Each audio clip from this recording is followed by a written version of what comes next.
Hello and welcome to Cloaca Cast. No, you're not. No, that's not the way you started. You did. Cloaca Cast. Oh man, Cloaca Cast. Can you explain to me what the fuck a cloaca even is? What It's is like a butt and a pussy combined. I was wondering about that. It's like a butt pussy. Wait, did It's you like hear a that? butt pussy. Can you look that up on Wikipedia? What the fuck? Hello, everyone, and welcome to the end of time. I'm Michael. And I'm Adam. I'm Michael. Wait, what? What the fuck is this shit? Why do you have two Michaels on this podcast? Who the fuck are you? Split into two people. Who are and you? Now, there's only the gay one. I'm that guy. Do you not screen these people? You just let another fucking Michael. What if I just let another Adam come on the podcast? Well, then I would have to kill you. Why would you kill the other Adam? Why would you kill your partner? I have to kill you and then him. Do either of you even know? Because there can only be one.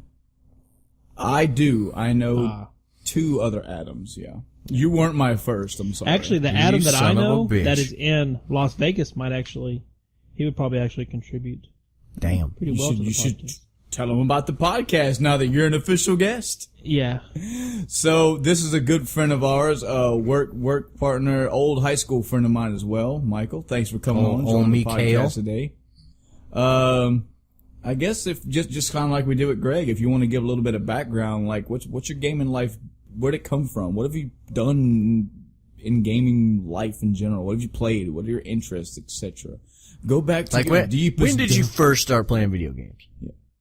Oh, gosh, I probably was 3 years old. 3 years old? What'd you have? Nintendo. A fucking Classic Nintendo? Nintendo. Regular NES. What kind of games did you have back then? We were poor, so Mario Brothers and Duck Hunt. It's kind of this is a trend I'm hearing through all of us. Well, I mean, you know, I didn't have any money, so I had Mario and Duck Hunt, but it wasn't the first game I got, and I didn't have a zapper ever. Oh yeah. So I was just like, well, missing out. The zapper was where it was at. Could you play Duck Hunt without a zapper? You could just move the control. No. No. Not even Because the zapper would blank the screen. Oh yeah, that's right. Yeah. So I'm aware. So no, you were not fortunate enough to be able to play it. If anybody happens to remember from a podcast where I talked about, I traded a bunch of shit to a good friend of mine for Final Fantasy VI. This is 7. No, it was 6. Was it 6? Yes, it was. You had it, and a friend of ours, a mutual friend, Anthony Munyon, I believe. Yeah. He had Killer Instinct at the same time. That was an awesome game. And I got to borrow Killer Instinct, and I was like, you just let me borrow that Final Fantasy VI and you get done with it. And you were like, yeah. And that devolved into, I really want this game. And that devolved into, bro, I will fucking trade you my soul. Yeah, there was comic books involved. There's all kinds of stuff. There was comic books, sexual favors, Nintendo games, my Advantage, my NES Advantage. There was all this just for one. And he remembers better than I do. I just vaguely remember. You remember to the depths that I went, because apparently I take shit way too seriously all the time. I think Asperger's is a thing for that, like things that aren't. You have serious. Asperger's? I guess I don't know. That's different from a hamburger. How? So anyway, we were. If you happen to remember this, I made like a contract. Oh. You know what? I think I do remember that. And I got to the point where I taped. Oh my god, this was too fucking real. This was so stupid. I had wrote this contract out, and it was like on the left, this is what Mike's giving up. I think Final I Fantasy VI. That. On the right, here is a list of everything I'm giving you. And my god, I taped 2 needles. Oh, I don't remember that. And I said, if you want, we will poke our fingers and we'll make this contract in blood. And he was like, bro, I'll trade you this shit. I'm not doing a blood pact. Yeah, I could say that. I wouldn't do that now, so I like, definitely wouldn't do that. I was like, it's okay. It's okay. We'll just do the contract. I would have done the blood thing. I'd have been like, well, you know, I have a problem with needles, so. I don't have a problem with needles. I have a problem. I see that, but I think it was more like, dude, you don't have to be this serious. I know this is a really important game to you, but I'll just do the trade. Even the contract is a bit much. Oh, you're going. I see. You're being technical. No. Yeah, I think so. I don't remember 6. Final Fantasy 3. I'm sorry. Final Fantasy. Oh, okay. For the Super Nintendo. Right. Now you remember. 7 wasn't even out. No. Now you remember. 3. Now you remember. Okay. I thought you were going by the Japanese chronology. But it was. Mike was also around the time. He was one of the friends I had in high school who I was going from friend to friend to friend, borrowing like every single game somebody owned. I depleted his. I borrowed every game he had. I borrowed everybody's everything. But I specifically remember the contract for Final Fantasy VI. And even now as an adult, even I could admit, yeah, that was a bit much. But, God, that game was worth It it. sounded like you got screwed on that trade. Here's the thing. In the short run, because this is something else, I was such a fucking salesman to him. I was like, man, look at this. I'm giving you like 30 magazines, and I'm giving you all these games with their cases and a holder and an NES. That was actually very important to me, was the case. And I was like, man, if you wanted to go pawn this stuff, you could make way more money. I didn't even know what the hell the word pawn was back then. Yeah, well, if he had pawned all that at the time, let's say that game was $65, he may have got $100 or so. If he had that shit today, oh yeah. Oh, I lost out big time. Yup. Big time. But if you got the case for Final Fantasy fucking 3, Oh yeah. you'd be like, yup, alright. If I remember correctly, I gave you everything.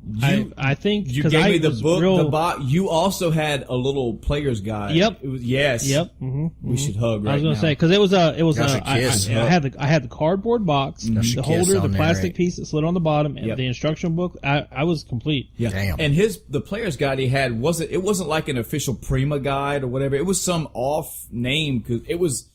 So I'm holding my hands up. You know, like the way an official magazine looks, the way the player's guide size was. This was shrunk down. It almost looked like the size of a tablet, What the shit? but it was Well, it was a complete Yeah, guide. no, it was like what would be a complete walkthrough now. Yeah. Damn. It was like somebody took a fact from online and printed it out on real paper and made a book out of it instead Wow. of like a Prima guide or whatever. But, That's fucking crazy. yeah, and I had that game, that exact copy for, I think, 2.5 years. And then I had to pay it forward because there was a friend of mine in high school that wanted that game. And I was like, I have it. He's like, he was just scratching his arm. Dude, I gotta have it. I gotta have it. Like, you know what? Mike did it for me. I'll do it for you. He ended up just buying it from me. He's like, I'll just give you $80. I was like, sure, man. Sure, I'll help you out. I ended up getting my own copy again later down the road. My God, so worth it. So worth it. I guess we'll start with the guest today. We'll let the guest have the floor. Oh, shit. Normally we do what you've been doing this past week, and we do apologize, end of time listeners. We've had a little bit of time schedule issues here and there. So the last episode between then and now has been kind of a while. But here we are. We're still trying our best to make it weekly.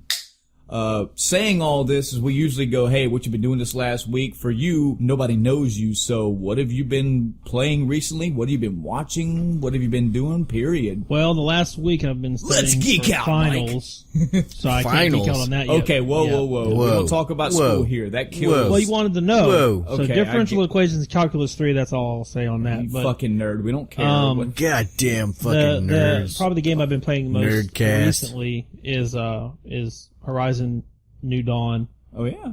Yep, and Is it Horizon New Dawn or Horizon Zero Dawn? Horizon Zero Dawn. Horizon That's Zero it. Dawn. Yeah. Okay. Jesus. Tell us about it. What you been liking? Is that that game with the fucking robotic dinosaurs? No, there's not robotic dinosaurs. The robotic animals? and Well, they're shit? robotic animals. Yeah, there's a little bit of backstory to that, but you kind of want to discover that in the game. But That's what killed that game for me immediately. well, there's a reason for that. I was like, ugh.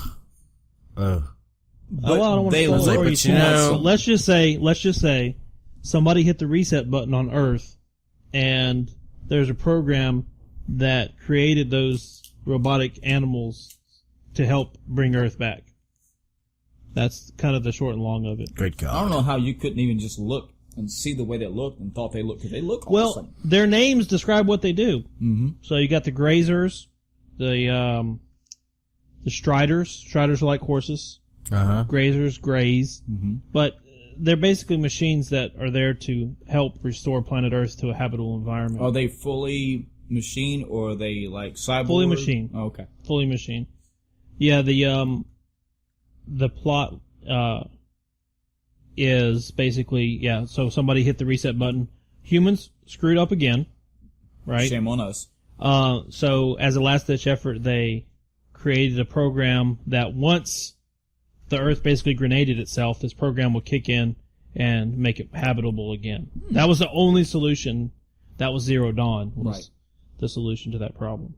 So what type of gameplay is it? Is it open world? Is it action, shooter? it's mostly open world. I mean, obviously you're limited on map size. It's not anything on the scale of Skyrim or anything like that. But, yeah, it's, you feel pretty free to go wherever you want to go. Mm-hmm. But things start getting familiar pretty quick if you start hopping around doing quests and whatnot. That's cool.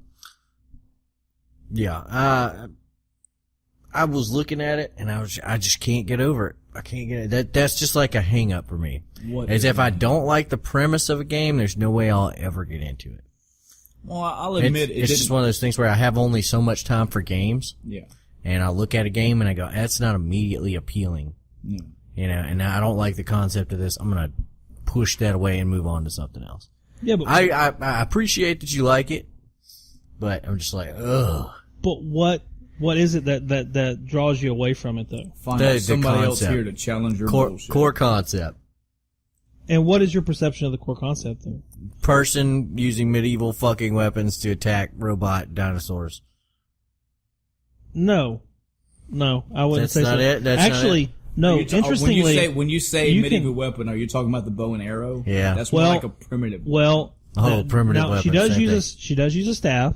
Yeah, and she does use a bow and arrow, but the arrows that you construct are made from metal shards from the animals that you kill. So the best type of metal to use to get through the metal of these animals is the metal. That didn't make it better, man. Yes, it did. That actually pushed it in the exact opposite direction. Okay. Why would you say? Okay, so because now where else are they going to get metal from? They're pretending to be like these are animals, and you're using their bones to make fucking more arrows and shit. Except now it's techno. Hello, so you're stealing my the name metals. is Adam. I like Far Cry 3. I don't like Horizon. I like Far Cry 3 better than I like logic this. Is flawless. But these animals, flawless. okay, they have chemicals that they use for processing the whatever earthen materials there are. I'm sure they've rationalized everything in the plot. So you have what's called blaze, which helps create fire, which you use to make fire arrows. Okay. And then you have. Why don't they just have you know what? They could remove that one idea from the game. Well, then how would you make arrows? And this would be a much better game. How would you make arrows? You would get wood, and then you kill the animals and sharpen their little bones. And you think wood is going to go through a metal No, exoskeleton? I don't. I said you have to kill this fucking concept, and it would fucking get rid of this entire thing. But how would you fix it? There wouldn't be robot dinosaurs in the game. There would be just dinosaurs. actual fucking They're dinosaurs. not robot dinosaurs. You're or whatever they are. Something that doesn't exist. That's the part that just breaks it for me. There are not robot dinosaurs. Unless you're talking about... Okay, whatever. maybe you're talking about the behemoth. Okay, there is whatever a I'm talking massive, about. huge... The fucking robot animal things need to go. That would be the entire... It could be just called... Okay, so you'd have to play the game to understand why they're there. They love serve a this. purpose. I can't handle it. Okay, think of it this way. I'm just telling you that the concept is what turns me off. At its earliest stage, animals served a purpose. Yep. The circle of life, right? Yep. So these animals were created to basically heal the earth. I'm sure that the story, because it's a game about retarded fucking robot animals, justified the existence of the retarded robot animals via fucking some plot device. I'm sure of that. What I'm telling you is when I looked at the game on Steam and I went, oh wow, it's a game about retarded robot animals. I said, nope. And I went click right past it. Concept of robot animals. That alone made you really Well, the like idea that you were going through and it wanted to be like this medieval scavenger game with a techno twist. Prehistoric scavenger game, whatever.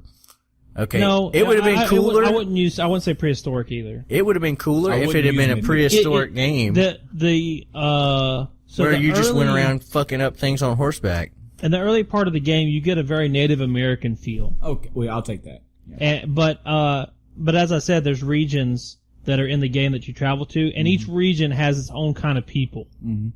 So, on one part of the map, you get this Native American feel, and this other part, you get this kind of, Roman type feel. Mm-hmm. The Karja, I think they're called.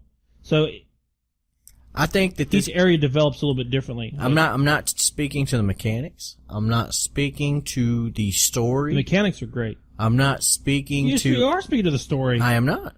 You said the I'm telling you. I'm telling you dinosaurs. that. I'm telling you that the story justifies the concept. I'm talking about the core concept of the game, which is two guys went into a room and they were like, "We need a good idea for a game. Fucking robot animals. Now let's justify that." And they came up with the story, and they came up with all the other things, and then they fucking shit this game out. No, see, I think that now I don't know how the development went, but I would think I don't think the chicken came before the egg in that story. I think it did, based on the way I think see they the said, let's have Gaia, right? Gaia basically be this program. Now I don't think it's called Gaia, although it may have been called Gaia. So they were like, okay, so we grenade the Earth. We have this program that's a fail-safe that whenever we grenade the Earth, this kicks in. How are we going to make it seem like we can repair the Earth? How would she do it? How would a computer program repair the Earth? Robot animals. I don't think they were like, let's make a game about robot animals. That's not how I would imagine do this. That's not how I would have imagined that at all. I would have imagined the computer program trying to rebuild the Earth would have been like, let me remove the humans who destroyed it. Well, and after they removed the humans who destroyed the fucking Earth, they would have been like, okay, well now let me have regular fucking robots, not animal robots, go around and sprinkle fucking seeds or fucking, cut grass or not act like an animal because it's like not necessary programming. See, it's hard to not, I'm not saying judge, but it's hard to weigh against him on this because all he's really saying is they have this premise, this thing to look at, and I don't prefer that. I don't care. Yeah, and it'd be like the saying, concept. This game is about clowns. I just don't like clowns, so it doesn't really appeal to me. So, yeah. Well, I think it fits I'm nicely. sure that the story justified it. I'm sure it did. I'm It certain it certainly did. And the gameplay, I'm not going to knock the gameplay because from what I've seen, the gameplay looks interesting. Would you play it? Would I play it? If like Mike right had now? it right now, If he had it right now, I wouldn't be a dick. dick and be like, "Oh, I'm gonna play that shit." you wouldn't be a dick. Yep, for the first time in my whole life. I do like the weapon wheel. But that is one of the parts of the gameplay that I did. There are I a thought bunch at of first it weapon was a wheels. little awkward. What makes this one different from every other weapon wheel? Well, I might be. hadn't really used a weapon wheel. It might be his first time with a weapon wheel. Yeah. Wow. Because you can just pull up the weapon wheel and then use the The analog stick. diagonal. What? No, I didn't use a D-pad. The Analog stick. Analog stick. That's it. Yeah. That's what he said. I heard diagonal stick. So, Wow. All right. So, but anyway, that was a really good innovation back in the day. When they came up with that, I was hoping there was something cool and new about it. It is. It's robot animals. that's And not all. They all have different ways. But the they have robot- to be, they have Talk to be- about robot animals. It's not all about robot They have to animals. be- Let me ask you this: It's not do the like- robot animals roar? What? Do they roar? Do they get mad and go "Brrr," and come at They you? make sound. I bet they do. Well, no, I bet they they fucking make do. machine sounds, but there is one of them that's it's kind of like ostrich maybe. Mhm. And it has a sound weapon, Mm. so it can project this loud sound. What kind of fucked up god would fucking make? Oh, I'm gonna make fucking animals that take over. I'm Where a does God retarded come computer from? program, and I'm gonna remake the Earth. But here's my malicious twist: I'm gonna give these things sonic weapons to fucking That's kill only the humans. Bird. Look, Okay. there are I'm just there throwing it are out there. machines What that kind are of protectors, though. There are machines that are What kind protectors. of horrible god? One of the machines that are protectors is called a watcher. Its only purpose, surprisingly, is to watch for trouble. Okay, Now it can swing its tail and attack. and all but this they other made shit, ones that kill people. What? That would be the opposite of what you needed to do. I can't.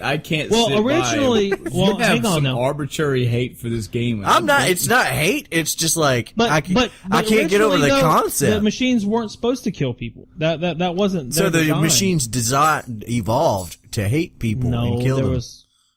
there was something that was causing issues. Let's just say that. I don't want to spoil the game for you if you ever actually play it. I'm never going to play it because I don't like the concept. Never say never. I will say never. I always say never. Free, I say never a lot. Don't you have a PS4? No. Oh, well then. Well, we'll address why I didn't get a PS4 later. Mm-hmm.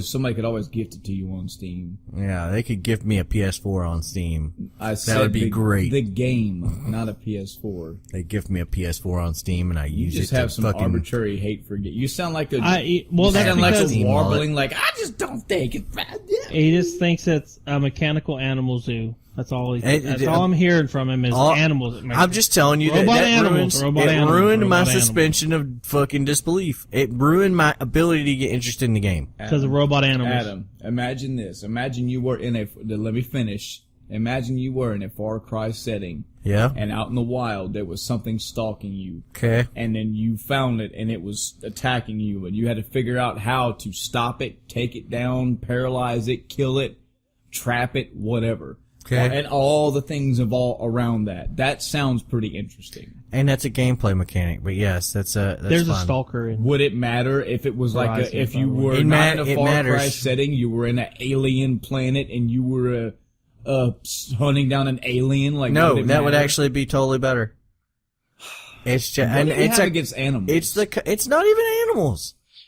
You know what's something that's going to make me even more irritated about it? There is an animal called a stalker in it, and you know what? It can cloak. Oh, nice. But its job is to be sneaky and stalkerish. So, I mean, this game sounds cool, man. It sounds way better than this game sounds like putting a pistle in your mouth and just pulling the trigger and it not going off. He doesn't like this game because it got better ratings than Andromeda. Doesn't like this game because it has robot animals. I don't, that is true. I don't like this game because it has robot animals, and I do not like the concept. And yet, you liked Far Cry, which had actual animals. It's not man. It's not about the animals.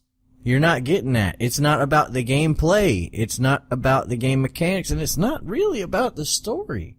It's about the fact that you have these animals that are robots that someone illogically decided to fucking create robot animals, okay? This is like Kojima levels of bullshit, but it's sold as the main plot instead of being just a side thing that pops up every now and then and goes, and then goes the fuck away. No, this is like the whole game. You're gonna be staring at it. And I'm like, no, I refuse. But you're not, that's just not the case. But it is. You're just totally wrong, Adam. Apparently you don't fight robot animals the whole game. You do. But that's not the primary thing. And actually at the end, the only reason you fight the robot animals, A, is to get resources. Yep. And B, if they're corrupted by what's called corruption. I think you're just missing the point. All I keep hearing is you don't like robot animals. Yeah. But you're not accepting that as an answer. That just seems like such an arbitrary reason. It's like it sounds like we're gonna play this game, and it's like a fucking mechanical zoo. It is. It's what it sounds like to me. I disagree.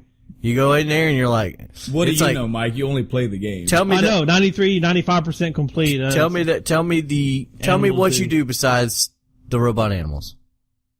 Tell me what the tutorial is. Just describe the tutorial for me. You do your husband. I'll tell you whether or not I'll be able to get past that. Tell me the tutorial, the very first one within first 10 minutes of the game. Tell me what it is. That's not spoiling too much. It's the first 10 minutes.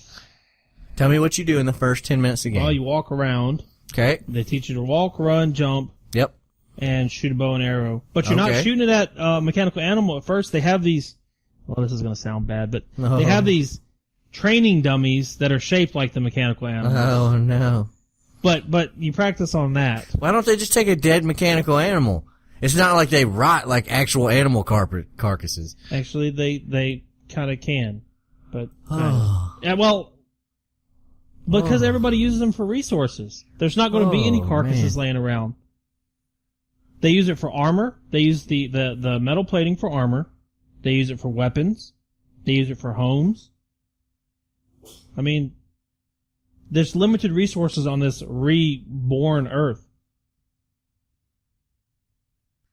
Well, Mike, Wow. I am happy that you're enjoying a game. I'm happy that you're So enjoying it too. that was what I was playing. I'm happy that you enjoyed it. In the That is past, what's some other games in recent history you've been playing that you enjoy? Anything you can think, anything that you spent a good time with that wasn't just a time sink? Well, I got into Uncharted 4, but then my wife kind of took over, and I just didn't get to finish that game. But that one was pretty good too. Mm-hmm. I started playing Witcher. I got it for Christmas. Witcher 3? Witcher 3. Oh yeah, did you like it? I like it, but I haven't really, because I had mentioned to my wife that I wanted Horizon, and then she somehow forgot that I mentioned it, and then she was like, "Oh, I got this game called Horizon." And I was like, "I really want to play that," and so I immediately took it from her and started playing it before she did, which kind of irritated her. But, yeah, but so that kind of dominated my time, took me away from Witcher 3. Yeah, Witcher 3 is going to require a good time sink. Yeah, It's I figured that out pretty quickly. fairly large. What about, I don't know, any movies? You seen any good any movies lately you want to talk about? Well, I mean, I'm looking forward to seeing Volume 2, Guardians of the Galaxy Volume 2. Oh, yeah, that comes out in a few days. That looks like it's going to be awesome. Yep. Yes. I'm looking forward to seeing that on Thursday. The couple spoiler-free reviews that I've listened to have all been like, did you like Guardians of the Galaxy? Did you like the humor mixed with the action that they had in it? You're gonna like Galaxy 2. I haven't heard anybody say it's worse or less, but that I don't care about. I'll judge that when I watch the movie. As long as I know that it's still in the same good spot it was in the first one, I want to see it. You know, something I've noticed, and I've seen this since the first trailer. It seems like, and it's a very small part of it, it seems like it has like a Minion-esque fanism around it, because everybody around me is like, Baby Groot, right? It's really cute. And I'm like, I'm a guy. Yeah. I don't see things and go, I mean, except for my pet rabbits, I guess. But It's like, yeah. I'm it's looking not at like, making me- oh man, Zondu has a full mohawk now, and oh, I wonder how that alien chick's gonna play in the story, and Well- this guy's got more lines, and oh, I wonder if Thanos is gonna show up, and it's like, yeah, but Baby Groot, right? He's so cute. He's gonna be the reason why it sells movies. I'm like, Well, here, okay, you have to admit that the one preview that we got, whenever Rocket's explaining how to use the remote control, yeah, that was pretty damn I'm cute. Groot. I Yeah. am Groot. I am Groot. No! Right. That was pretty cute. But, actually, if I'm not mistaken, and correct me on this if anybody knows the comic book lore, because I don't, but isn't that the controller for that arrow that he has? I believe so. Because it lights up whenever he whistles. I think so, yeah. And I'm wondering if maybe the hawk isn't just so he can get better control, you know what I mean? Maybe. Bigger antenna, so to Maybe. speak. Maybe. Huh. I don't know. Kurt Russell's doing his dad, right? Yeah. I'm pretty excited about that. Oh, whoa! Kurt Russell God. is doing Star-Lord's dad? This don't make any sense. By the way, Escape from New York is on Netflix. Awesome. It's Damn. a terrible Overrated. 80s movie, but it's worth watching. Terrible 80s movies are great. Yep, that was my philosophy. That's why I watched it the other day. Now, Mike, you're forgetting a movie that I know you have seen. Yeah. Yeah, but we have to talk about it, man. Because you're the only other person between us three that's seen it. Ghost in the Shell. Let's talk about Ghost in the Shell. Oh no. Let's talk about how 5.5 it is. How barely over the middle. You know of what's the road interesting? it With is. the day it was released, I saw the rating on IMDb. It was 6.9 out of 10. I said that's going to go lower. Yeah. And the last time I looked, it was 6.8. Well, that's not a big difference, but most movie ratings don't drop Right. after the release. Right. And I told. yeah. I think the Metacritic is less than 50%. I told Adam. That's like fucking the female Ghostbusters. Don't get started on that one either. Yeah. I told Adam the reason why I gave it a middle of the middle of the road, but one more half point is because the movie itself. I mean, just from a moviegoer's perspective, just from a cinematic perspective, it's middle ground. It's not great. It's not horrible. It's right in the middle. But why I give it just a little more bump over is because the 5, 6, or 7 scenes in the movie that were strictly pulled from and dedicated to and a facelift, a homage to scenes from the original anime were actually done with a good level of respect. Very well. I can agree with that to a point. I don't agree with the garbage bin scene. That was completely out of plot. Yeah. Actually, one thing that really irritated me, other than the whole not knowing why her name wasn't Motoko 3/4 of the movie, but In the movie, whenever she had the thermoptic camouflage, she wore the device that she could see through with the veil. She never used that once in the movie. Nope. So she would just go invisible. So I guess her face was just made of thermoptic camouflage. I guess she could just turn invisible. Yeah, that was really a point of contention for me. That frustrated me. But cinematically, the movie's really pretty. Oh, yeah. But there was just so many issues with the plot for me. It just killed the movie. Damn. Are you interested in going to see it? Do you think you'll rent it, Adam, just to see it? Man, I'll tell you what, I avoid movies like that like the goddamn plague. Oh, yeah? I don't like to be pissed off as much as you might think I do. So when I see a video game movie or a movie adaptation of something like that I like fucking, Ghost in the Shell, I'll look at it and immediately, as soon as I figure out that it's going to be trash, I avoid it. Yeah. Well, I'm sorry. Go ahead. I was going to say what the irritating part is from a fan perspective, they pulled a bait and switch. Mm-hmm. All of the previews that we saw, everything that we saw, gave us every indication it was going to be a scene for scene remake of the anime. Yeah. Which would have been great. I think it would have been 9 out of 10. Yeah. Because the cinematics filled in everything that we wanted to see in the anime. Mm-hmm. And they just stole it from us. They gave us everything we wanted to see in the previews, and then they stole the movie from us. This is something I'm going to ask of our audience, too. And I may, if I can fiddle around with it, maybe I'll do like a Facebook poll or something. But I've made this argument before that let's take a widely known video game. Let's say Final Fantasy VII. Yes, I know there was a Final Fantasy VII movie. I get that. That movie aside. If somebody was to tell you that they're making a Final Fantasy live action or CG if you want to, because let's face it, Blizzard and Square can do some good CG. I mean, it's fucking phenomenal CG.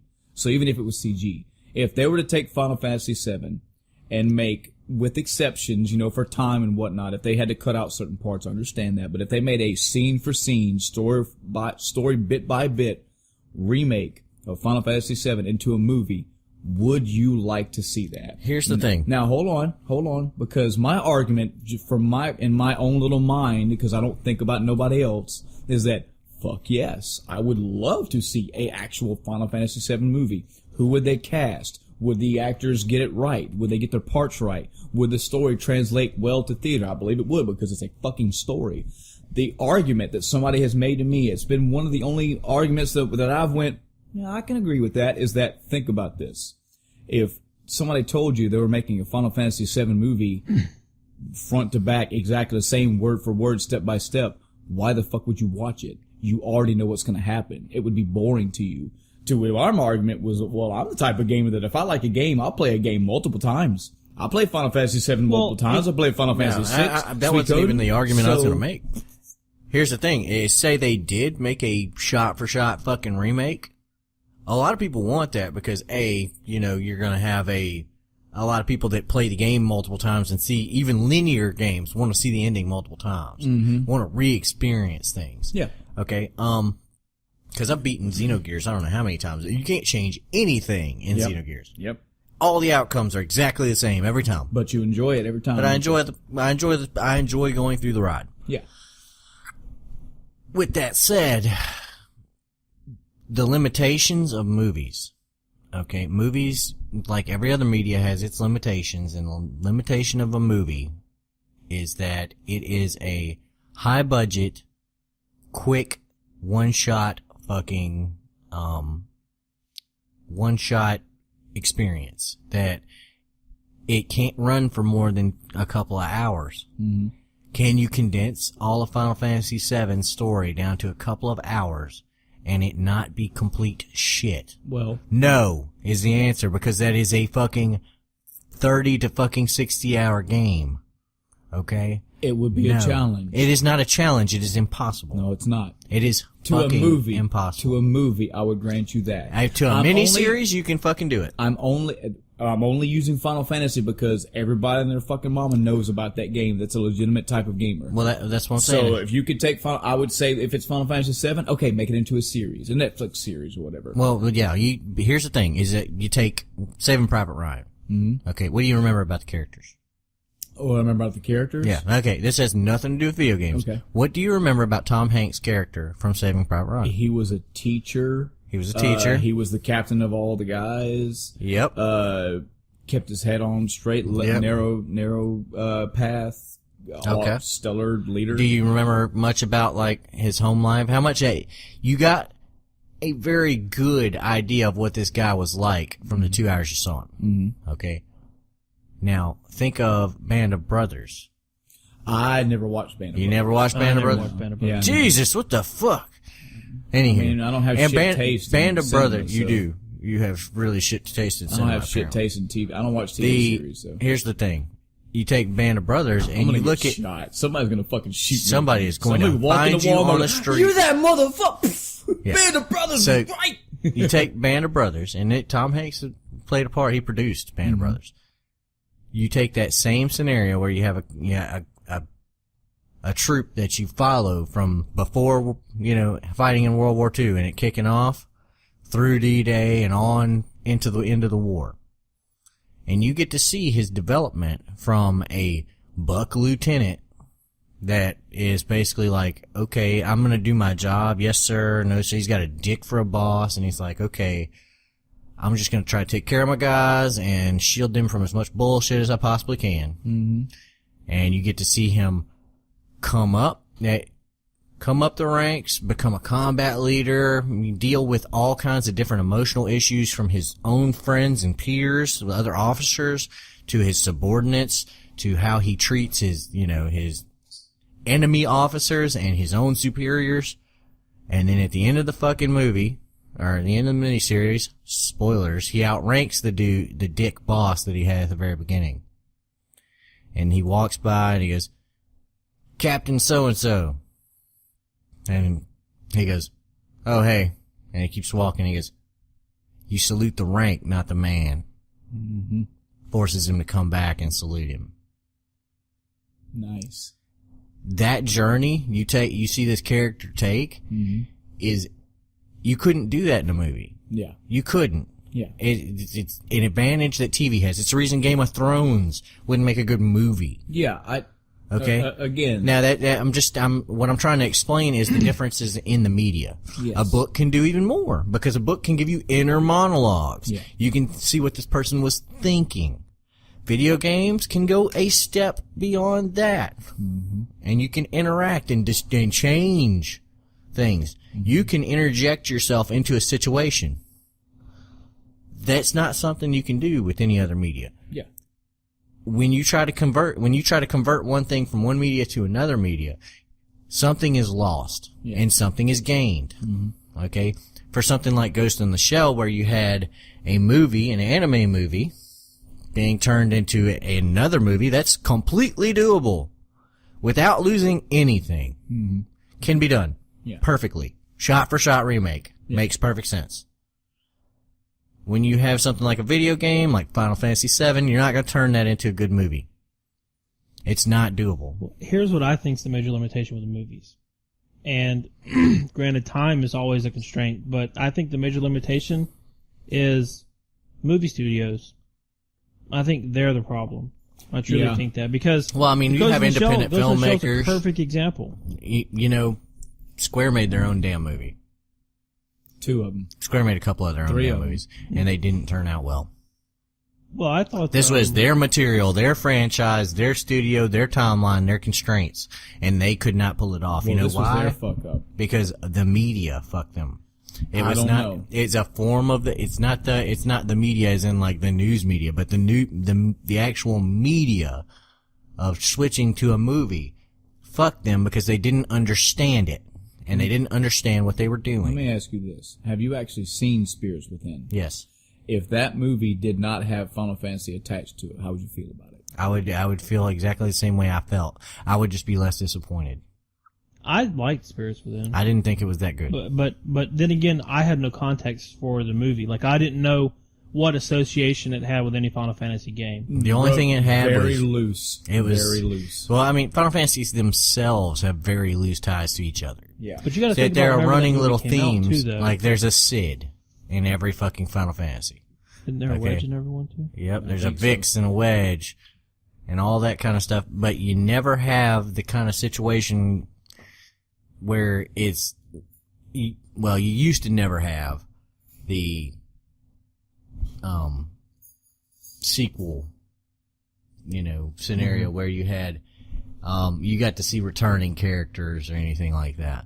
Now they've come out with Final Fantasy 13, Final Fantasy 10-2, and all these other ones that have sequels. So now Final Fantasy actually does have sequels where you need to play them in a certain order. But before, they had loose concepts that stayed together and kind of it was a Final Fantasy, but it was really the way the storytelling was working that was. Now, what was the movie with Sephiroth? I thought they did a good job That with was that Final one too. Fantasy VII Advent Children. I thought that one was pretty good too. It was pretty good. You wouldn't know what the fuck was going on if you hadn't watched Final Fantasy VII. If you hadn't played Final Fantasy. If you hadn't played Final Fantasy VII. You would be completely fucking lost. You would not catch And even up. if you watched Final Fantasy VII and you didn't watch that movie 3 or 4 times, you still get lost. Yeah. I guarantee you, the first time anybody watched that movie, they were like, what? But that's my argument. That's my argument for changing media, though, is whenever you port it over, you can't take away. It has to be for the fan. And so, like, let's say you do a Final Fantasy VII movie. Let's say we make it a trilogy because the story is so large, right? But there are some aspects of the story that are negligible, not important. You can skip over them, and the person who's coming to see this movie, the fan that is coming to see this movie, they know what happened. Yeah. You don't need to show them what happened. Mm-hmm. You just skipped over that part. And they'll know that you skipped over that part. What you could do, you wanted to take Final Fantasy VII as an example, spoilers for Final Fantasy VII, but if you wanted to rip into Final Fantasy VII and make it a fucking movie, have been warned. Here you go. This is what you do. You break Final Fantasy VII up into multiple acts. You go, Midgar is its own fucking movie. Okay? Then you go from Midgar to fucking maybe just some other arbitrary point is going to be another movie. And this ends up being 5 or 6 movies. Which is why I agree it would be good to a series. Listen, gentlemen, I'm not arguing that I'm not saying that every video game movie can and should be translated to a movie. What I'm saying is that you could put these to some type of visual media, insert your format per required game length here, and it can turn out if they would pay respect to and follow the source material. I am on the audience of, yes, Final Fantasy VII would make a good Netflix series 15 episodes long or 20, whatever the fuck you gotta do. I do not agree with, no, I think it will be boring because you know where it's going. You ask any person out there if they were to make a Legend of Zelda game, let's say they made Legend of Zelda Link to the Past and they have split that up into 3 fucking movies or 10 episodes. Fucking right, I would love to see that. As long as I see Link, I see Ganon, I see Zelda, I see the villages that they visit, the palaces are done to a degree that they can. I don't want to see, some guy in a fucking, you know what Hollywood will do. Oh no, he's gotta have let's put him in a new clothes. Yeah. He's gonna have this really cool t-shirt with the sleeves ripped off and this silver bandolier over his chest. And, well, we know Link has a cap, but we'll give him like a baseball cap turned backwards. And, his sword, that's a bit too medieval. We don't want that. Well, let's give him a gun. Hollywood specifically has this arrogance that they think they know better than the source material. Mm-hmm. Whether it's a book, a video game, a fucking goddamn song, it doesn't matter what they turn into a movie. They will believe that they are the be-all, end-all of what should go into it. That goes back to what they don't respect the source material. They don't. The problem is the movie studios. It's not necessarily there are things that are the movie studio's fault. Okay, I'm not denying that. I'm actually agreeing with you. What I'm saying is there are also inherent problems with the media. Okay, you cannot translate a Game of Thrones into a movie. Every game you can't translate. Not every game. I agree that not every game can be I actually disagree with a Legend of Zelda movie because it can't be strictly translated. because Link has no dialogue. Okay, and that poses a problem.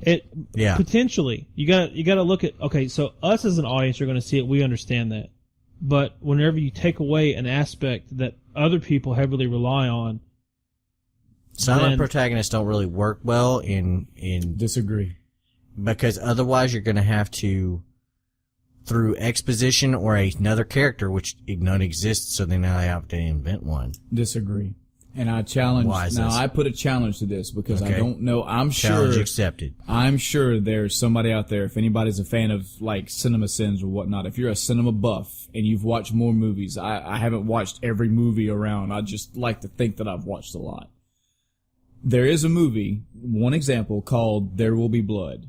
Okay. At the beginning of this movie, for just shitting out a number, for the first 20 minutes of this movie, there is no dialogue. Okay. And it is arguably some of the most compelling movie shots and scenes in cinema. I would challenge that I would bet that there is a movie out there to where everybody around a character is doing their fucking life and that person isn't talking, doesn't have to talk. And if it's not, then I challenge it could be done. Link is not a dialogue-heavy character.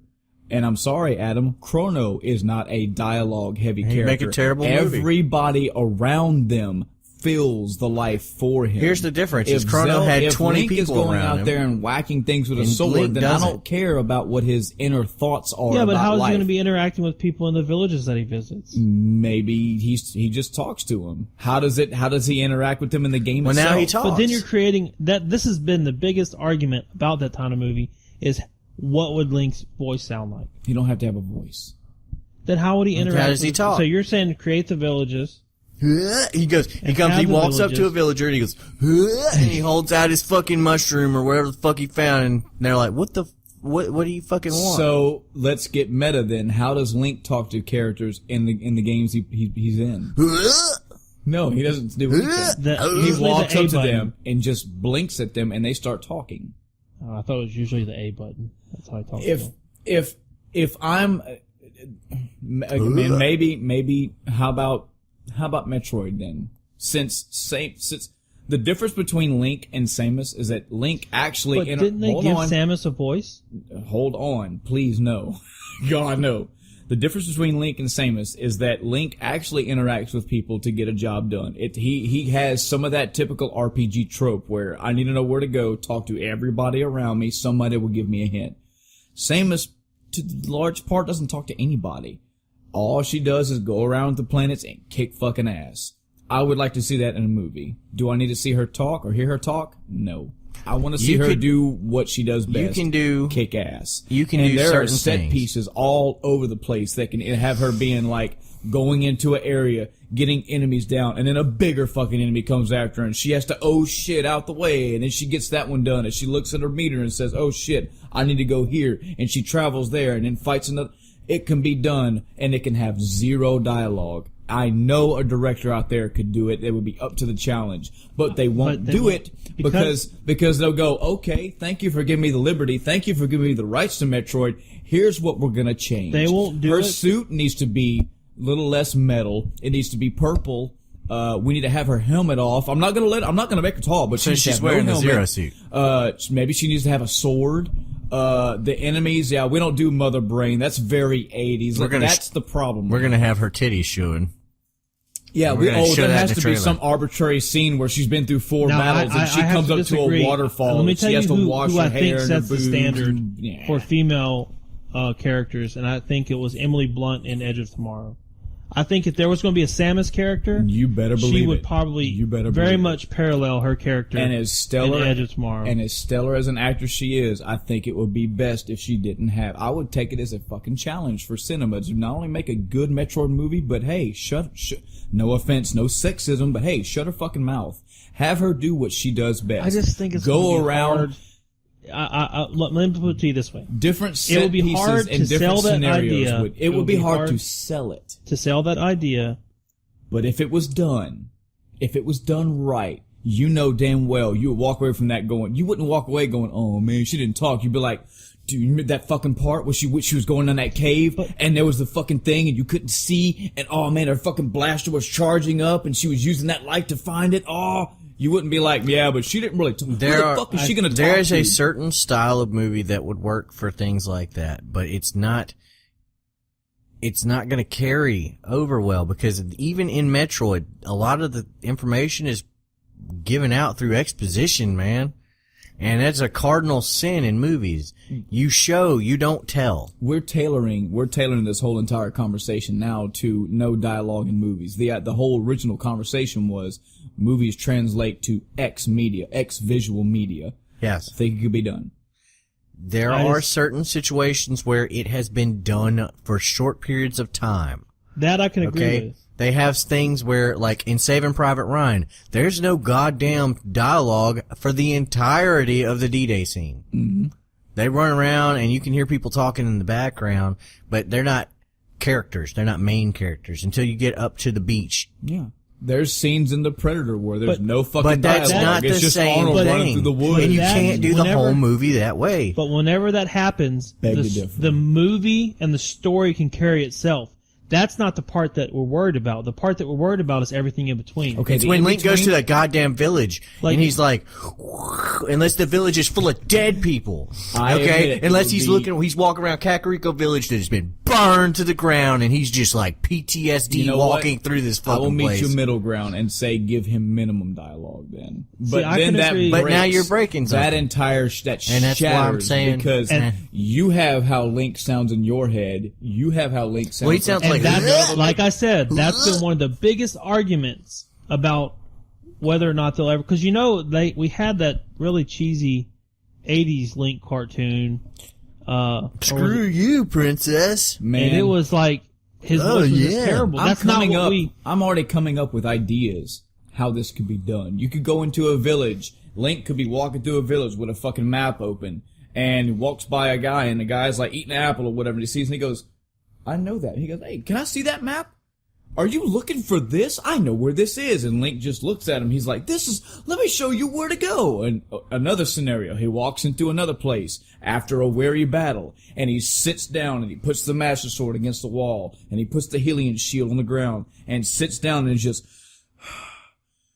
and a passerby happens to look and sees there's like a glowing emerald right there. And he goes, hey, I know that jewel. That's one of the 3 X jewels for. I've heard a rumor where you might find the second one. You know what that sounds you only like? run in, I can do you this. Only if run I in, can do this, the people that are paid millions can do this. The problem is that you're running off that bullshit mechanic every time you need an interaction, and people are gonna catch it.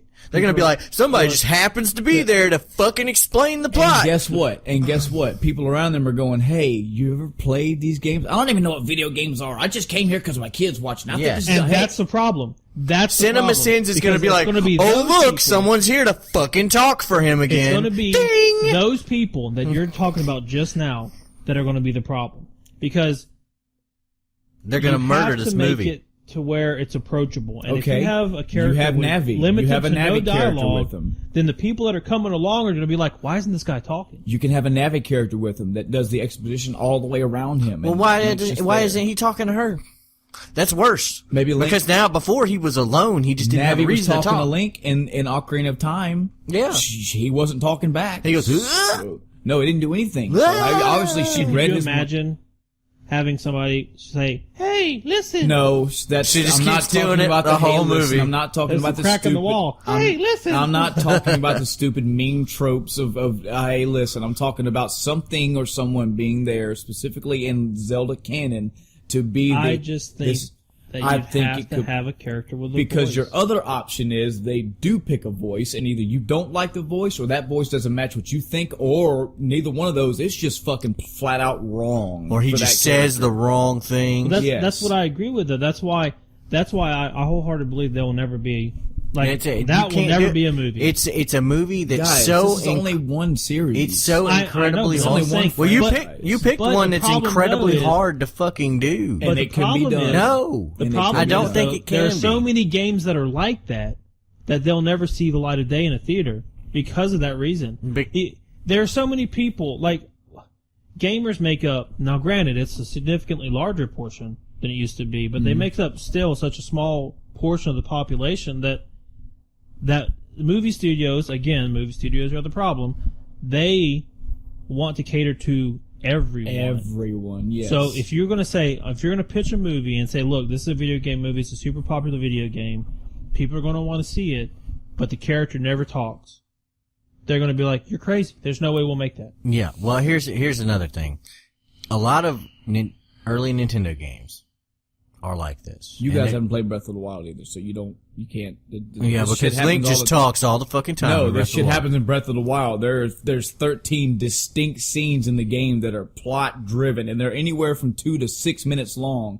And Link doesn't say a fucking thing, but you are moved. So I'm saying it could be done. Okay, well, I'm gonna go watch those now, so that I can come back and disagree with you. You should just go play the game like a good Wii U owner. By the way, do you want to just borrow my copy? Because I've beaten the game. Well, yeah, sure. Bring Are it on. you gonna play it, or are you still working on? I'm still working on hand-drawn- several I games. can't tell you how hand-rendering excited I drama? am that after finals next week, my life gets back to normal. I'll make sure I delete your file. Well, moving right along, I guess we can. Adam, what you been doing this past week and a half, 2 weeks? Is the audience? They haven't heard your voice in a while, and I know they Been missed you. Andromeda and it the fuck up. Oh man, Have you beat it yet? Still haven't beat it yet. Okay. Damn close. Damn close. Any new interesting things to discuss about the game since we last talked about it? I would say just the massive gulf between, what Shepard was and what Ryder is, it just grows more apparent the more I think about it. I'm sitting here like, wow, Shepard was this total fucking badass and went around, being a badass, and Ryder's like, hey, you should stop doing that. Quit being a little bitch. It's just like, what? I'm sorry. It goes away. It's just, it is what it is. Could you imagine a conversation between Ryder and Zaid? Yeah, that would not go very well. Zaid would be like, "The fuck do you want?" He'd be like, that's a nice rifle. Don't mind if I take it. Be He like, just pulls it out of Ryder's hands, and Ryder just looks at him with puppy eyes. Quit being a bitch. I'll slice you open like I did that Batarian on Planet 28. if you want to know something, I can tell you something about Zaid. You want some spoilers? Well, here's a Small not spoiler, spoilers. but an interesting tidbit. My wife has been playing Dragon Age, Oh. and one of the NPCs started having, they all got dialogue, audio dialogue, and one of the random NPCs, I forget his name, but he starts talking, and I go, I was like, baby, do you recognize that? She was like, I don't know. I'm like, listen, baby, that's Zaid. She was like, it is! I'm like, that. They have the same voice actors come around and do different games. So he was, Yeah. you cannot hear, I'm looking at the character. I'm listening to his dialogue and I'm thinking, all I hear is Zaid. That's all I hear. Which character was it? Just a random NPC. Morlock? Morlock? Murdoch, I guess was his name, yeah. Don't remember him. That's the original Dragon Age, so maybe it's been a while. You may have Damn. forgotten about him. But when you hear him, he's in the first hour or two of the game. When you hear him talk, you can't. Well, the first hour or two of the game completely changes depending on what you made. Well, She said she made like did she make an elf? I think she did. Yeah. Fucking elves. That's some Final Fantasy shit right there. Did you have something you was wanting to input, Mike? You look like you was Negative, sir. I've not played this game. I okay. only had a taste of He the doesn't Mass like Effect BioWare. universe. He's just like you. He fucking hates BioWare for no I reason. don't hate BioWare. I don't like not being able to jump in a game. Yeah. I'm not asking to jump over the moon by any means, but if I run up against the wall that is obviously ankle high, There's absolutely no They reason fixed why I that. can't just step This over is it. your fucking game. I know that's what you told me, Andromeda's all about jumping some shit. but- Okay. It's like half platformer. It's Well, like I look forward to trying if you it took out. Mass You don't Effect have to have 3, played Mass Effect trilogy to play it. if you took Mass Effect, you shouldn't have. If you really want to get in, if you want to go into it with an objective opinion, then you shouldn't have. Well, Because- great. That'll be perfect for me then. Because I've Mass only Effect 3 barely was played the Mass Effect 1. crescendo of like fucking years worth of fucking culmination. Okay, and Andromeda is setting the stage for a larger conflict. So it's like, yeah, Mass Effect 3 was like 11 out of 10. Oh my god, we're on fucking holy shit mode. And Andromeda's like, well, we'll ratchet it up. Some bad stuff's kind of happened, so we'll ratchet it up to about a 4. And so there's things are not going quite as smoothly as we would have wanted. You know, and it's like, well, shit. You were saying that you was going to tell me something. Is it spoilery? Oh, you said about Zaid. It's not super spoilery. Not spoilery. It's an Andromeda spoiler. I don't mind. I love Zaid. Okay. Let it A small little tidbit / cameo. Okay. Spoiler alert for Mass Effect Andromeda. Zaid comes to Andromeda.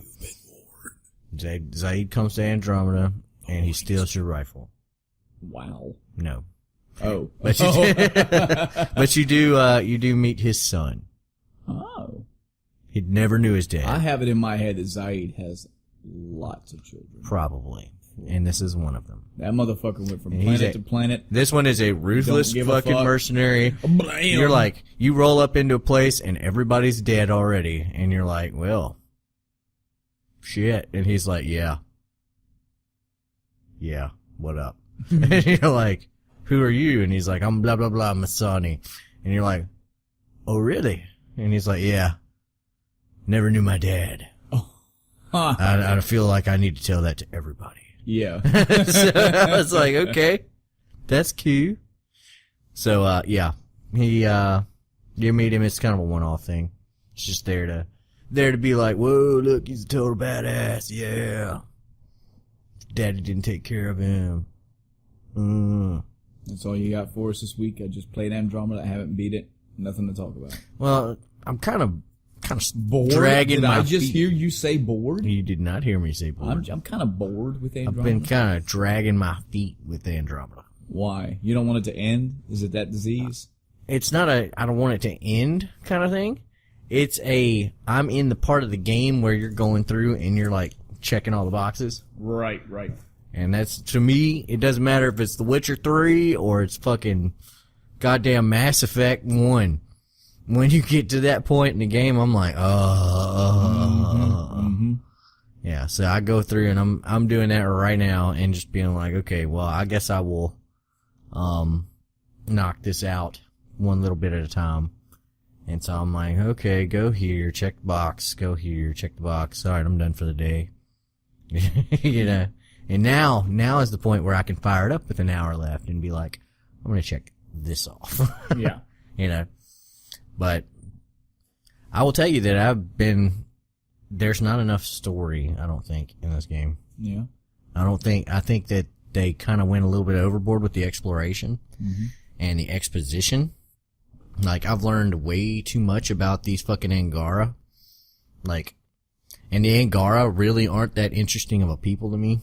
Not like Krogans are. Are those the ones that look like cobras? They got look like big, fat fucking cobra animal. They have like big Cobra lion thing, kind of- yeah. Yeah. Yeah. That. So, yeah. And everybody else likes Jaw, but I fucking hate him. Oh, yeah. I do not like Jaw. I hope they throw him out of the airlock. He's like, I am this and blah, blah, blah, blah, blah. And I'm like, I can't stand your voice. I can't stand your voice. I can't stand the voice of any of your people. They all talk with like this English accent. You know, it's like, it's not really an English accent. It's more like a South African accent, you know? Where it's kind of like, and Who knows why it has appeal, you know? But are there any robot animals? no. How did you know? I was just Thank going to God. ask him.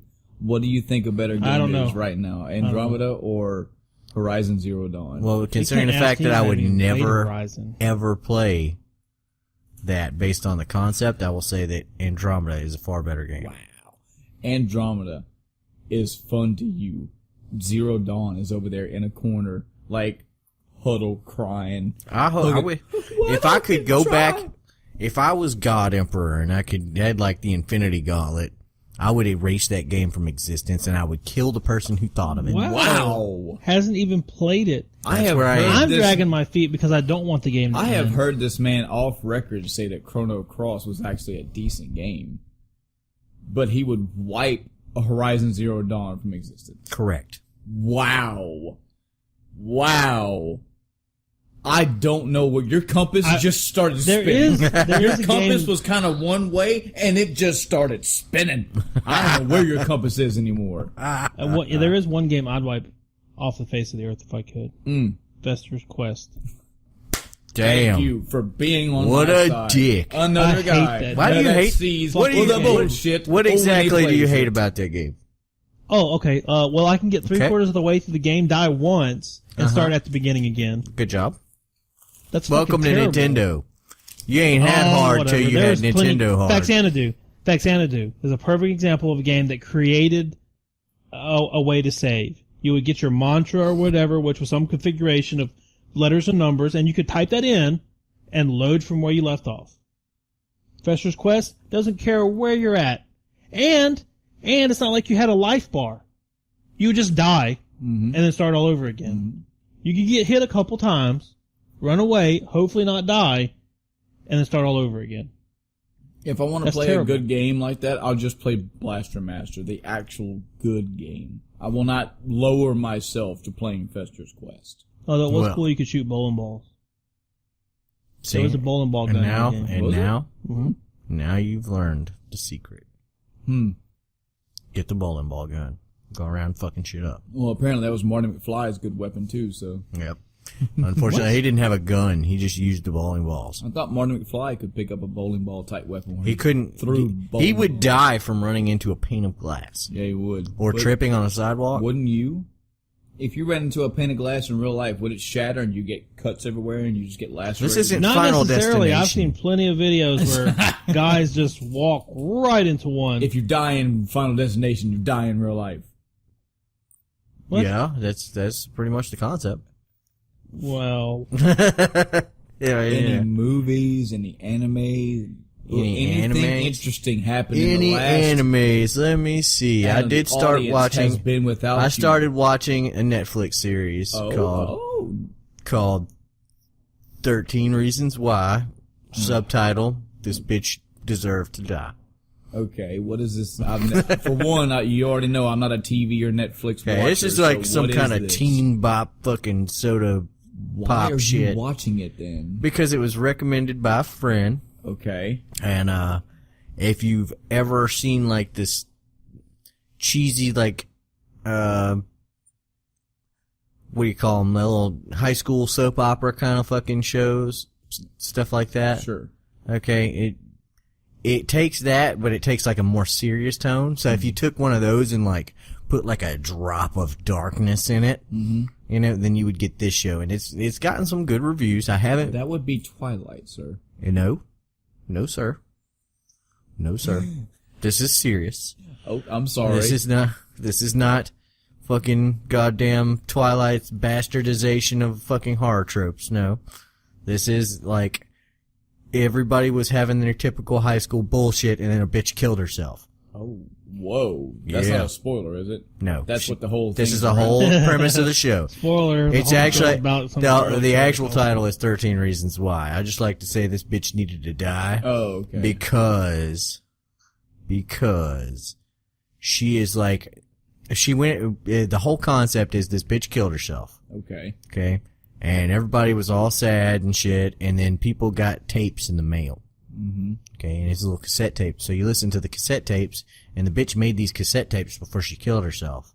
And they're This basically, is really dark. yeah, they're basically detailing why she wanted to kill herself.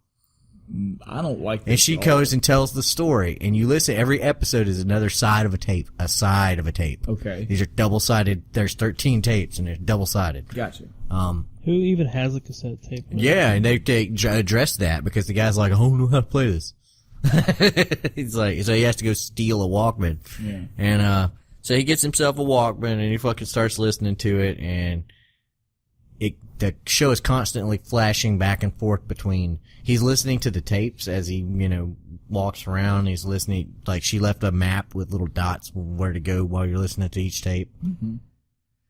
And so he's going around listening to him, and everybody else kind of just flew through him and listened to him straight. Mm-hmm. And he, like, really cared about this girl. So he's listening to him, and he's, like, imagining all the things that were happening at that time, and he's like, okay, so blah, blah, blah, blah, blah. So you see the dead girl a lot in the show. Yeah. And he is literally the only person that is, like, decent to her in the entire show. Mm-hmm. And she fucks everybody else. Wow. Yeah, she's like, she totally whores herself out to everybody else. She's like, let me go on a date with this dude. Oh, he's a douchebag. Oh, I get it now. So she's actually a typical fucking woman. Yes. And she goes out, and she's like, right. She goes out. Oh, I wish I had a video for the face. Mike's giving me like, can we say that on the podcast? Fuck yes, we can. I don't know. I'm being sarcastic. That look, I was just like, I'm being sarcastic. Wow, there are horrible women and there are horrible men. But anyway, so she's like, save face. So she's like, yeah, don't lie to me. So she's like, she's going out and she's going on dates with, like, the jocks, and, like, they're, like, of course, trying to get her drunk and fuck her the entire time, and she's like, boo-hoo-hoo, my life is horrible, and he works with her at, like, this fucking movie thing, and he's like, oh, well, let me listen to your problems and be this beta male bitch the entire fucking time. Can't just be a caring guy, he's gotta be a beta male bitch. He's a beta male. But then he like, as we went on through the series, it finally got to the point where it was like, nah. And his, like, nuts dropped. Mm-hmm. Like, he's like, y'all killed this girl. You caused this girl to fucking, all these things. So he started taking, like, revenge in the ways that, like, they fucked them. Like, one guy was like, spoilers for 13 Reasons Why. And if you don't want me to tell them, I'm vaguely interested, but have you seen this series, Mike? I have not, but because you keep giving me these looks. You can spoil it to your heart's content, because I'm not gonna. Okay, it's a minor spoiler. I gotta tell you, from an outset, not knowing a fucking thing about this until you're just now talking to me about it. Uh-huh. Have I piqued your interest? Girl kills herself. Guy listens to tapes that right there intrigues me. Like, he's trying to, like, detective what's going on. Well, she's telling you exactly what went on. Well, yeah, what I'm saying. And there's more to this story than that, because, like, her parents, after she killed herself, she didn't leave a note. Mm-hmm. They're blaming bullying at the school. Mm-hmm. And the guy's mother is the one doing the lawsuit, protecting the school from the girl that he liked, whose parents are suing the school. Oh, yeah. And he's got all the evidence, and he's, like, trying to keep it to himself and figure out what happened and all this other shit. I gotta say, I don't know. Why are you not interested in this, Mike? That's what I'd like to know. It just doesn't draw me in. Oh, so it's like, robot animals?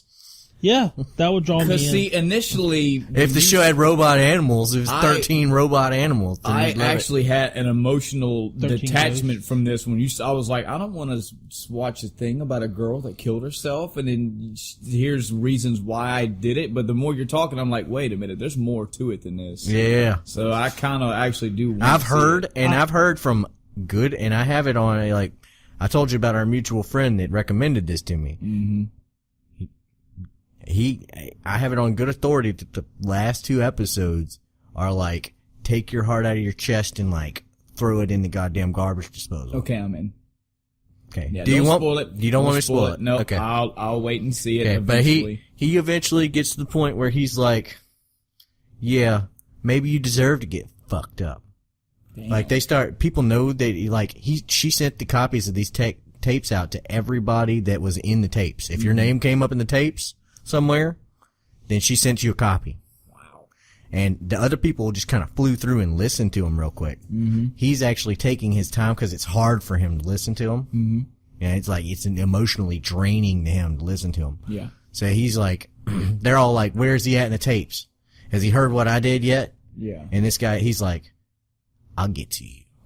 You know, it's like, woo. Then they're like threatening him and shit. And oh man. How have you watched the whole series? Nope, You're haven't seen it. working on it. Working How on many episodes are there? 13. Oh, there are 13 legitimate. Okay. How many episodes are you into? I think I'm on episode 6 or 7. So do you recommend it? It's good? So far. Okay. So far it's been, there is some cheese. There's some thick cheese. Thick cheese for you. Like it's typical fucking, oh look, it's the dance and blah, blah, blah. Yeah, shit like that. Yeah. Yeah, no. I might watch it after I finish watching DS9. But, and this is going to be a massive change of pace from Deep Space Nine. You are like 180. But so far, so good. Cool. I was hate watching it for a little while because I was like, she's just cucking the shit out of this poor beta. Yeah. This entire time. Yeah. And I don't know, maybe like the thing he got the tapes, so and the whole thing is that maybe he did something to fucking make her kill herself. Because he got a copy of the tapes. And it's tearing him up. Yeah. He's like, I really like this chick. Mm-hmm. You know? What could I have done? Yes. Yeah. But at the same time, and here's my theory, okay, and I immediately had this theory in the first episode, so this is not something that's a spoiler because I don't know if it's true or not. Yeah. But she said that she sent it to one person as a fail-safe. She said, I know I have one person that I trust that I sent this to that is going to fucking find you if you don't fucking do this, and he's going to turn this shit in and blow your whole fucking spot up. Yeah. And I'm wondering if it actually turns out that was him. Yeah. Maybe. That he was the guy that she was like, this is my fail-safe. I'm sending it to you. You aren't actually on the tapes. Mm-hmm. So, I'm thinking that might be how this ends. But, I had that theory in the get-go. It's interesting. I'm interested. She's like, here, I'll finally cuck you one last time, beta male. And he's like, boo! You baby, this is his shit. Oh my god! What else has been up with you? Any other movies or shows, or? I'm watching through Better Call Saul. That's the spinoff of Breaking Bad. You know, It's good. It's a good show. I've got to get around. You know what? You think that'll make you watch it immediately. Okay. You know the guy from Far Cry 3. Get out of town. He's the fucking character in this fucking. His name is Nacho. You can Google him right fucking now. You can Google Nacho, Better Call Saul. He even looks like him.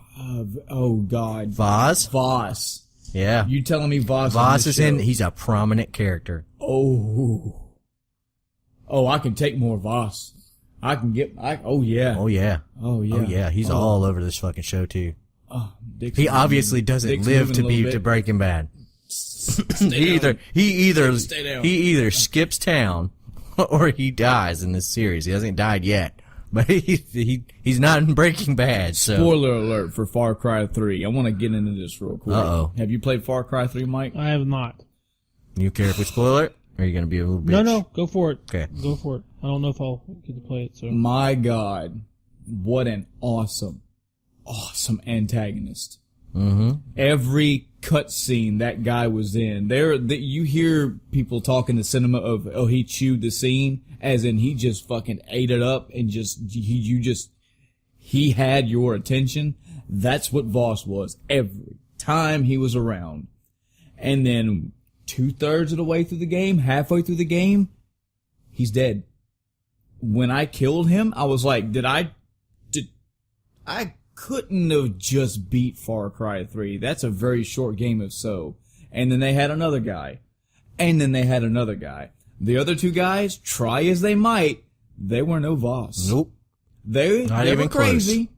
They had a little bit of, watch me kill these guys, bam, in cold-blooded. Yeah, I'm a badass. They were not Voss. I'm sorry. Nope. But, man. You gotta have the difference is he's a good actor. Oh, very good. And he plays insane really well. Yes. And did you watch through Breaking Bad? No. Damn. I know. They got a character in there. Oddly enough, his name is Mike. He's a total fucking badass all throughout Breaking Bad. That's both of us. He's this really old man. He fucking rolls around. He just fucks shit up. Mm-hmm. Well, him and fucking Voss get into it. Oh shit. They get right up in each other's face, and he goes, well, I got a problem. And, if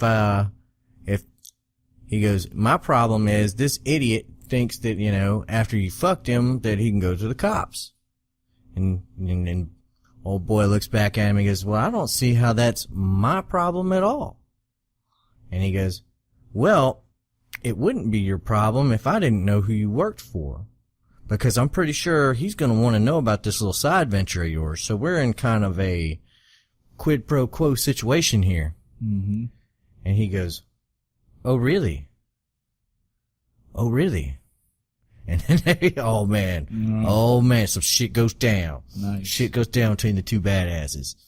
I will add it a couple notches up the belt of I need to get to it. Definitely do.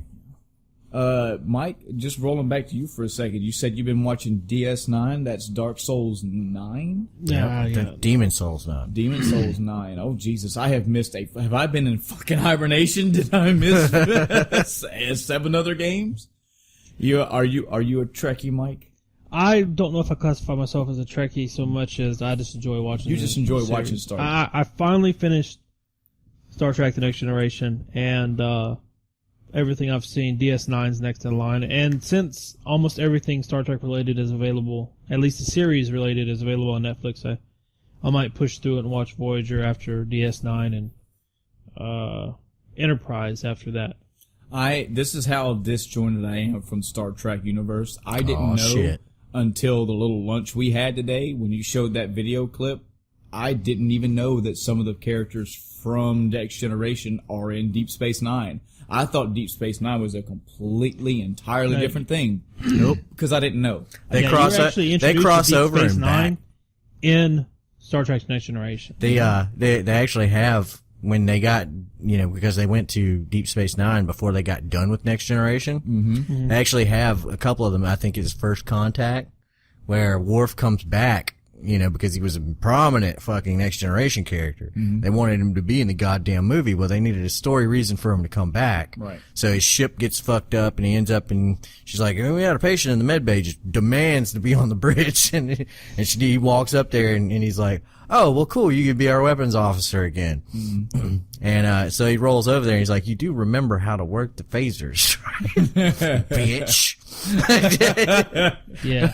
You don't want to try to call out Worf. Worf can be called out a lot because he's want to be badass. Is this before or after he gets his back shattered by a plastic fucking barrel or whatever? DS9 takes place after that. Damn. He had a spine transplant. Yes, that was pretty badass by itself. I've heard this entirely through a whole different podcast. And there's some crazy ass, like the Klingon anatomy, some crazy ass, like, they all have these built-in redundant organs. Yeah, they have like two extra hearts organs. and shit like that. Like everything's they're like extra, and like Krogans. their spinal cord is like some But badass apparently, if I spinal cord. understand their race correctly, fighting is like their religion. Battling, war is their religion. Yeah, you could probably say that, what is it, Kalis? I think is his name. He's one of the ones that they worship. I guess you could call him, for lack of a better word, a god. But yeah, it's all about honor and dying, dying in battle. And Right. it's a So glorious if I death understand it correctly, in that episode where his back was shattered, he was like, somebody just kill me. Yes. If I can't fight, you need to kill me. Yes. And people Matter were of like, fact, he asked Riker. should I do it? Because it's his religion and I should follow it, but I don't want to murder somebody because he's a friend. And they just had he a asked backtrack. he asked Commander Riker to do that, and basically Riker backed him into a corner and was like, "I'm not going to do it. If anybody's going to do it, it has to be family." And he's like, "You're going to have to get your son to do it." And his son was like, I don't know, 10 at the time or something, maybe. Mm-hmm. And he was like, do it, kid. And then he killed it. Anyway, needless to say that it didn't come down that way. So Yeah. It's cool. It's cool. I there's some, I just wish there was some hook that would actually draw me into Next Generation. I'm right on the cusp of, I should watch this, but the thing about Next Generation is that it's also, the difference between Next Generation and Deep Space Nine is Deep Space Nine has a little bit of episodicness to it, but it also has a giant overarching story and things don't get resolved immediately.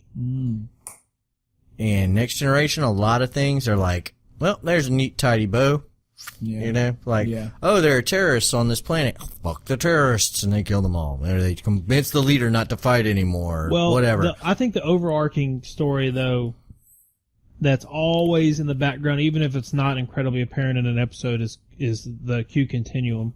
Yep. I think that was their overarching story in the Next Generation. I remember Q. I only remember him because he was fucking magic, but he was in all three series. He was in Voyager, Next Generation. I already seen an episode somebody where he correct popped me up if in I'm DS9. wrong, but wasn't the actor who played Q, wasn't he also in like a soap opera? Oh gosh, I don't know. I haven't done that. Somebody's going to be like, yeah, but I only know that because my mom watched soap operas, and when I saw Q in Star Trek, I was like, that's that guy from that soap opera. Well, I'll tell you, the Next Generation, and this wasn't so much a problem with DS9, but the Next Generation, one of the biggest things, it's just like every other series, like The Office or Always Sunny in Philadelphia, or there was another one. Oh, Parks and Recreation, right? Mm-hmm. The first season is really hard to get through. Yeah. It's just so hard to get through. But then every season after that, it gets better and better and better and better. And probably the only thing that you'll be disappointed by with Next Generation, if you ever actually try to watch it, is the last episode. The way they end the series is just not fulfilling.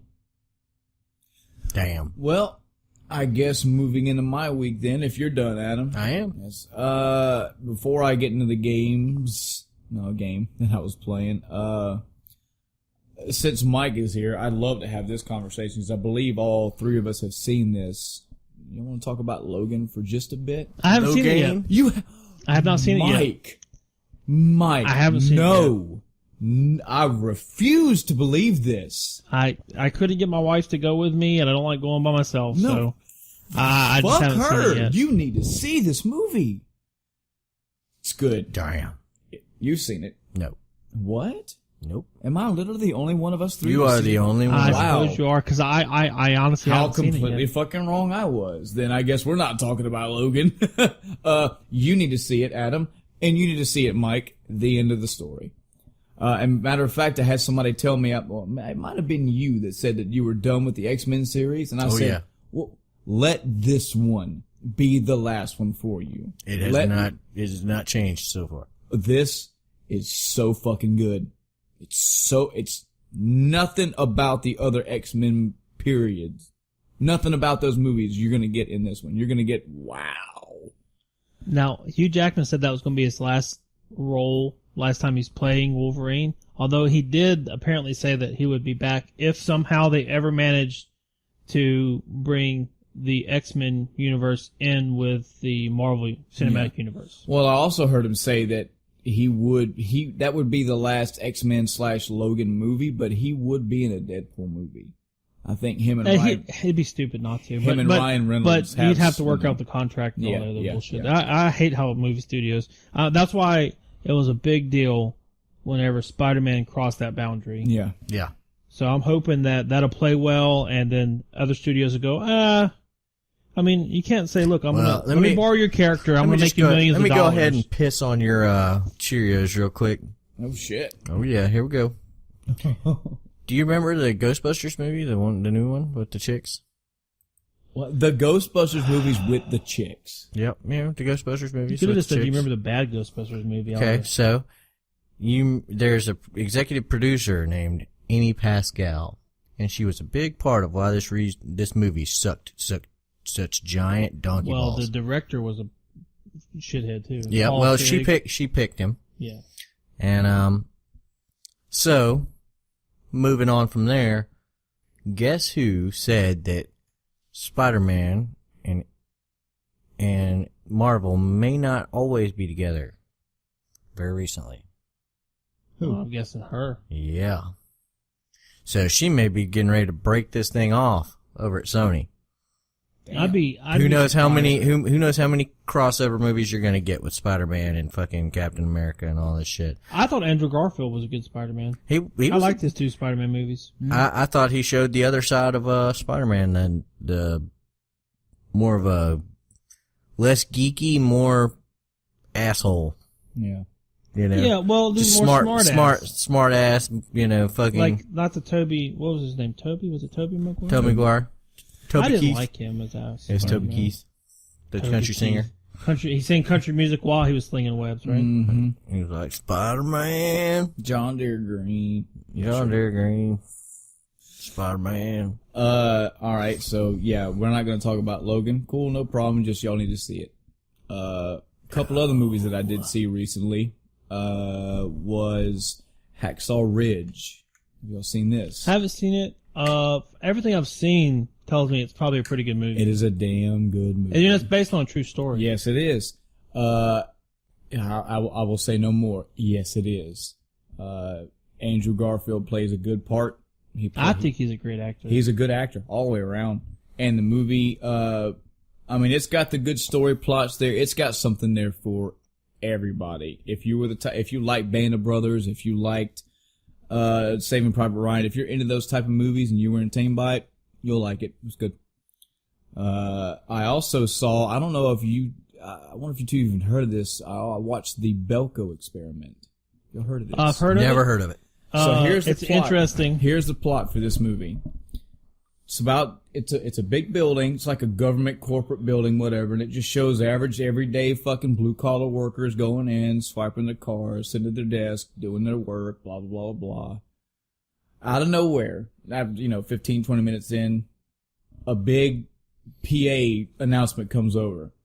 It's like, everybody, we're locking the doors, we're locking the building down, there's no way in, there's no way out. And here's the thing.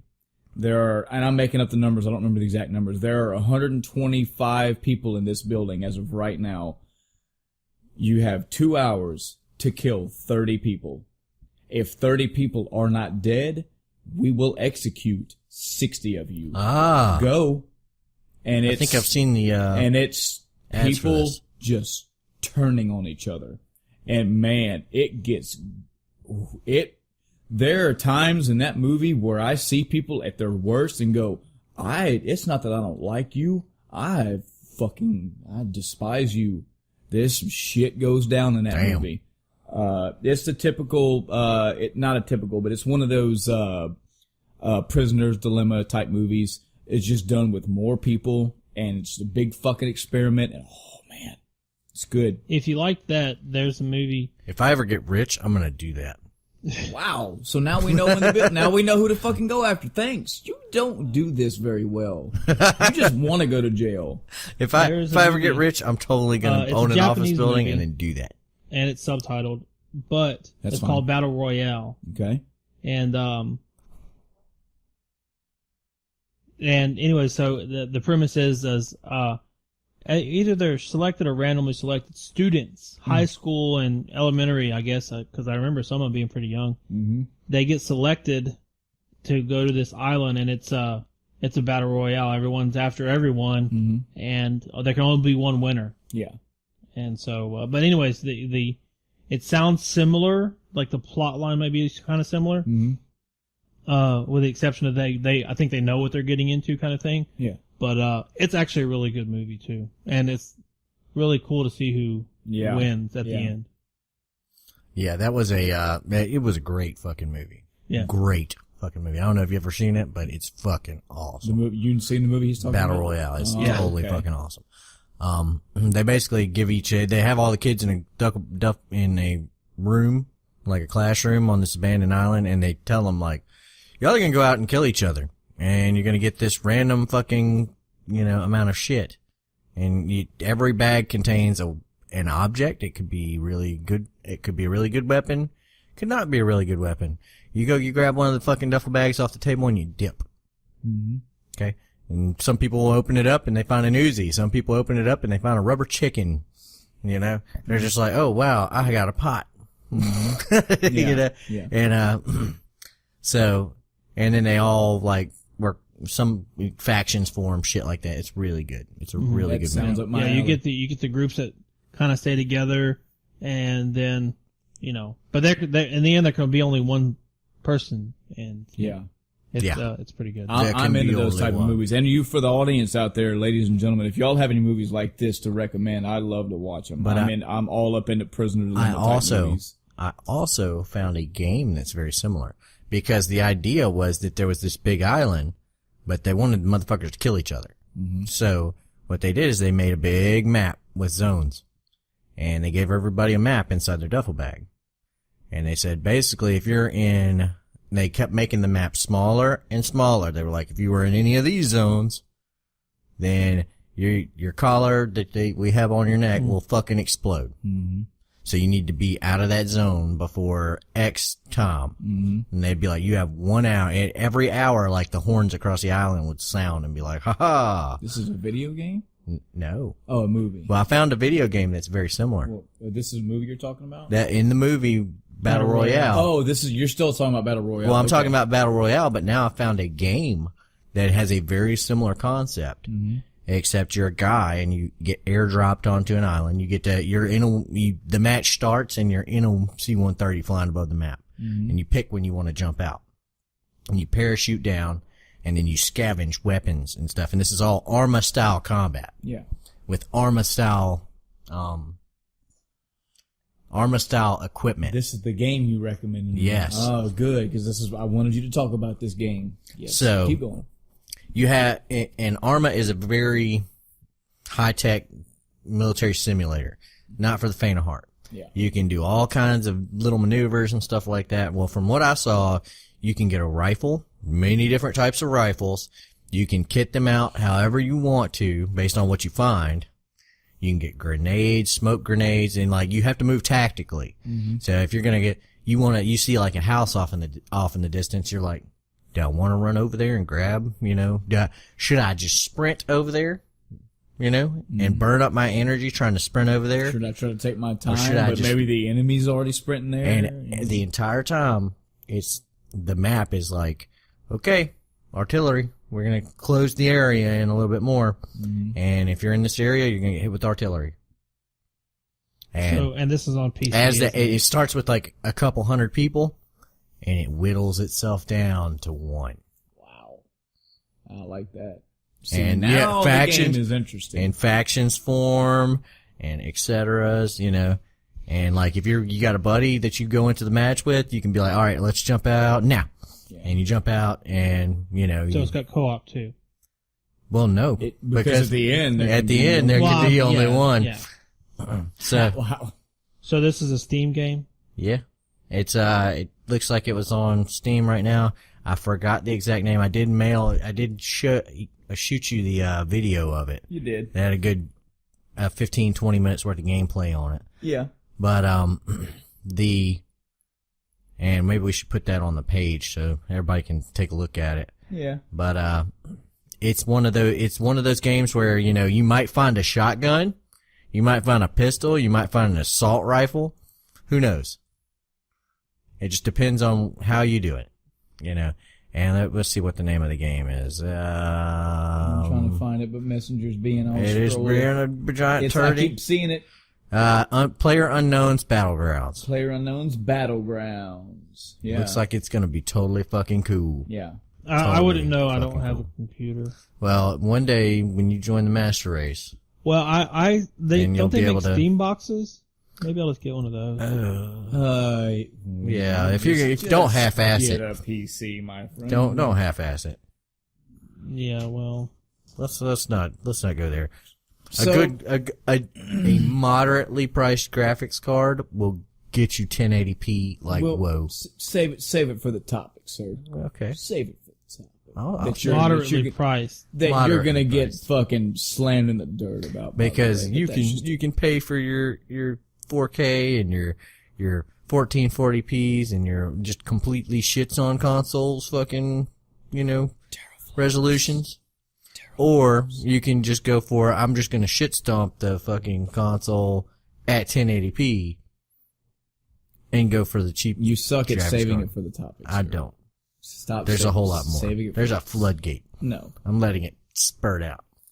I got my finger in the dike. Those were 2 movies that I saw. Like a little Dutch boy. Man, I'm just so disheartened because I just had known by now you had seen Logan. It's good.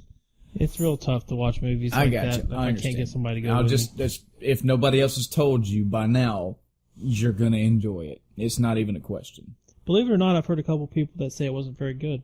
Well, everybody has their opinions. All Yes. I'm telling you is compared to any other X-Men, especially any other Logan-specific, Wolverine-specific movie, so good.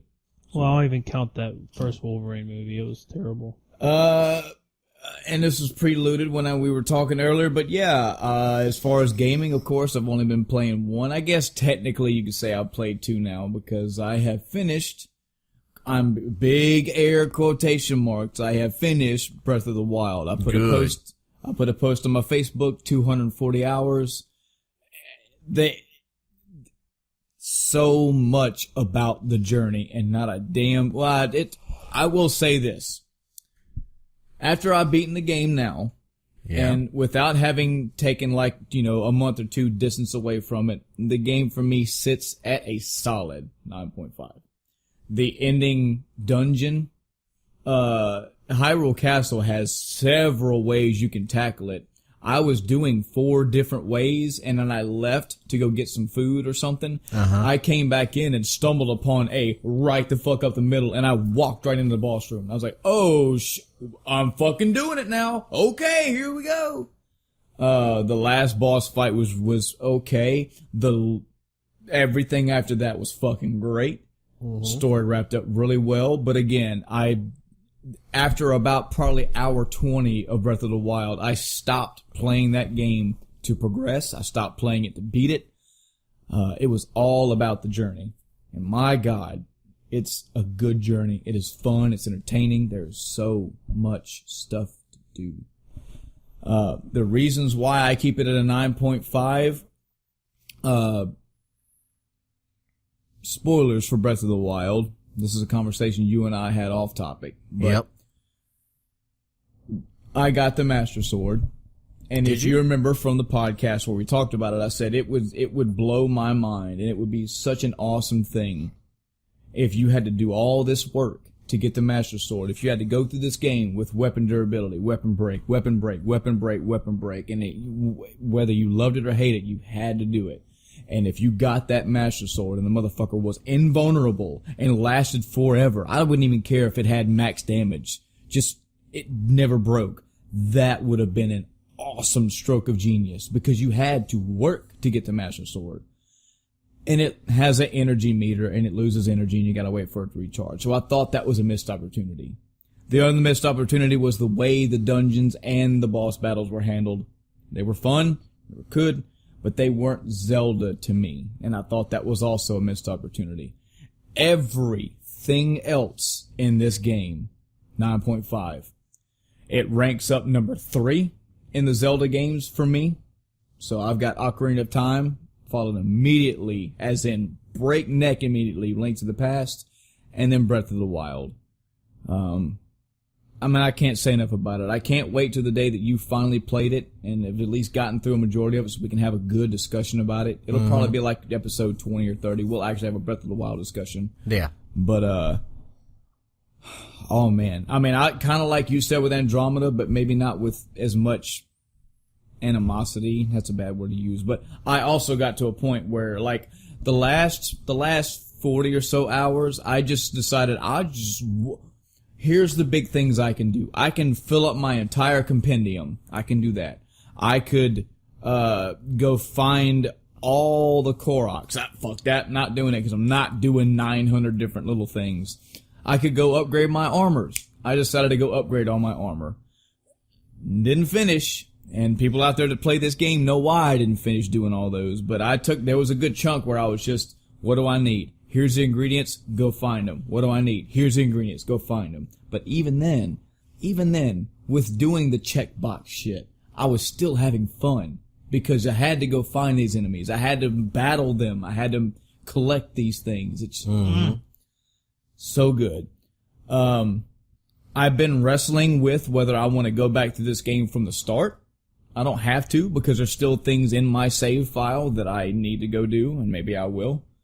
I will tell anybody out there that when you beat the game, there is no New Game Plus. I don't think anybody even thought there would be, but there is not. What happens is when you beat the game, it puts you back to the last save you had before you beat the game, and just puts a little star there saying, hey, you beat the game. So you can still go back through the game and go finish up whatever you want, or just go explore or whatever. God damn, what a good game.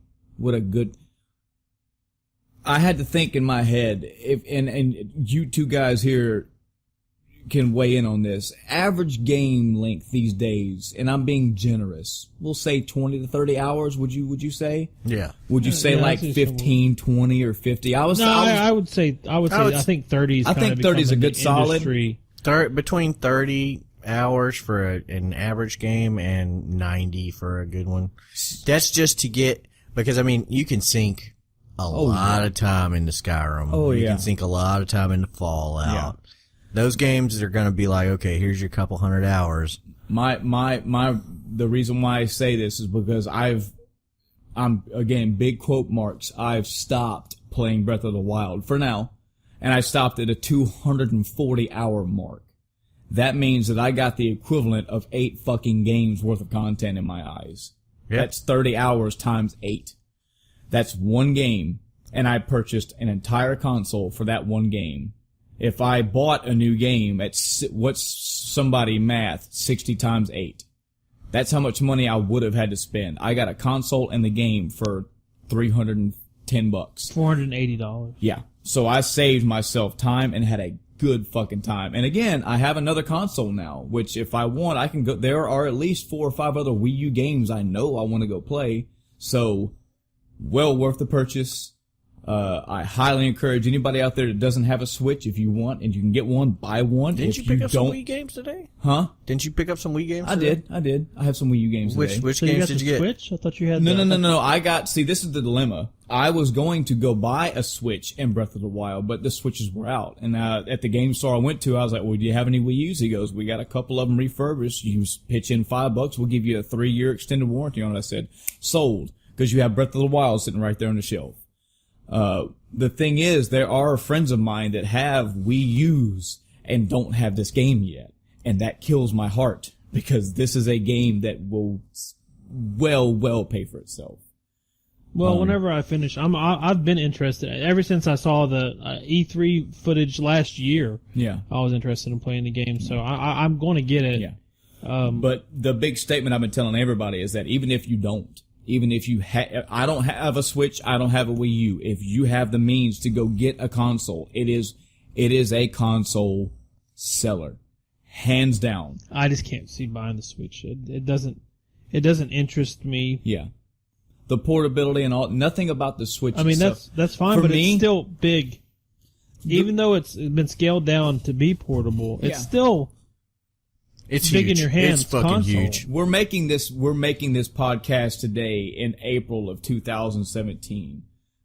I don't know the plethora of games that are going to come out for the Switch. The only reason why I was going to buy a Switch is because it does have a graphical I do upgrade. want to taste the cartridge. You want to taste the cartridge? I want to taste the cartridge. Damn. You heard about the... I've seen plenty of videos. It looks like it tastes terrible. Do you know about this, Adam?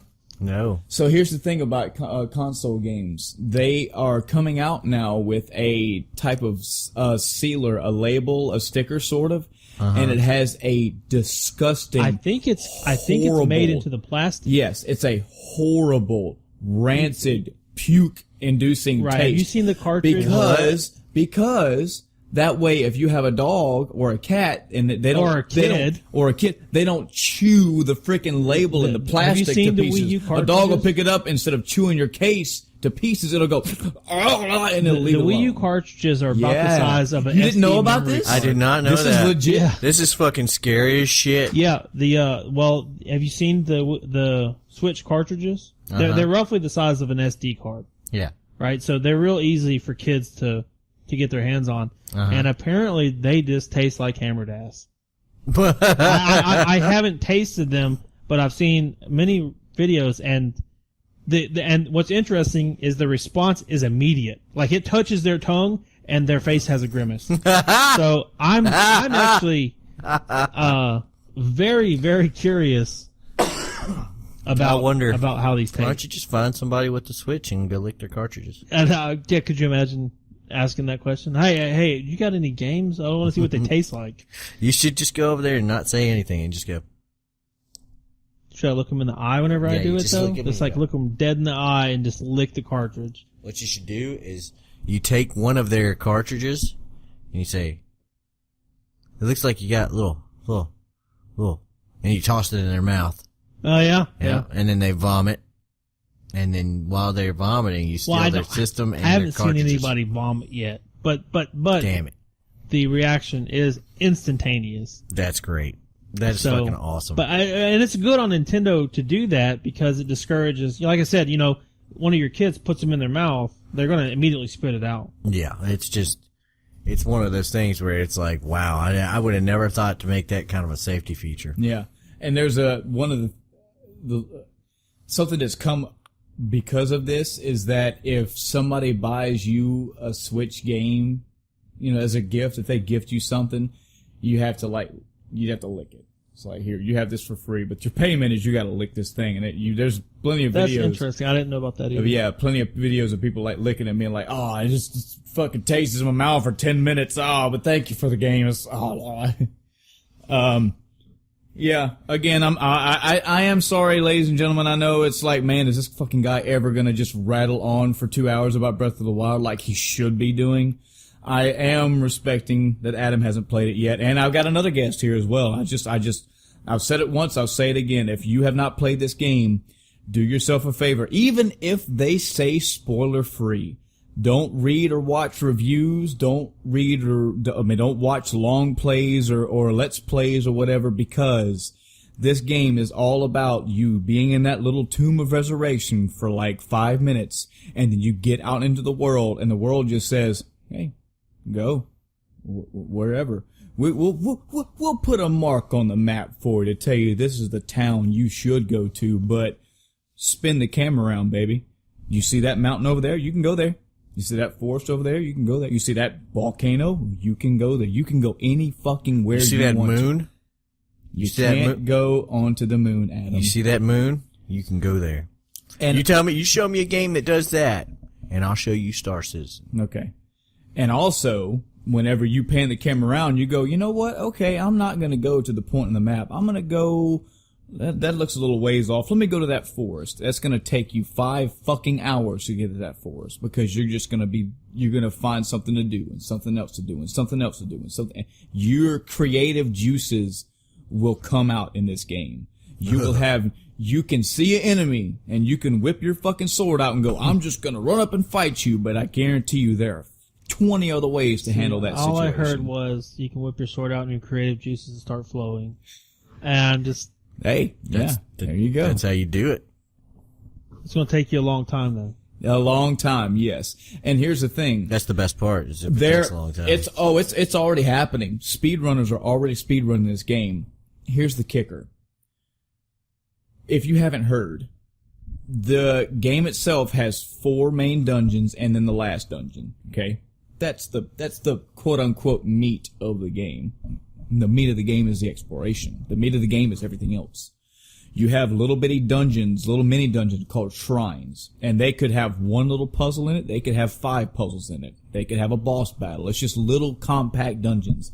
There are 120 of those if you want to do them all. They're also little bitty. Most people don't like this, but if you're the type of person that likes to find little hidden things in the world, there are these little Deku type beings called Koroks. They're just like little twigs with leaves, and they got a little smiley face, and you find them. You can like pick up a rock, and there'll be one, and it gives you a little emblem saying, "Hey, you found me." There are 900 of those in the game. You will find, no doubt, if I could probably go to that picture right now, just my natural playthrough. And I thought I was doing a good job of I would see something and go, that looks weird. I bet I can move that. And I picked it up and, oh, there's one. Or I was like, I bet you that block fits over there, and I do it and I get one. I thought I was doing a pretty good job of like, let me stop and do everything in the area. And I think I found like 70 of these things. There are 900. 900. There is a lot. There's like 88 armor sets you can find. That's to the point of like near absurdity. I know. Well, again, let me get to my point. There are all types of weapons. There's swords, there's spears, there's pole arms, there's bow and arrows, there's gigantic great swords, there's little curved blades. There's all kind of weapons to find. There are people that have speed ran this game to 100%, as in they did all that shit I just told you, and the minimum that they can squeeze out right now, even without glitches, with just doing every fucking possible thing at the exact millisecond that they can, 50-something hours. That's still a fucking lot. Yeah. That is still a long time Damn. to 100% a game when people are speed running 100% like Final Fantasy VII in like 14 Using the hours. fastest modes of travel and Yeah. So much of that game time, if I was to take the shrines away and the extras away and the actual story away, that's got to total up to maybe 50 or 60 hours. So the other, 180, 190 hours of my gameplay was me sitting in this chair, turning the game on and just going, I'm gonna go over there. Oh shit, some cool shit happened. Alright, I'm done with that. Let me look through my log. I think I'll go talk to this guy. Let me go talk to this guy. Step 5, go down the hill. Oh, what's this area? I've never seen. What the fuck is that just flew by me? What? And then 2 hours later, I'm like, I guess I need to go eat or something. You'll get lost in this game, and it's fun lost. It's well, not. that's a good thing. Yeah. I think it's time today.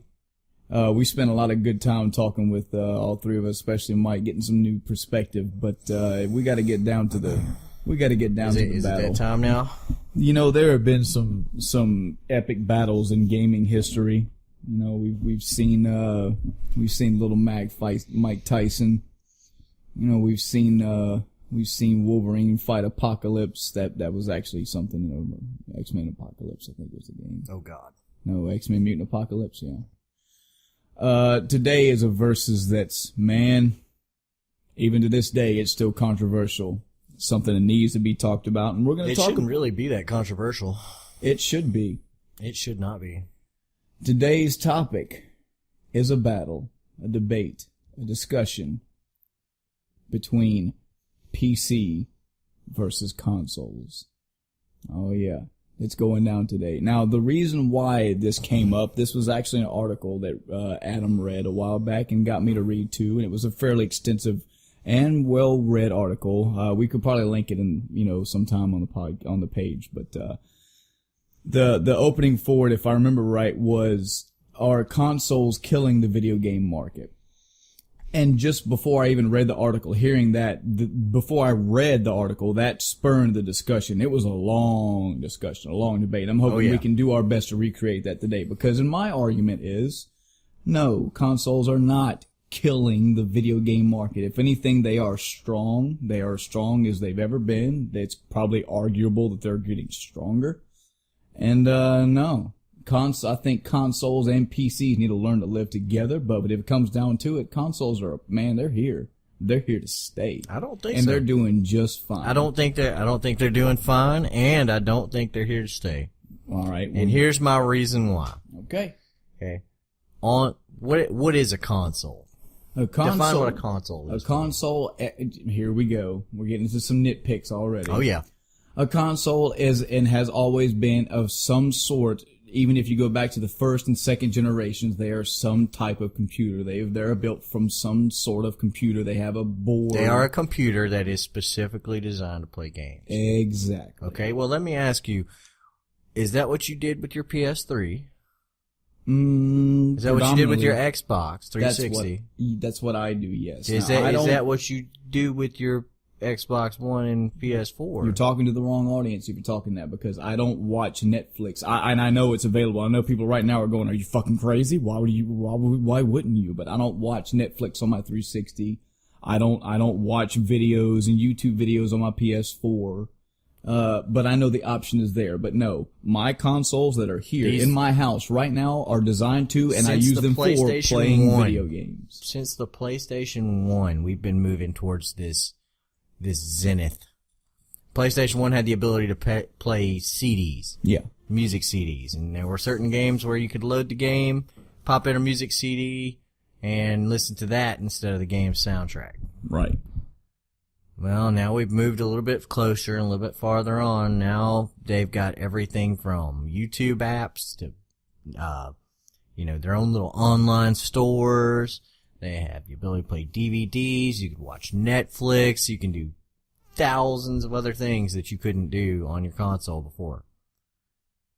But you still can't do any of those things quite as well as you could if you did it on a PC. But it doesn't matter. But this is part of an overarching point is that this is the way that consoles are moving right now. Mm-hmm.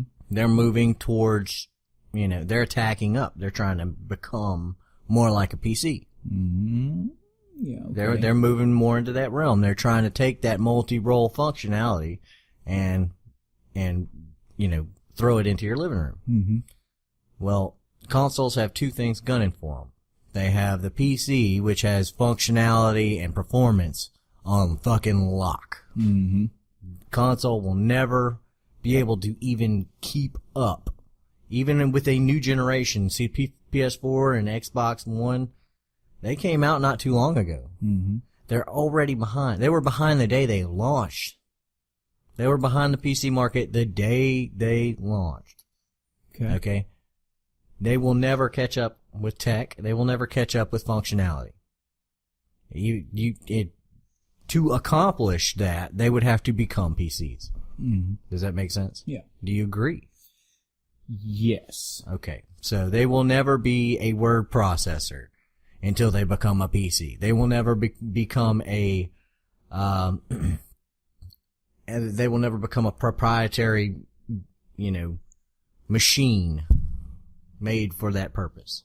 Okay. There's a limit to how much they can increase their functionality before you might as well have just bought a fucking PC. Mm-hmm. On the low end, you have things like phones. Phones have gone through a transformation in the last 10 years.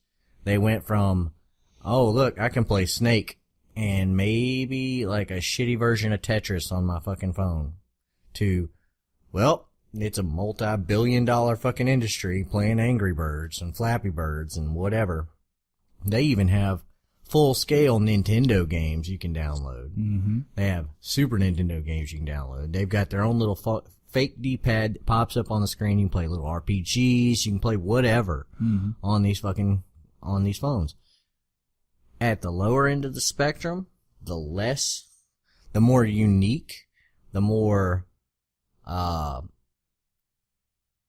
want to say not indie, because PC has indie as well. Mm-hmm. But both of those markets are easier to break into than the console market, because both of those markets are just like, okay, well, here's a game. You have a machine that's capable of running it. You can run it. Now, you could say that the Google Store and stuff like that, but you can jailbreak your fucking phone. You can jailbreak your console too. Mm-hmm. But what are you more likely to do? Jailbreak your phone to get a proprietary app on there, or jailbreak a console and risk losing the damn thing? Mm-hmm. As the phones continue to get more powerful, phones get more powerful just like PCs get more powerful, just like consoles evolve into generations. They're going to eat up that lower end market from consoles.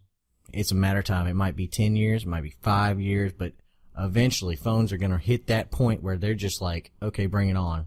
We're going to fuck a console up. Mm-hmm. PCs are never going to get caught by a console. Ever.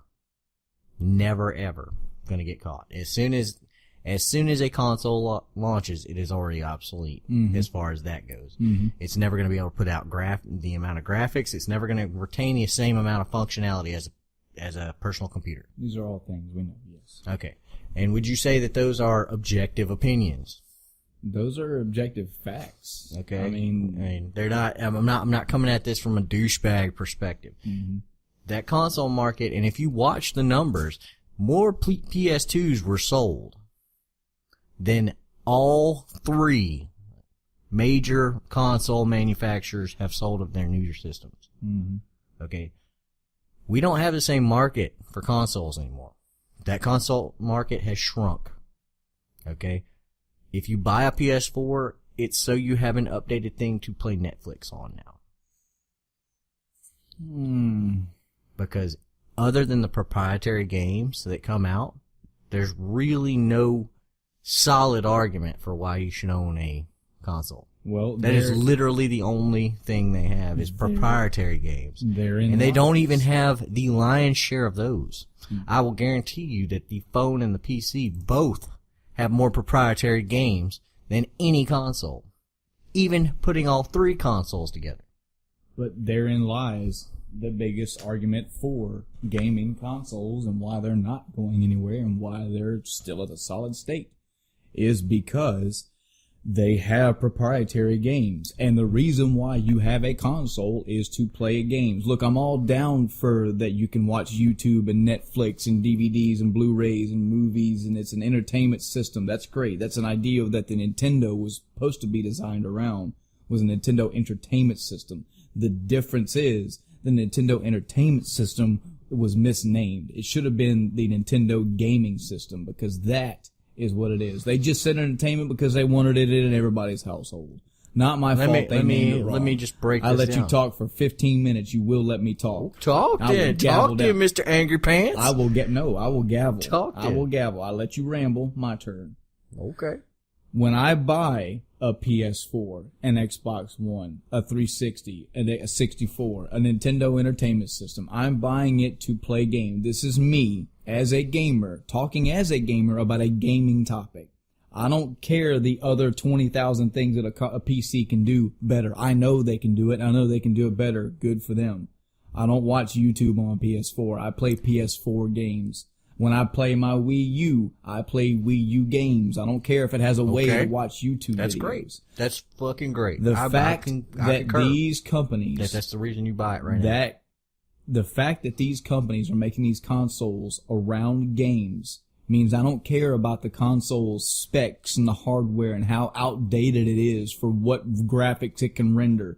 If the game is good, I'm there.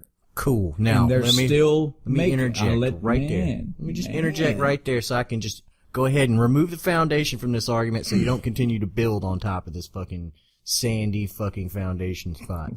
All right. When it happens, when you have that increase I told you was 5, 10, 15 years off in the future, where phones are fucking shitting out totally awesome gaming experiences. And PCs are still doing what they're doing and cutting the fucking edge of technology. The console market will shrink to the point console makers right now are losing shit tons of money. Okay? Name a console manufacturer that depends on console sales to stay afloat. I would hope none of them. One of them is. Who? Nintendo. No. Nintendo is going to be the first casualty of this. No, I don't think so. I think so. I'm just going to chime in on that. I think Nintendo has always had an element of innovation. Nintendo used to make fucking cards.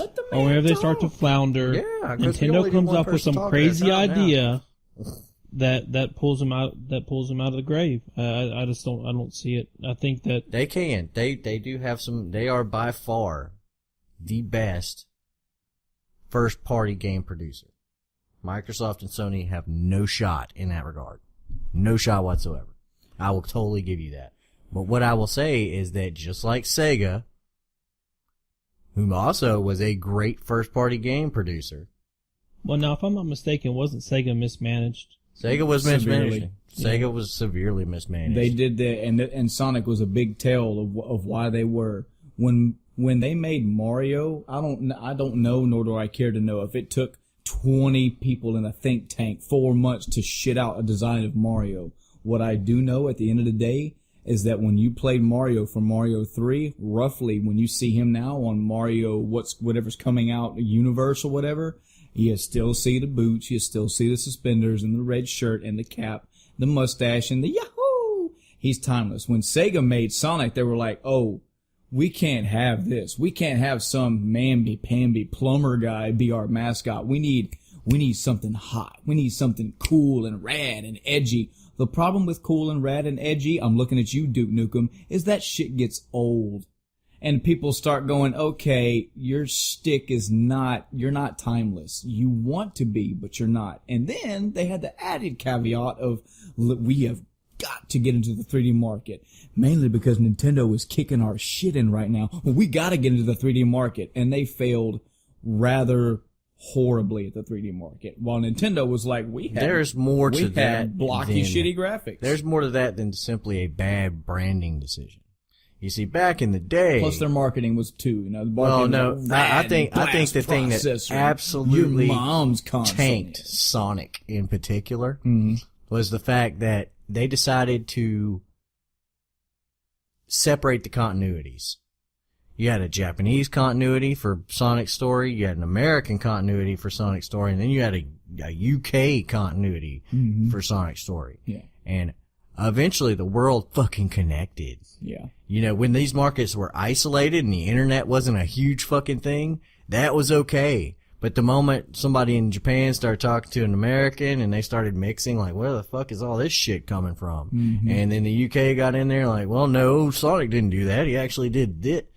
Then it was like, okay, well, which direction do we want to fucking go? Yeah. When they made Sonic Adventure, they're like, I guess we'll go this way. Yeah. And then when the next one came out, they were like, oh, maybe we'll take a little left turn here. And it just got convoluted. There were 20,000 little fucking bunny friends that the Sonic decided to develop over time. And that totally tanked them as far as that IP went. As far as the rest of all the shit that Sega went through, Sega failed on its own. Yeah. Sega didn't fail because the market disappeared. That's what I'm saying, is the market is going to disappear. I don't think the market's going to disappear. I think that not the market for games, but the market for consoles is going to disappear. And this is why. Because it doesn't take much for phones to take on more responsibilities than they already have. Mm-hmm.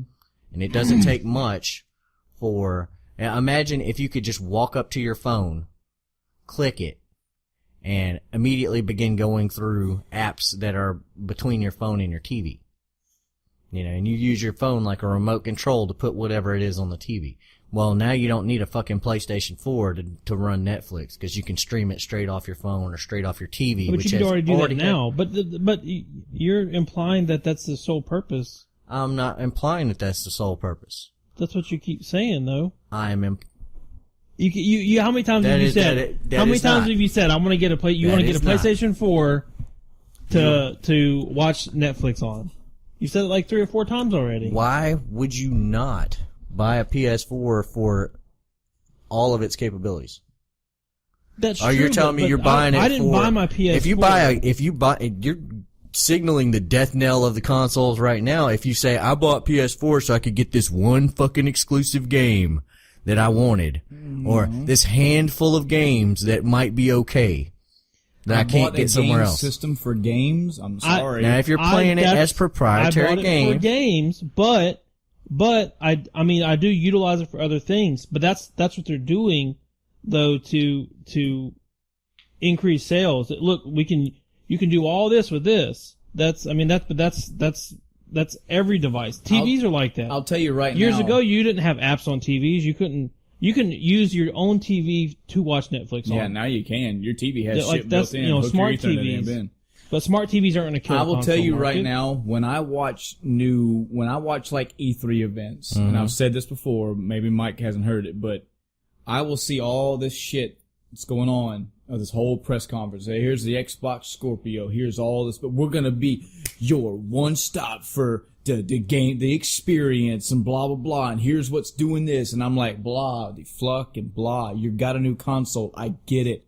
what are the games? Because that's what I'm The gonna buy only your thing, for. and that's what I'm going for here, is people want the games. When you try to say PC versus console, blah, blah, blah, blah, blah, I don't give a fuck what your fetish for that piece of fucking plastic over there is. Whoa. Okay? That is a fucking piece of plastic that plays games. Okay. Okay? It also plays Netflix. It also plays other bullshit. Well, I'm telling you that other bullshit fucking functionality, other than the games, is already occupied by phones and PC. So you can just go ahead and hammer that the fuck out. It is not the center of your fucking media entertainment experience. It's not. It shouldn't be. It should never have been. Oh, well, good. Well, let's go on to the games now. Yeah, because when you start to lose that market, because Granny doesn't buy a PS4 because she wants to play fucking, Castlevania on her PS4 or whatever the fuck comes out. Mm-hmm. Okay.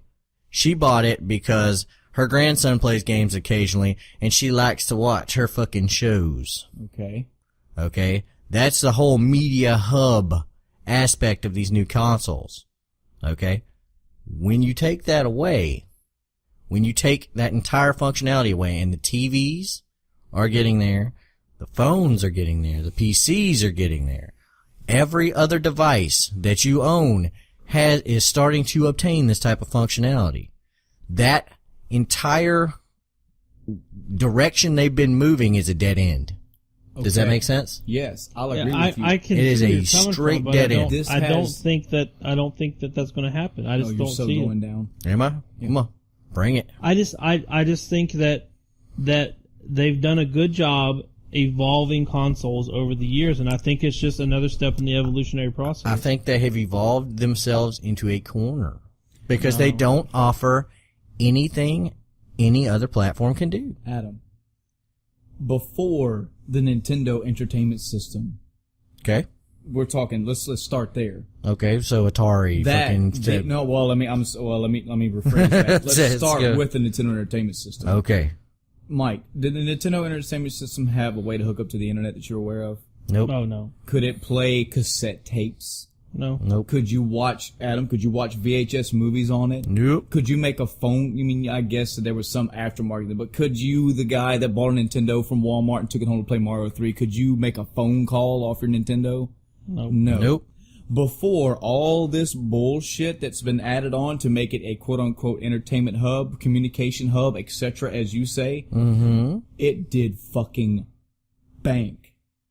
Because all it did was play fucking video games. And we will cover that because I have a giant argument. You're making pillars. And I have to make one pillar at a time because it's a giant fucking topic. Now, if you want to move over to this other pillar, I'll knock it down for you. Let me knock this one down for you, okay? And again, I've made this statement. It's as plain as simple as it gets. Mm-hmm. Do phones have the mobile market and have the app ability and have other functionality cornered to console? Yes. Do I care? Fuck no. I'm sorry that's now if that in the larger gaming sphere takes their profit down some. Now their profit bubble is smaller now. Doesn't mean a damn bit of thing to me because it's still pumping video games. It will.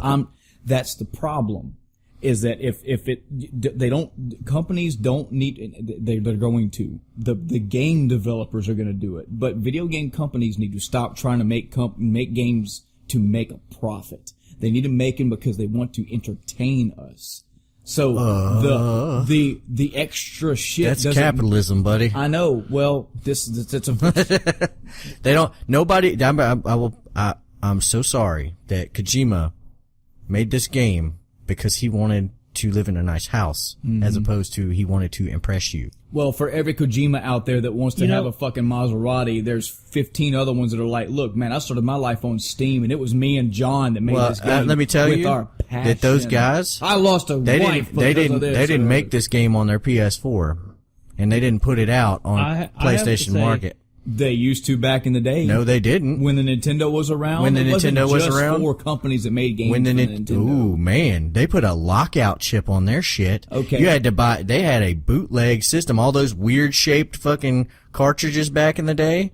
where other companies trying to break in. You remember the weird like black cartridges and funny shaped ones? Mm-hmm. Yeah, I think the Nintendo Nerd did an entire fucking segment on these weirdly shaped cartridges. Video game nerd. Yeah. They had to bypass Nintendo's built-in fucking sabotage of allowing people to, and it even works with the DRM. You look at the back of a PlayStation disc, it's black. You still had people that wanted to make games. They wanted to make games to make fun, but not on the console. That was never a thing. You never said, "Man, I want to make Nintendo games. I want to make PlayStation games. I want to make Xbox games." You say, "I want to make a really cool game." But once again, we are losing and I've been wanting to say this focus. the whole time. Okay. I think it was consoles that started the computer games. That's cool. I don't think it was computer games that started It's the about console. it's about 50-50 there. The history shows that this is the more you go back in history for games, the more you'll see. Like when you were playing Mario 1 and Ninja Turtles on the Nintendo and Blaster Master, there were these there were entire DOS type games that were so underknown and just well, no, that's the fine. wall. But I'm going back before that. No. I'm saying like Atari. What was PC like with Atari? Yeah, what was the PC equivalent back when Atari was? You had like the Apple games, you had like Zork, I mean, and we're little talking text Oregon Trail adventures. type shit. Yeah, Because I'd rather play you're- Pong than Oregon Trail. Well, I don't want to die of dysentery. That's great. But what I'm saying well, that's is the taste though. things that Oregon But- Trail came a lot later. But Here's another reason why I think that video games, that it's okay that they're diversifying like this. I sold my wife. Hang on. Wow, really? I sold my wife. He sold his wife. Podcast over. I'm so sorry that we do not the end of On do not- PlayStation. the End of Time podcast does not condone Slavery. selling humans. So I wanted a PS3, right? And, Okay. And my wife just wasn't having it. We got plenty of consoles. We don't need any more. And of course, I disagree. I'm a guy. That's not the way it works. That's cool. And Oh my god! It ain't so how it works. what I had to do is I had to sell her on it. Right. And I sold her on it because it's a Blu-ray player. Mm-hmm.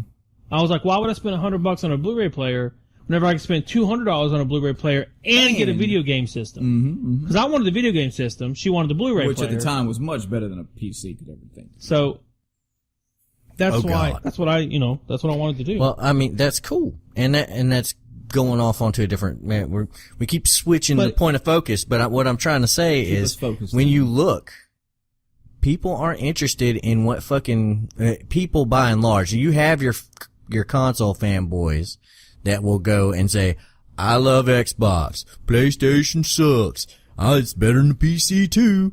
Hardcore gamers play Xbox. And you have the same fucking idiots on the fucking PlayStation side that do the same shit. But your average gamer doesn't give a fuck if it's on Nintendo, if it's on Xbox, if it's on PlayStation. They probably own them all. Precisely. Anyway. Yeah. So they're sitting there like, wow, well, I just want to go where the games are. Exactly. Okay, well, what I'm telling you is that the market forces over time are going to crush the space where the consoles occupy. And you shouldn't mourn it.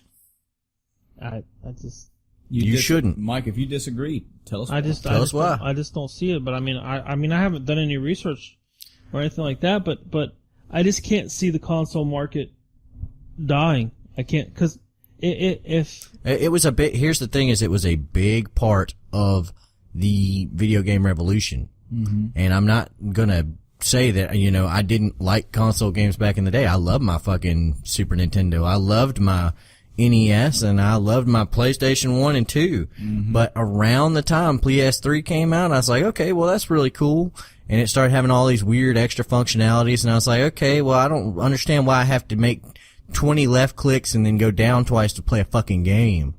I should just be able to pop this thing in and play. And I agree, but that's that was one of the things that immediately caught me off guard when I got a PS3. Mm-hmm. I was like, man, I have to go through all this extra crap just to play the fucking game. But the more I looked at it, when we got to the PS4 and the leap wasn't so much of a, and we've talked about this before, the differences between console generations as they went on continued to plateau. Mm-hmm. Does that make sense? Yeah, It's starting to go, it stopped being you went from Atari to NES and you were like, wow, look, that's so much cooler. Look at all this cool stuff. And then you went from NES to SNES and the sprites became much more detailed, much more intricate. Then you went from that to 3D games with the PlayStation. In the 64, yeah. And the 64.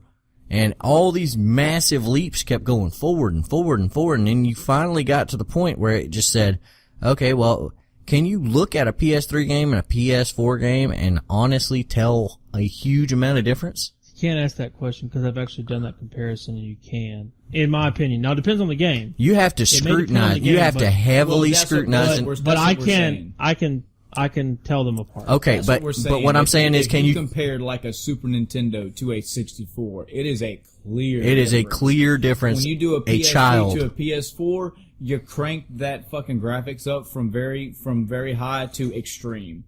That's what you did. You didn't go like, oh god, it's almost in my. Oh wow, it's like they just increased the graphics a little bit. Yeah, and I'll agree. What with I'm that. saying is that's a plateauing market right there. I won't say this specifically about consoles, but I will say this, and this is actually, I can't remember the guy's name, but he came up with the theory that technology was going to, increase in functionality or decrease in size by a factor of 10 every few years. I can't remember how often it was. Well, we actually found out that's going to plateau. We're going to reach a point where it's not going to do that anymore, or at least it'll do it on a significantly smaller scale.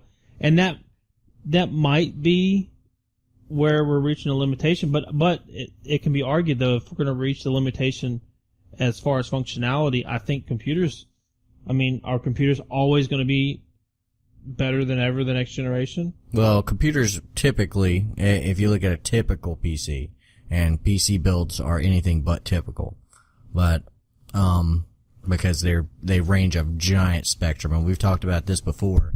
The difference between your system, Mike, and mine is there's probably a gulf of difference between your graphics card and my graphics card, your processor and my processor. You know, you might have 10 times better of this than I do, and I might have 10 times better of that than you do. But we both played the same fucking games. Exactly. Together. And here's the kicker. When I play a console, don't matter what he has or what you have or what I have, we're all got the same console and we're all playing the same game. Unless you don't have the same console. No must no fuss. Well, that's exclusivity between, No. Between you. That's disputes between companies. No, because if you take as you said, that's part of fucking commerce. So what you gonna do? No, we're not gonna do. It's not part of commerce. What you have PC games that interface with the Xbox. You have PC games that interface with the Mac. You have PC games that interface with the phone. Okay, you have phone games that interface with all of them. There's no exclusivity there. Microsoft doesn't own the fucking PC platform. And if they tried to, they'll lose their market dominance with Windows when everybody goes, okay, well, what will let me play my games the way I want to? Yeah. But you end up with, well, let's get back on track.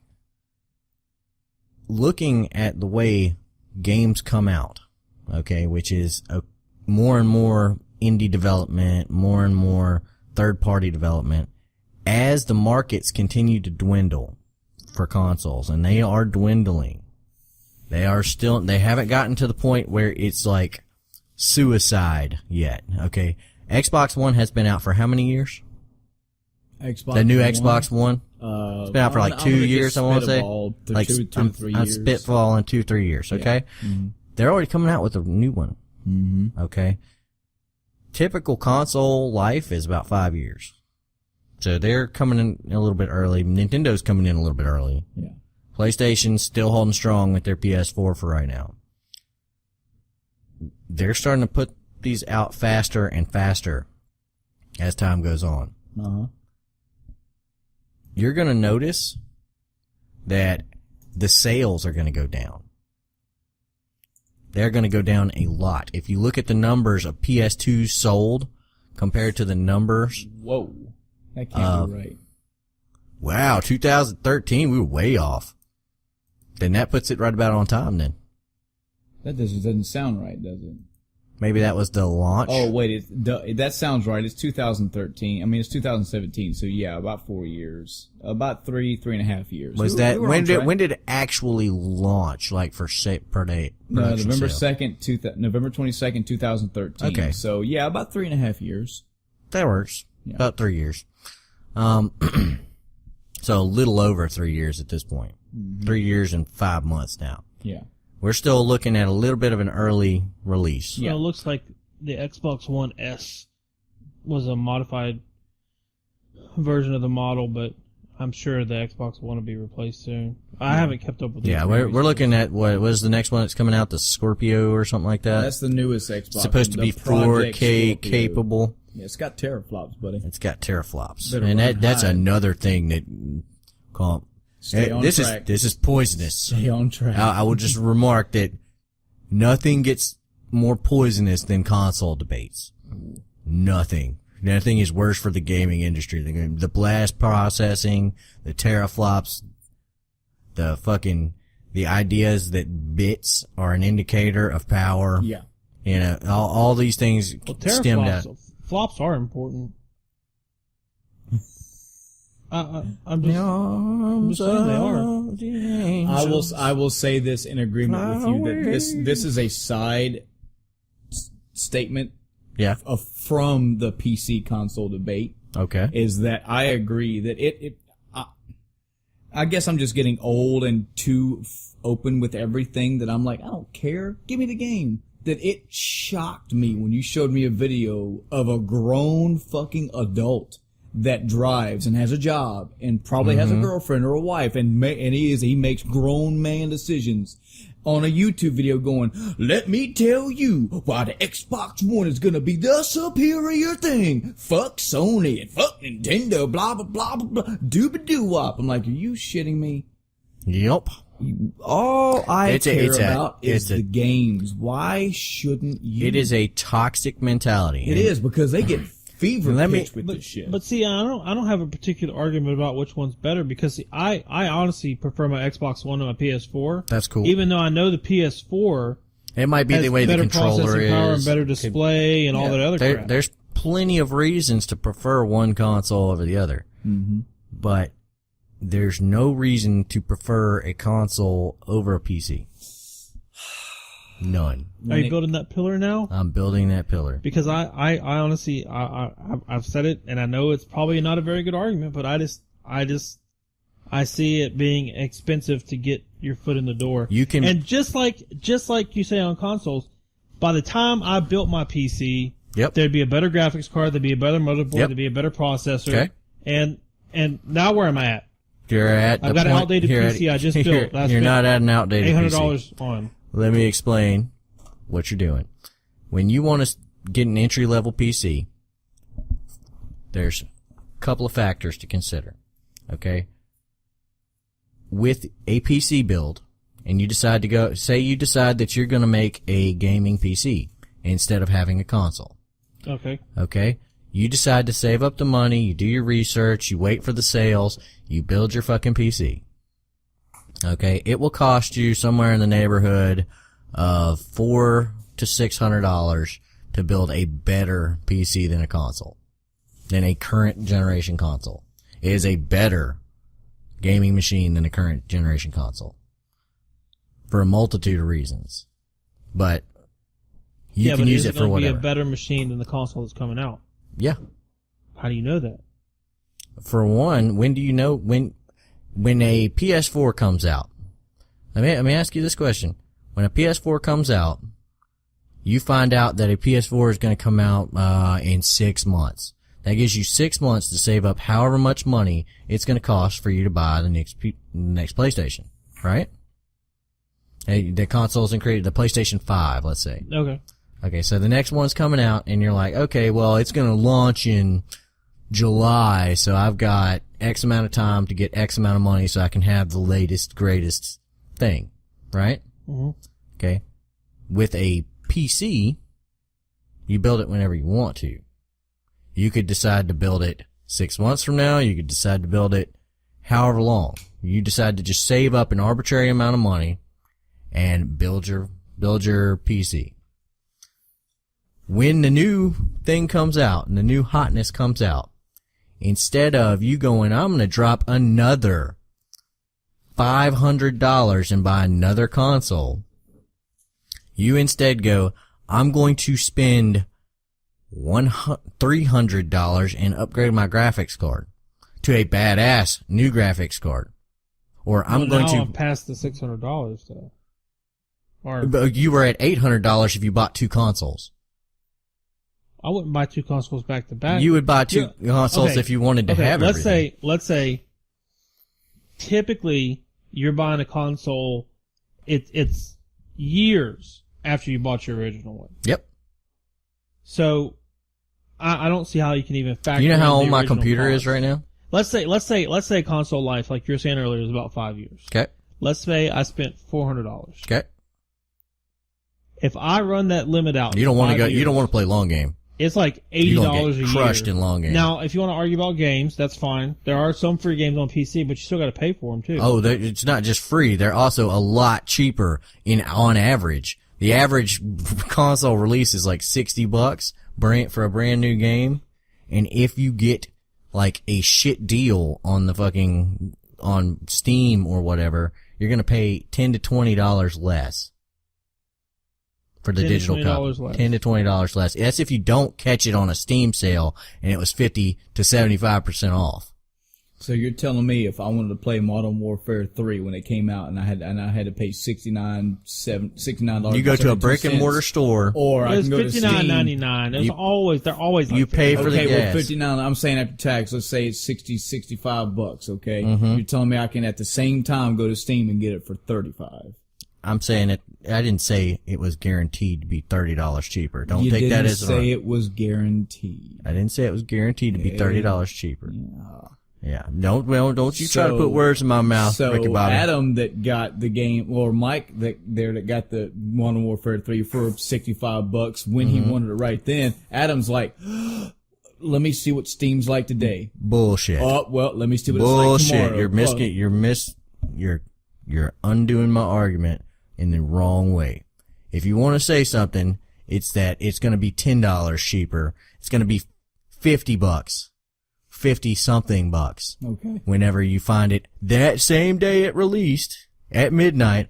And we'll go into another advantage there, but at midnight, say you're sitting there at GameStop and you're in line waiting for your new fucking game to come out. Modern Warfare. I'm going to suck this thing's dick. And you go in there and you drop your 60 fucking bucks on this brand new fucking game. Okay. Meanwhile, Adam had it pre-downloaded, and the moment it struck 12, Adam's computer said, okay, here, let's download it for him for $10 cheaper. And I've got it 20 seconds after midnight when the last bit of code goes and downloads and installs. Seconds, huh? Yeah. What is your download speed? My download speed is whatever fucking speed I want, because I can download 99% of it before it launches and just get the last little bit of code the day it fucking comes out at midnight. That's what a pre-order will do. You get the pre-download. I've got my hardline with 99 megabytes. And I'm not talking about downloading. It still takes me forever. Well, what to he's download saying is PC the way a lot of games work these days is like, let's say the game is 80 gigabytes. That's fine, but you still have to pre-download that 99%. Yeah, but you have. But I did that on Monday when the game released on Thursday. Yeah, so you got time. You can set your computer up and go download. Well, that's fine. But okay, so does that affect you playing online though? Like if you got it downloading in the background, is that going to affect anything?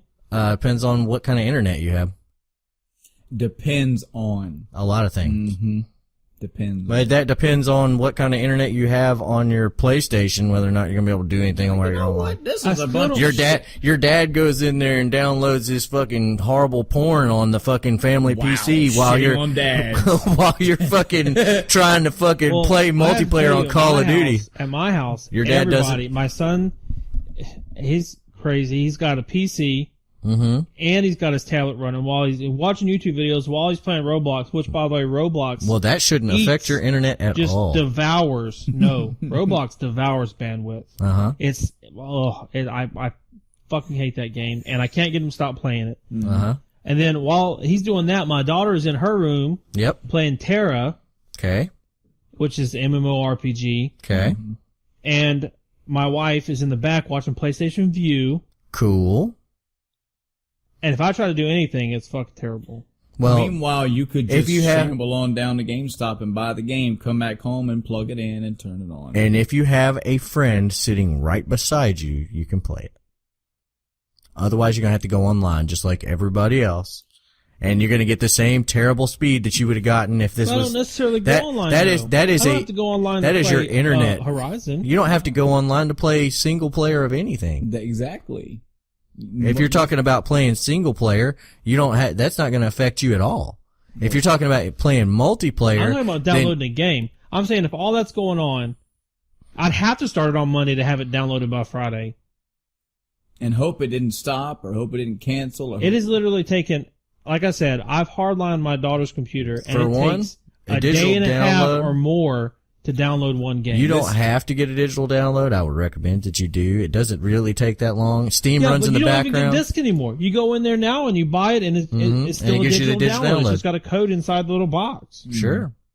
So it's that's the direction of the media. And Xbox One didn't even want to come with it. Xbox One, the games weren't even going to be on the disc. Your situation is...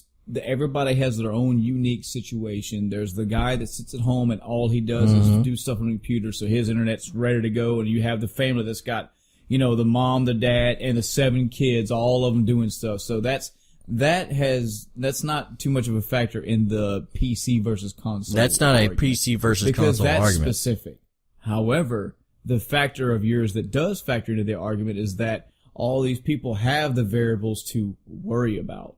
Well, the console guy just says, I'm just going to go. It depends on what console you decide to get, because if you'd gotten the original version of the Xbox One that was always online, guess what? Your console was moving towards that too. And I'm pretty sure now with the more acceptable viewpoint of Steam, those physical discs are on their way out. Period. I think it's happening. Maybe. I think it's happening. They're getting smaller. Even Nintendo has shit you can download and play. They do. They have a giant store they've opened up. But their primary is... It's still right now. Now they're still at that But point. on the Nintendo store, what they usually have for download are older console games. Sure. Those older console games are incredibly small files. Like... At the same time, I have several games on my PS3. Not 4, PS3 that I own, that I bought years and years ago, that are digitally downloaded onto its hard drive. The concept is not new. The concept is just becoming more accepted. And what I'm not saying, that concept's becoming more accepted, I'm not saying, it's been forced upon us. Not saying that no one buys physical discs anymore. What I'm saying is the direction gaming is moving is towards digital downloads because broadband has become more widely available and powerful. I would agree that as far as a way to get the game and have the game, yes. But as far as the only way you can play a game is just online, you have to go to Steam or go to online. The cloud. You don't have to go online to play a game. I know. Hear what I'm saying is that if I want to play a PS4, and I'm talking right now, if I want to play a PS4 game, I slide that disc into my PS4 and I'm ready to go. Well, or I could have downloaded the game from the internet onto my PS4 and still play it from my PS4. What I don't want to see is where you have a little box as big as your thumbnail and you have a wireless controller that connects to it and you connect online and it's in the cloud. And if you can't get to the cloud, your games are inaccessible. Can't play games today. This, though, sorry. I will say this, though. I will say that always online shit was a bad idea. There are some console games that you cannot, for no good reason, you cannot play unless you have an internet connection. Yeah. The first time... That irritates me. The first time I ran into that was this was really, really bad. I was deployed to Iraq for the first time. And I used to play Phantasy Star Online when I was back home on the Dreamcast, and there was a new Phantasy Star game for the Xbox. This is back before the internet. I had nowhere to research. I was like, Phantasy Star, I want to get the game. Had this fucking thing shipped. You know, overseas. I think I got the same game. And y'all know, when you get something shipped from the States to Iraq, you're looking at 2.5 to 3 weeks of wait time. Yep. Well, that thing finally got there after me just having that, I can't wait, I gotta play the game, popped into my Xbox. You can't play this, buddy. This is online only. KO. Well, Yep.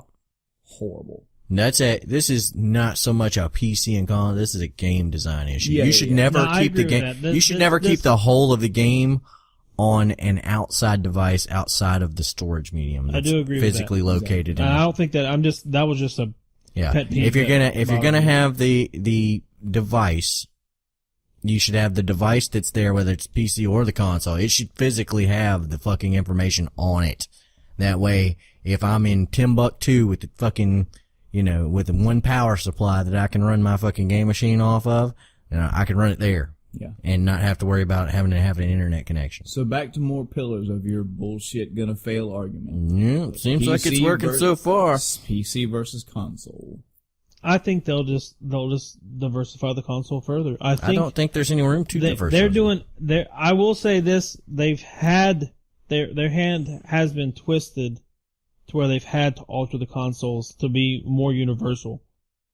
But I think it'll just be another step in evolution. Now, I won't rule out the possibility that consoles may eventually transform into a PC. Oh, we're coming to my point. But that's just a step in evolution. It's no longer a console at that point. It's a PC. It functions as a PC now. No, it doesn't. Yes, it does. We just talked about that. That was my first point. One. You can get on the internet with the Xbox One, Internet Explorer. Can you do a word processor? Do they have them at your workplace? What I'm saying where you use the same thing? Well, no, you don't. The same operating system. There would be zero productivity if you put an Xbox in a workplace. Okay. But what I'm saying is, you can hook up a keyboard, you can hook up a mouse, you can go on the internet. You can. Now, whether or not I can download Microsoft Word to my Xbox, I'm sure if you jailbreak it, you could. I'm sure that an Xbox One in every way could function as a PC. If someone, I'm talking about Granny can run it as a PC, not fucking, when you reach that homogeny where you might as well have a PC and they stop being consoles, then the only thing left is it's an unmodular PC.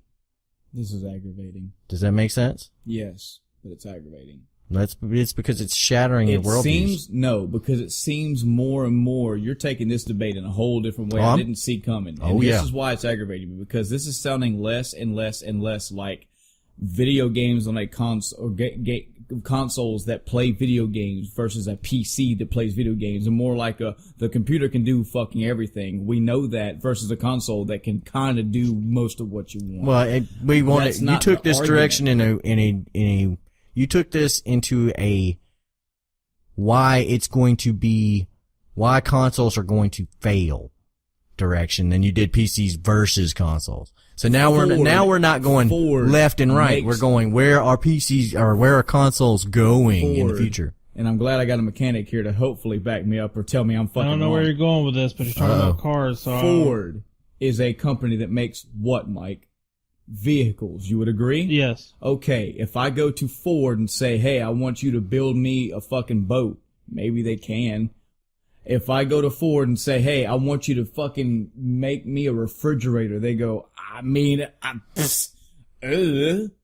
But if I'm telling a Nintendo company, I want you to make me a console that's going to and then furthermore, I want you to make games for that console, then they're going to say, I fucking got you, bruh. Okay. And that's great. And a PC says, can you build me a PC that can play games and then make games? Yes.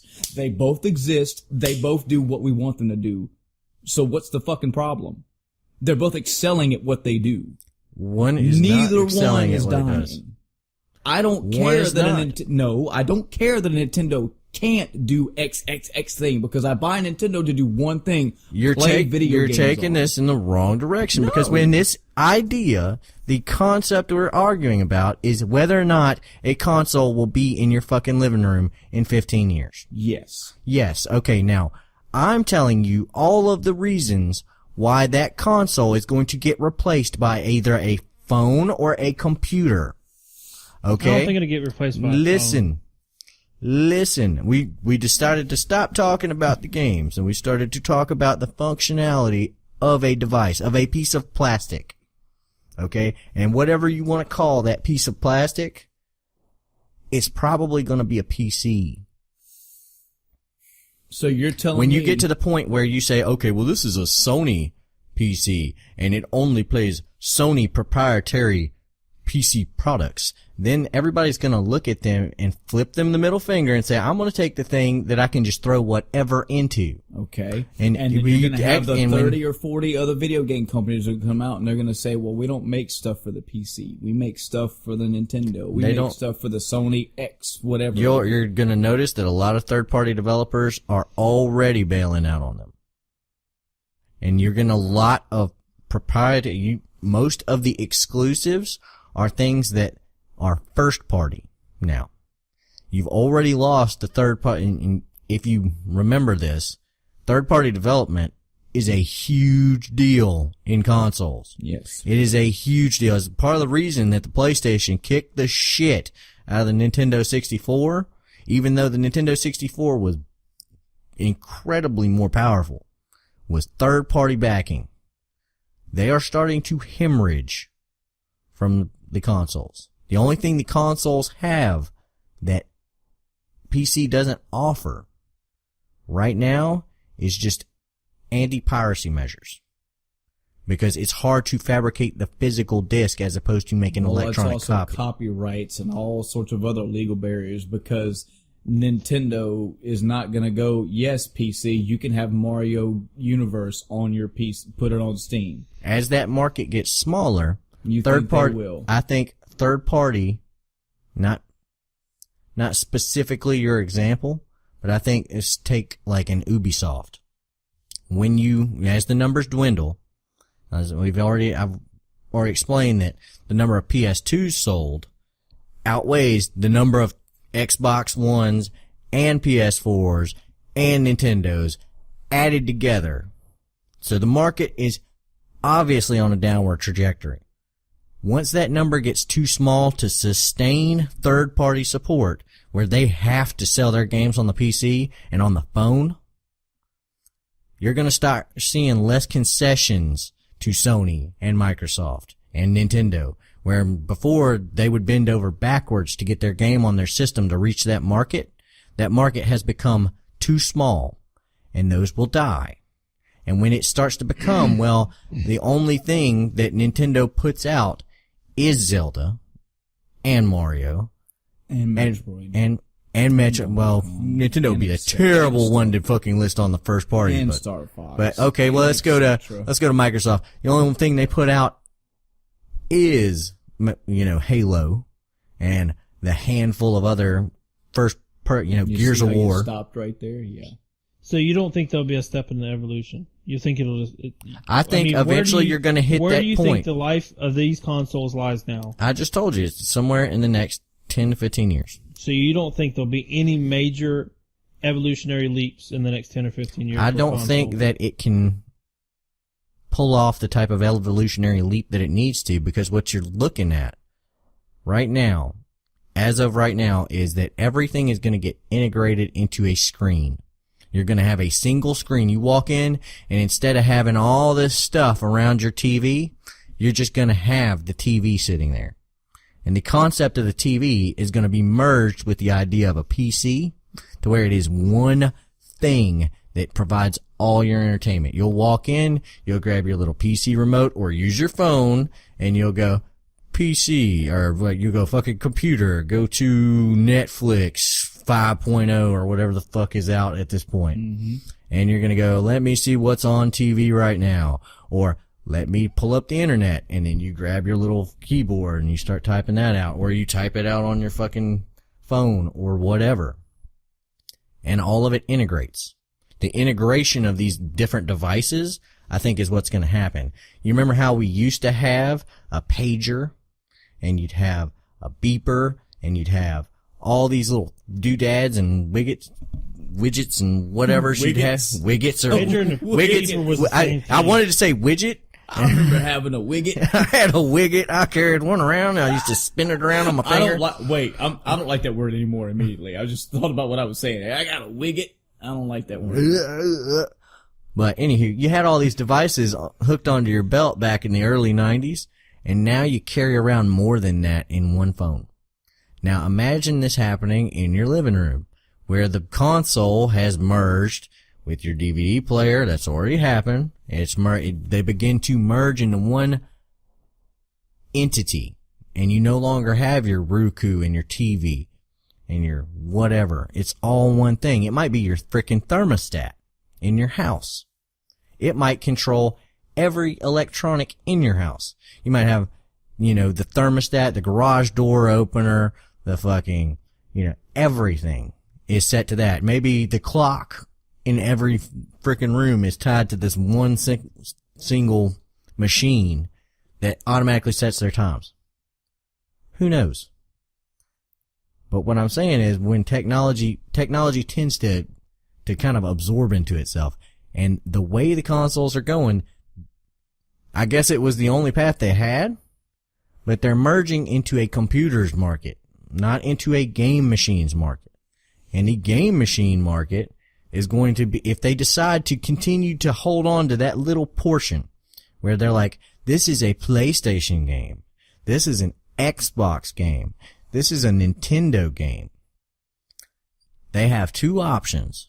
One, they can become a software developer and run something like a Nintendo store where you can get Nintendo products, and their market will be reduced because they don't sell to the millions of people who are on Steam. And their market is only based on people who decided to, take Origin compared to, Origin is nothing but EA games. Mm-hmm. It's not as big as Steam because Steam doesn't give a fuck who makes it as long as it's on Steam. Every game on Steam is good though. I'm not saying that. I was never trying to make that point. Well, no, I'm just saying, for being such a large library of games. It is a large library of games, and they have. Not every one of them's good. Because Steam. Ronan uses Steam. Yeah. And I don't like a lot of the games on there. Like, I would never own them. Sure. There's a lot of Steam Greenlight games where they gave, indie developers a shot. The same could be said for consoles. That's true, but at least, I don't know, I just feel like, at least you don't have to look at them with the console while you're shopping around.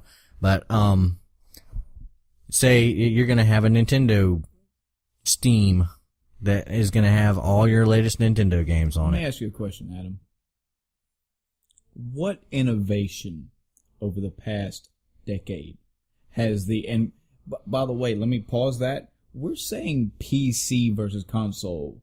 PC is really three things right now. We would agree that the Microsoft for Xbox, Sony for PlayStation, Nintendo for Nintendo products. When we say PC, we're not really labeling down one thing because a PC is not. This isn't Hewlett Packard box anymore. Yeah, you've got NVIDIA video card, you've got Intel processor, you've got Republic of Gamers card, motherboard, you got etc. Asus motherboard. You got. So we're saying we're not really narrowing down an attack on one big machine. You are focusing on a concept, an idea, exactly. And you're not, and that's the thing that you can't beat about it. So here's what I'm asking you: over the past decade, and when I make this argument for the console, you're going to say, "Well, that don't just hear me out." Okay. Over the past decade, what? And I'm again using big quotation in the air marks with my fingers here. What innovations has the PC market brought to the gaming world? Entire genres that weren't on console? Games, okay? Entire genres of games that were not on console. What genre of game existed 5 years ago? Real-time strategy. Okay. Simulators. Real-time strategy has been around for a long time. Simulators have been on consoles. Simulators have been There around. have been plenty of attempts to put things like that on consoles, Keep but they're all going, PC because ports. This isn't What are you asking for? real time streaming. I'm talking about as a whole. When you look at the PC as a whole, as a massive mammoth over the past decade, and I'm using just a fucking shit number. What innovation to the gaming world has PC brought? Have you heard of the Witcher series? Okay, consoles have brought this. In the last decade. The Nintendo Wii has brought dual analog stick controls with motion controls. The Nintendo Wii U has brought more functionality and rotation with the pad. Motion. There's augmented Nintendo motion likes to control, innovate, etc. yeah. Okay. The Switch has done it again, and they've brought everything down to whether it be it A mobile you can have device? it on, yeah, it can be a mobile device. The PlayStation 3 also had the PlayStation 4, I'm sorry, had a touchpad on your controller. That was kind of innovative. A touchpad isn't necessary if you have a mouse. It's not necessary, but I'm saying it's there. It's something that was brought. It's something to try to. And it's already on a phone. And I'm making this argument more toward Nintendo's side because I would totally agree with you. When I look at Nintendo, I think they are going, in my honest opinion, and I've told you this before, is they aren't going to do that whole, and I didn't quite finish that point when I was saying it last time, is they have a couple of options for how they go about this. One is they can make proprietary hardware, or they can make a proprietary software platform, or they can do a combination of both. But I think that eventually Nintendo, being Nintendo, is going to start making phones. The point that I was making, we'll talk on that. And trying to innovate with phones and gaming. The point that I was making is that I will agree that it does kind of actually aggravate me that when I see, again, if I was putting them up, looking at them as a whole, I see Nintendo and Sony and Microsoft doing one thing. Man, we got to have the more powerful system. We gotta have it's a horse race to see who can win a race they've already lost. Nintendo, whether you like them, love them, hate them, disagree with them, whatever. Nintendo tries to do something crazy. They sit back with their arms folded and they go, okay, how can we make this game more fun? Crazy ideas at me. And that's what I was saying earlier. How can I about make Nintendo. the controlling aspect or the gaming aspect different? What ways can I inspire, innovate, make you have fun with this new console? Okay. Well, have you heard of the Oculus Rift? What I'm saying, but the Oculus Rift is universal. Oh no, it was a PC thing. Only to start PC? with. I was going to argue that the only thing that I can think of that PC has brought to the table that consoles haven't is VR. Yes. And But consoles are porting it over now. I mean, PlayStation. Well, the can PC do ports it. everything over too, so it's not saying I don't really think who designs it is so much important. Like, yeah, okay, the PC designed VR, but if Nintendo perfects the art, everyone else is going, Sony, Microsoft, the PC, they're all gonna find the best one and use that from then on. Well, that's why, and I think So, consoles, I mean, when you look at, consoles I think it's a, complement PC. That's why I don't think they're going to go away is because I think everybody they has are. something to bring to the table. I think they are when we hit that point of convergence, like I was telling you earlier, when we no longer need the 20 things sitting there on our entertainment system, and we have more room to have when they all merge together. The way that you're saying it almost makes it seem like PCs are going to go away then. It sounds like PCs, all of it's going to go away. That's where I'm thinking. Well, then we shouldn't be talking about 30, 40, 50 years. Oh, in no, the I'm not talking future. about 30, 40, 50. I think the PC lasts longer than those three. Let's talk about it right now. Well, you asked the question. PC versus console right now. Okay. From, the next 5-10 year spectrum. You're saying that the PC's better. Okay. Or yes, to the hardware, yes. Okay. But as far as a whole, as a mammoth machine, consoles versus PCs in a 10-year spectrum, they're not dying. Yeah, they are. They are dying, and they are going to die faster than the PC will. Because, and like I said, what's going to happen is PCs and phones are going to slam into each other. And at some point, your PC and your phone, you're going to you're going to use your phone while you're moving around the world, and your PC when you get home. One's going to just take over for the other, or they're going to work together, or however. The console is in the middle of that, and it's between the two.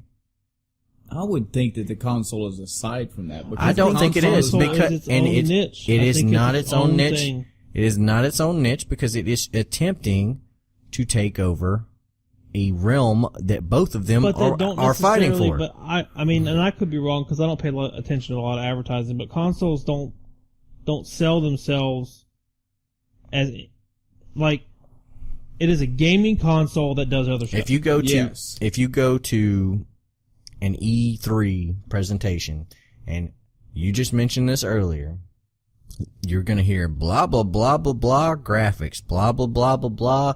We just created this new software that does blah, blah, blah, blah, blah, and now you're always online, blah, blah, blah, blah, blah, blah, blah, before you get to the games. Mm-hmm. Okay? It stopped being about the games a while back for everybody but Nintendo. Yeah.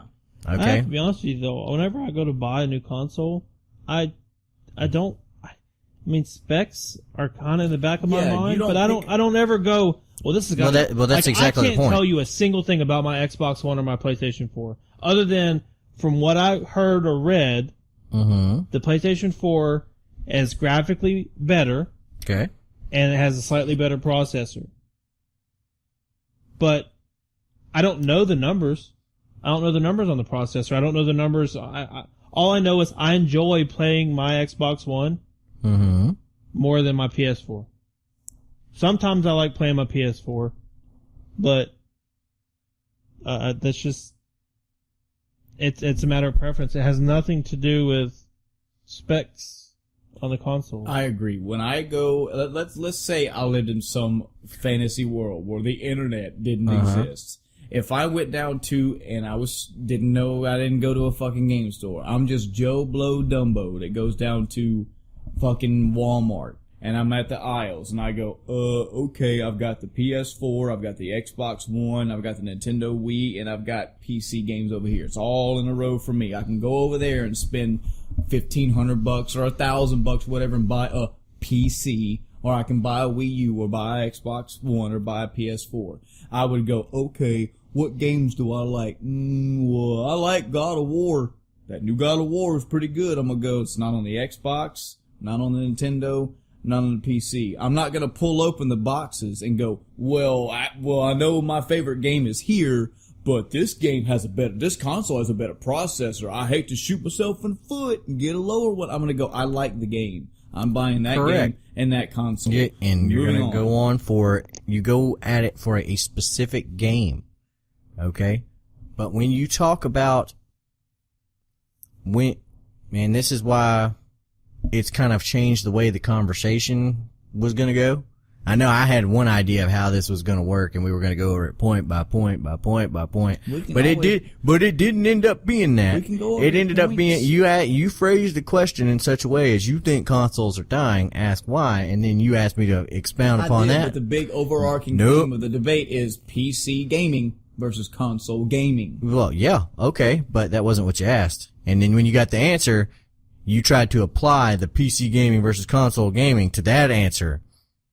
And you were like, and that's where this went sideways. Well, it's because we started talking about a completely so different that's all that thing. matters. No, not at all. I will secede that maybe I jumped the gun and took it from a different direction. You obviously had specific things you want to talk about. Correct. And we got diverted. I apologize. Let's divert the conversation back to what it originally was, which is PC gaming versus console gaming. Okay. Make your points. So let's start on price point. Okay. Okay. For one, the games are cheaper on PC. I have to look this up, but I'm going to cheaper. take your word for it. Okay. The games are cheaper on PC, by and large. And in the long run, that saves you And that money. will save you hundreds of dollars over the life of a console. Gotcha. Okay? Also, the barrier to entry to PC is not as big as many people think. Because sales exist for parts, and when you upgrade a console generation, you're going to be dropping another big ticket purchase right then. That is not necessary on a PC. Okay? You can make a small upgrade for a minimal cost and get giant fucking results out of it if you waited long enough. And the big caveat to that is that's even if you want to. Because it's Correct. rarer and rarer these days that you need to. So, if you're talking if money is the barrier, it can be gotten around. Yes. Okay? You can play with whatever type of controller you like. Say you're a PlayStation fan, but you just really like the way the Xbox controller feels in your hands. You can't do it. You can't, there's no legal way to fucking get an Xbox controller to work on a PS4. There's probably some emulator adapter way There's to probably do it, some but high-tech sci-fi nerd motherfucker that's figured out how to do it. mm-hmm. Okay, but for the PC, it's like 3 minutes worth of research. Yeah, it's like, what do you want? Yeah. You like the Xbox One if it's an controller? Xbox One controller, just turn the motherfucker on, and Windows already goes, oh wait, that's from Microsoft. I got this. You got the If old it's- Xbox if it's 360 from controller, PlayStation? you want to plug it in, well, plug it in your USB. What, you want to use the wireless? Well, use a wireless adapter, use a dongle. There you go. Yeah. And if you want to use PlayStation 3, 4, you can cord it in, or you can, same dongle, whatever. Mm-hmm. There was somebody playing Legend of Zelda Breath of the Wild on the PC in 4K a couple of days after it came out. Yeah, so that made big news. So you're gonna get more bang for your buck, and you're going to save money in the long run. They're just a better value. Mm-hmm. Okay? And that's not even taking into account things like Humble Bundles, Steam sales, all those kind of little things where you can get 20 games for $5. Yeah. And that Humble Bundle is just like, if you give us money, you get these 5 games. If you give us more than $5, you get these more games. If you give us more than the average of $15, here's 20 fucking games. Yeah. And Steam isn't the only thing that exists. You have GOG, which also has sales. Mm-hmm. You have Origin, which also has sales. Origin will just fucking give you random free games. Yeah. Random free games. But They're just Adam, like, so does the PlayStation. does it? The Does it PlayStation really? 4, I guess if you got their live subscription. Actually, Xbox One does too. And well, there you go. See, consoles are still in there. Still hanging in. Well, that one free game is not going to match as many times as I guarantee that EA Not does just it. one usually. How many They is it? rotate. They rotate what games it is and when they do it. So you can get a Humble Bundle on there and pick up 15 games for $5? No, can't Okay. do that. I can't say it. Well, let me be honest with you. I've never. I get the emails and I can see it on the marketplace whenever I open it up, but I don't actively look for games to download. And that's another thing. Moving on to a different point, the functionality. We already talked about the functionality of consoles is trying to converge on where the PCs are. But while I'm looking at a game, say I decide to get my ass completely kicked in a game, and I'm like, man, I need to figure out how to beat this boss. I can go tab, pull up fucking another screen and immediately get the answer, then tab back over to the game. Or if I'm playing on a console, I just look over at my computer monitor and look it up. Oh Or on yeah, my- you just use the PC that you also or have. look on my phone and look it up. That's not an argument. Actually, Yeah, if you're going to a different machine, consoles can do that now too. Though you can open can up. tab Now, it over. granted, I'll say it's not as intuitive as PC, but I can open an Internet Explorer window. It will pause the game, and then basically like hitting the tab button, it'll put it in the background. It won't stop the game. It'll put it in the background. You can look it up on the. as a person that's used a PS3 to do a lot of things like, for things like Netflix, I find it abhorrent to try to type anything without a keyboard. Well, then You can that's- use a keyboard. Then you just hook up a keyboard. Yeah, Yeah. you would need to get a keyboard. You for have to that. hook up a keyboard to a PC, then you hook up a keyboard to the console. Still does it. Argument invalid. Okay. Moving on. Well, then we'll move on to something else. Sure. Sure. Okay. I You so can love- stream the games over to your TV. It has nothing to do Mouse with and keyboard come standard. You didn't buy them as a if secondary you thing. built it yourself, you had to buy them. Yeah. Okay. And almost every console comes with one controller. If you built it yourself, then you would, of course, include a mouse and keyboard in your build price.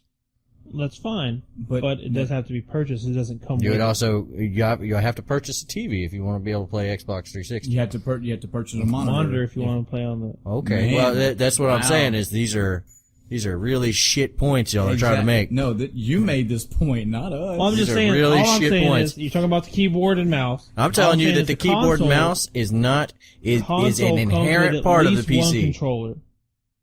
Yeah. Every console you buy comes with at least console one comes with controller. at least human interface thing. A PC, if you buy a boxed PC, will come with a fucking monitor, a keyboard, and a mouse.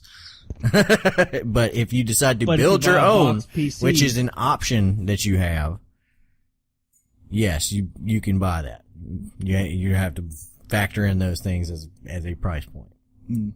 Yeah, but as a box PC, now granted, this goes back to price point and box PC, okay? Mhm. So we're saying gaming, PC for gaming, Mm-hmm. okay?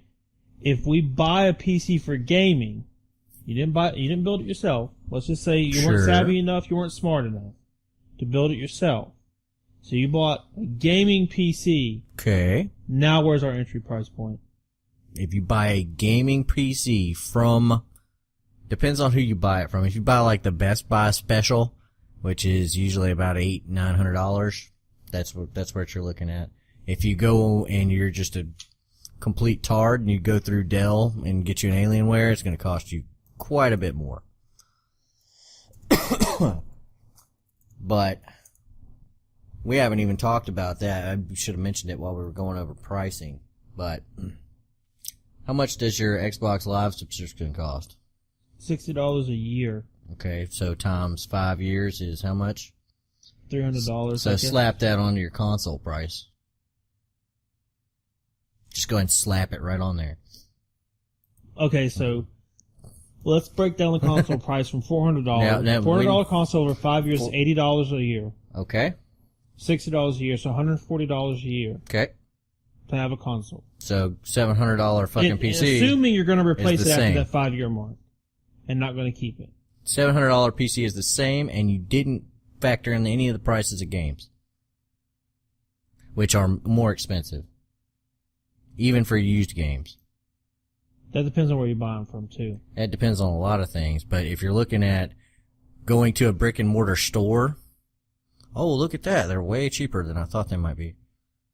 I doubled the price on those. Wow. I have a tab pulled up on my computer while we're debating this. Well, I've got a Best Buy. okay, and but it's, where do those fall in the You'd have to look at the individual comparison specs to of everything, and that your, would be, your PlayStation or Xbox?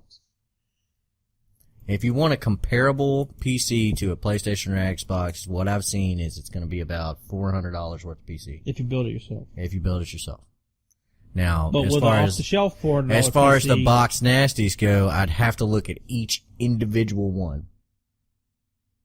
And even if they aren't up to spec, which they probably are, even if they aren't, they're probably a couple $100 modification away from being. So if you throw in a really nice graphics card for $200, or rather a entry level graphics card for $200, then bam, you pretty much solve that problem. But being an informed consumer will help you out a lot with that. Another thing is voice over IP. That was a huge thing back in the PS3 era. It's actually what drove me off of the PS3 completely, was that I could not voice chat across games with that son of a bitch. They decided to remove that functionality. The Xbox had it from the get-go, where you could just open up a chat and continue talking with somebody, and like you get out of the game, you go to a different game, you're still talking with your friends. Mm-hmm. They didn't keep that for the PS3. I don't know if the PS4 has it, but it was a huge deal. 100%. Mm-hmm. But I have a variety of options on PC. The PS4 does. They have like a chat, like a general chat program, and you just get into that. See, general I've chat. always had that because, like I said, I prefer, even though most of the time it's below spec-wise to the PS4, I just prefer the Xbox Because for me, even though I had to pay that $60 a year, it's always been super multiplayer friendly. Yeah. And I don't mind paying for a service that, like, goes back to what I was saying before, and I haven't said on here, but I want it to do what I want it to do. If I want to chat with somebody, I want it to always work. And I've always had that. No, I'm not, again, I haven't used PCs in Oh yeah, years. there's a shit ton of things. The main thing about a voice over IP program is that it works and it doesn't interfere with your game.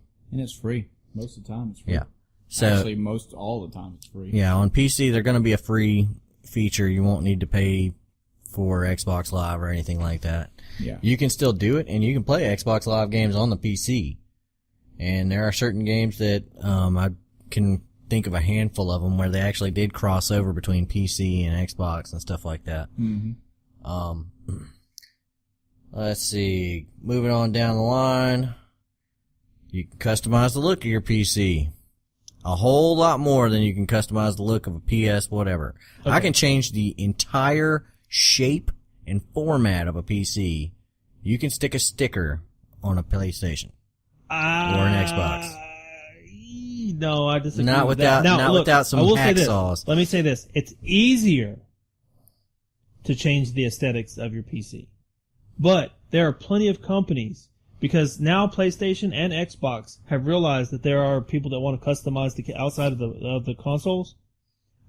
Most of those plastic pieces on the outside just snap on. They're removable within a matter of seconds, and you can buy new plastic pieces. What I'm saying is that I can on. change the entire shape of my PC. I don't know about you can't change the shape of your PlayStation. I don't need to. I wouldn't rule that out. You can but clip on some different clips or whatever, and you can maybe slap a sticker on there. Mine can have glowing lights and spinners and. But you can do that with You need to look at console modifications. They're out there. They're out there. Can you get your LED lighting? Can you get you're really pulling some fucking glowing loose leaves out the end I'm of just branches. going off with the general fucking ideas of the let's just say this. I will agree that it is easier, but you can't say that you can't do it with the consoles. I will say that if you have to go well out of your way to do something, then well out of your way is well a matter out of of your perspective. way. Well out of your way, like I have to do more than just a few simple tasks to get it done. That's a matter of perspective. How much weight does this add to the PC versus console argument, though? I don't buy We're my going Xbox. in. This is just a small point. I didn't buy my PS4 to mod the look of it. I bought it to play God of War Ascension or whatever the new game coming out. I mean, next point, please. Something that matters. And I do like the exclusives. Yeah. I know you're making that argument before. It's a terrible argument to make, but I can appreciate Well, let's go down to exclusives then. You can play games in their beta on PC. Okay. You can be a part of the development of a game and change the way a game turns out on a PC. You can do that on console. Not nearly to the extent you can do it on a PC. There may be one or two games that decide. But I participated in several betas. You can go on my console. We're not. Well, we can back it up a step and go to alphas. Well, no, I can't say that I've ever because you can get a Steam game that came out and is in like take Minecraft for example. It had like 3 fucking things you could do in the damn game when it first came out, and slowly over time they added more and more functionality to the game, and you began to be able to craft more things. And as this game matured, it became what the phenomenon that it eventually developed into. Okay, but there were people playing that game before it looked anything like it did. If I'm already the type of gamer that's telling gaming companies to take their time, I don't care if I can play it on day one with 7,000 glitches. I can wait, and when the game is ready for consumption, I will buy it then and consume it. You have the option to on PC. That's good. The option is there. Cool. The option's there to make it look Your different. options are there. Good. Okay. Oh, let's take a look. We had such a pitiful argument. Yours pitiful. I like how you were like sucking my dick during the break, but then you come back in here and you get like, oh man, now I'm gonna come back after Adam. Your next point. So besides price, besides the inherent look of the games being better on PC, besides them running better on PC, besides them being cheaper on PC, besides me being able to customize the look of my PC in many, many more ways than I can customize the look of a console, besides being able to use any peripheral that a console has, I can't think of anything. Hey, Mike, I want you to do me a favor. This podcast is done. We've obviously won. I want you to go home on your PC that you don't own, and I want you to play Mario Galaxy 2 on your PC for me. Go ahead and do that, okay? Legally, mind you, with the functionality. Break out your Wiimote and your nunchuck and... Oh, Go wait, for you it. can't. You can't, can you? On your No, you Wiimote and your nunchuck? You want me to pull up a video of somebody playing a Wiimote and a I nunchuck? said legally. I know you. You mean I know le- you can emulate. I know that. Oh yeah, emulation But is my a point huge is, thing. I can go somewhere and buy a console and buy a library of games and just put them in the console and play them, and I have to worry about nothing. Sure. And See, that's literally and- the only advantage it has is And that it's not it's a major brainless. argument, but it does work right out of the box. Yes. So does a built PC you buy from a box store. Right, but like you were saying during the break, you put in the game, right, and it Mhm. runs the app that determines the settings. I can put in my game and it just plays. Sure. I mean, I don't have to wait Nintendo, for it to it figure just out what the works. best settings Yep. are. I don't have to wait. And I may be Well, here, sacrificing. and you're gonna, what's gonna end up happening is you won't notice it, but you don't have as many people in the multiplayer matches, or you're missing a core functionality of something that, let's take for instance the way a Battlefield match worked prior to this last generation, where they had 64 player online and the consoles never got above 16 Oh, player I've seen online. those multiplayer matches where the guy jumps out of the jet, shoots somebody in midair, then lands in somebody else's jet and kills him. I don't want to Sure. play a game like that. Oh, that's the individual game. What I'm saying is this stuff was coming out But on PC PC. games have that tendency, though. PC games, do that if you go on an stupid, crazy official server, they will murder you for cheating. Yeah. Murder. They will come to your house and physically kill you. That's good to know. I don't cheat, so that's really good to know. But you're just as likely to run into a 13-year-old kid screaming racist remarks over the Oh, Xbox that's- Live yeah. than you will on PC. You're just like, well, nowadays you're just like a running a kid shouting racist remarks in a Walmart. Correct. Let's So, not beat your kids. yep. Are you ready to secede your I'm not arguments now, seceding sir? anything. Not even a little bit. So what I in your have. mind, consoles are killing the gaming market. Oh, well, you want to go there? We can go there too. The entire concept. I think they work together. I don't think they do. I do. I Because don't. I think innovation comes in all shapes and sizes. I think what happens is you have companies that decide that they don't want 3/4 of the gaming community to play this game unless it's on their shit. And so you have developers getting hamstring and saying, okay, well, you're only gonna play Gears of War on my fucking system. So even amongst the console community, 2/3 of the people that own a console can't fucking play it unless they happen to own that console. Yeah. So now you're not talking about, well, I spent $400. It's I spent $400 and $400 and $300 Yeah. to buy all three systems. This is where I would weigh in that I've never liked this back in the day. Even when I was a youngster playing Super Nintendo and Sega, I hated the battle because I was like, look, my family don't have money. I'm lucky to have what I have. Yep. So I don't care that you think your console's better. I just like to have one. But this mentality has perpetuated over the years. And it's like I made the argument earlier with the grown man going, Xbox is better. We still have it to this day. They're gonna be, if everyone owned a PC, there'd be one guy that thinks his PC's better, and he'd get a bunch of other people to think his PC's better. But I the don't problem want- is, There's the problem always is gonna be that that when I person. find that asshole that thinks his PC is better, I can still play the game with him. Yeah. If That's I my was thing. telling you about War Thunder, where I have a shitbox PC that I bought from fucking some hobo on the side of the street, and he went and fucking to NVIDIA's headquarters to buy the latest graphics card, you know, and fucking took it out of their experimental labs to install it on his shit. We play the same fucking games. His PC isn't inherently able to run things that mine isn't. It can just crank the graphics up and play it at a higher resolution.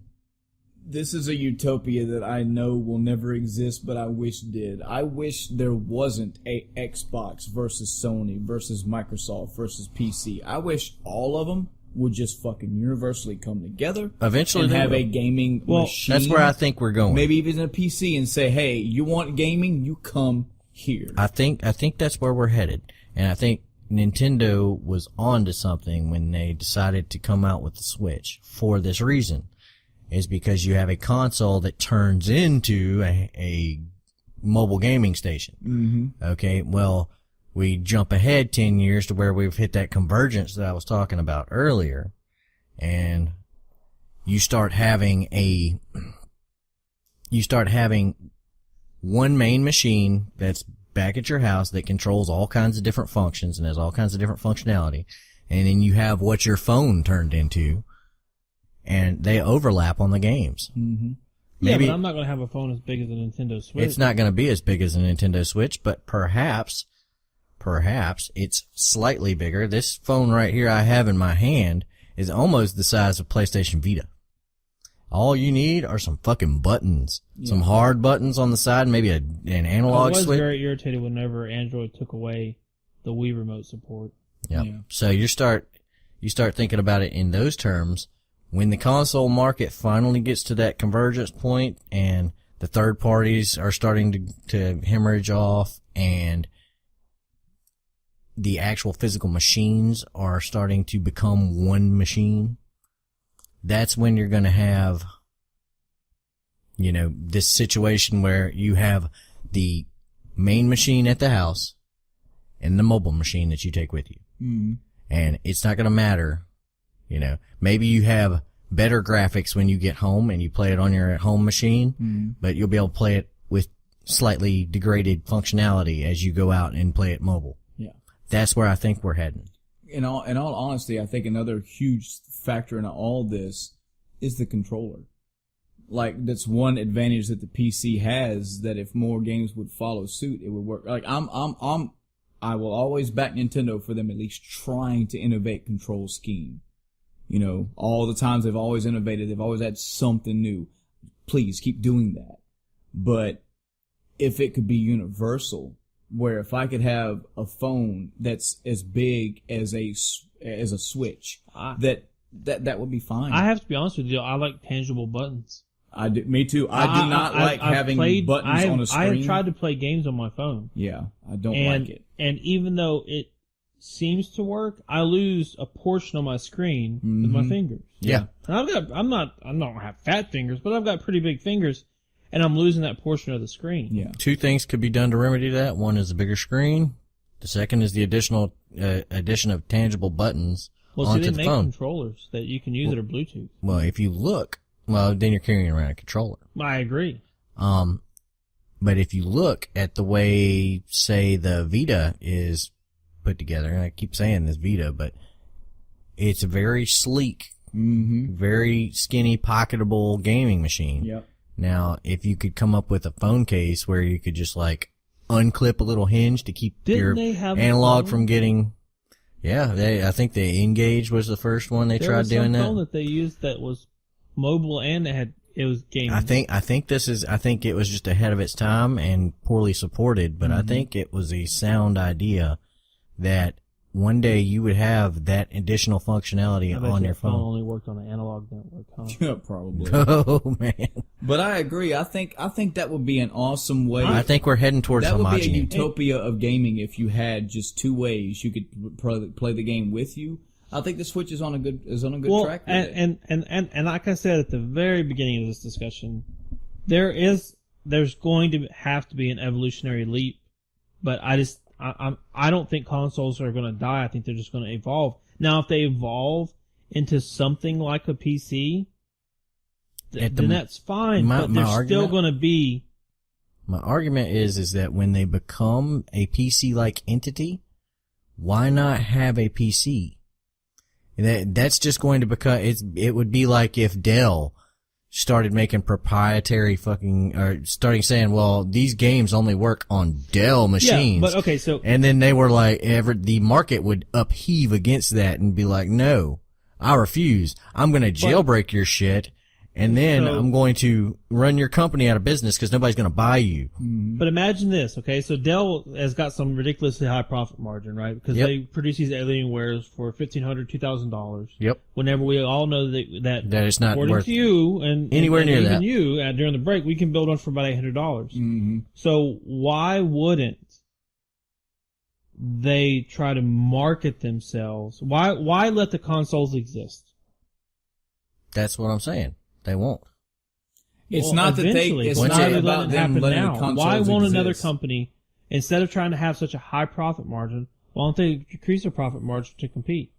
It's about the big. It's about the big three not backing down. Is what it is. It's about at some point Microsoft as a whole is going to have to go to Nintendo and go, "Hey, you just want to come with us? We'll cut you a fucking check and we'll build everything." Nintendo will never. Nintendo's going to go. Nope. They're going to go. Okay. What about you, Sony? You want to just cut? And they're like, nope. Microsoft is like, well, I mean, I'm kind of part of you. Well, then you don't count. And you know what's interesting that you say that? I bet you Microsoft would be the first one to make that leap. Oh yeah, I bet they would, since they already have. They're already in that process. They're already in the middle of trying to converge the Xbox architecture and Windows. It just seems they're already there. But they're keeping that console market. You would think that's because it still exists and it's there to be tapped. You would think exactly what you would think. By now they would just go, why don't we just do this all on the PC and make PC more accessible, even more than because they can charge you $60 for a controller and they can charge you $60 for a camera. Exactly. But the moment the moment they become one thing and a PC and a Xbox are functionally no different and don't look different, don't do a different task. And the only thing an Xbox has is its games. Yep. Right now there's a functional difference. Give it some time and you're gonna see the operating systems for your Xbox and for your PlayStation get more and more complicated. Mm-hmm.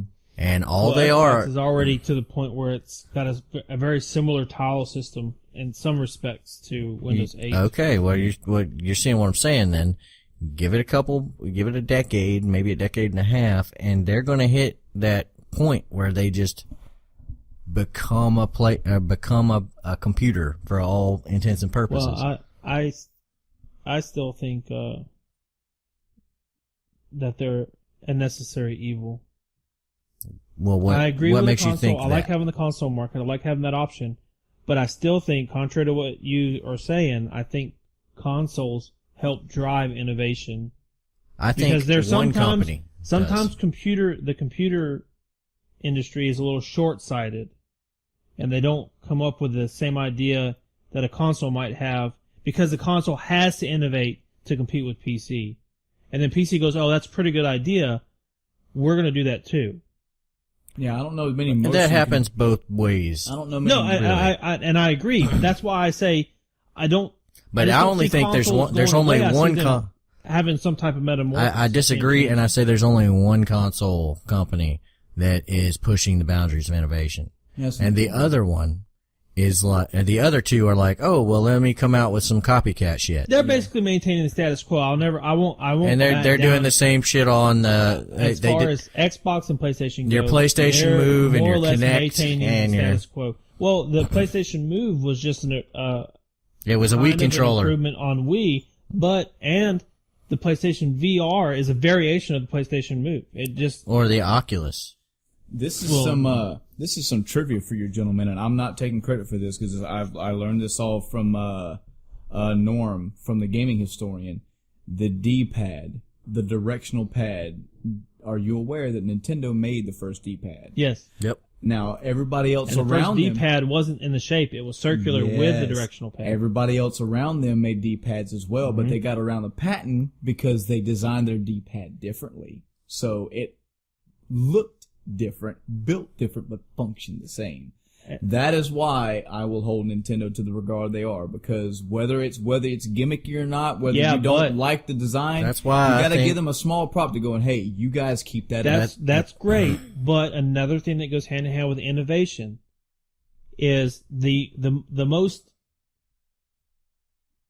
controller that has the most variation. Like you can go back and look at this controller and say everybody kind of made one like it. Is the first PlayStation controller. Yeah. Now, granted, I think personally the Xbox controller is still better because it fits better in my hands. But aftermarket controller companies, PC controller companies, everybody started copying this controller because it was leaps and bounds better than other controllers that existed at the time. It's more ergonomic. Yeah. Right. And that's what I'm saying. I think, I can't say if it'll be 5 or 10 years, but I think consoles are going to be around for a while longer just because it's like, okay, this is a very poor comparison for people that don't know what it is, but it's like Magic the Gathering. Magic the Gathering, generates more intellectual property in a given short period of time than any other, company out there because they have to stay relevant. Yeah. Right? So they're basically, in order to stay relevant, that's one of the necessary things as part of the business. Right. And it's driven by that necessity to stay relevant. And I think consoles are the same way. Consoles have to remain relevant, otherwise they're going to suffer. They're going to fall to the wayside. Yeah. So they're innovating more often than PCs feel it necessary. Like you were saying during the break, you got a graphics card that lasts 10 years. Yeah. Right? Okay. Well, they need to get better. Now, granted, there's an additional cost to buying a console every time there's some type of improvement, but they have to innovate in order to be better. Yeah. The problem is I'm not saying PC is going to take a graphics card. What I'm saying is that when you look at a PlayStation, it is a closed market. When you look at an Xbox, it is a closed market. When you look at a Nintendo, it is a closed market. When you look at phones or the PC, for the most part, those are open markets. For the most part. Yeah. However, phones, I wouldn't necessarily lump in. No, they have Unity, stuff like that. You can program and create phone games right now. They have programs out there specifically designed to help you create. But you're dealing with two different architectures as far as Android and iPhone. And deeper than that, you're dealing with the different builds of Android. Because some people are using phones that are several years old that wouldn't run a game off the marketplace today. Yeah. Sure. But what I'm saying is that if you have someone who can create a game for a phone, it's much easier to create a game and get it onto the App Store than it is to get to create a game and get it onto the PlayStation Store. Okay? So with a bigger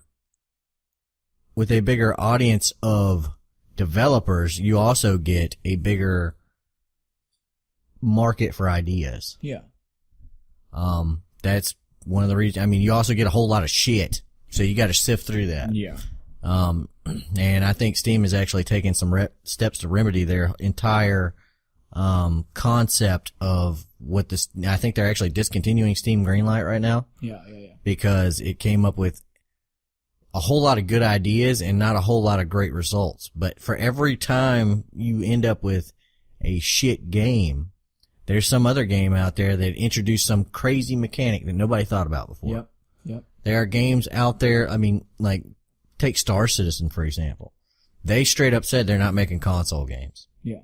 Those guys said, nah, that's not what we're out to do. What we're out to do is push boundaries. Mm-hmm. And when you push boundaries in not an innovation sense, but in a technological sense, you're looking straight at the PC. Yeah. And see, that's where I think the line comes between consoles and PCs, is that controls. The Switch is a good example of how they merged both worlds. We said, not only did we sort of innovate controls for you, but we innovated mobility at the same time because we put the controls on the mobility. Not like it's been, the Vita did it, the PSP did it, Game Boy did it, I get that. Yeah. But when I look at Nintendo, where their innovation lies, as opposed to an Xbox One or a PS4, They're a hardware. Nintendo, exactly. How does Mike control Mario Galaxy 1? He has a Wiimote in one hand and a nunchuck in the other, and he can duel it up. Yeah. Okay, how did he play Breath of the Wild? Well, that's kind of back to default. He could have just played that with a controller.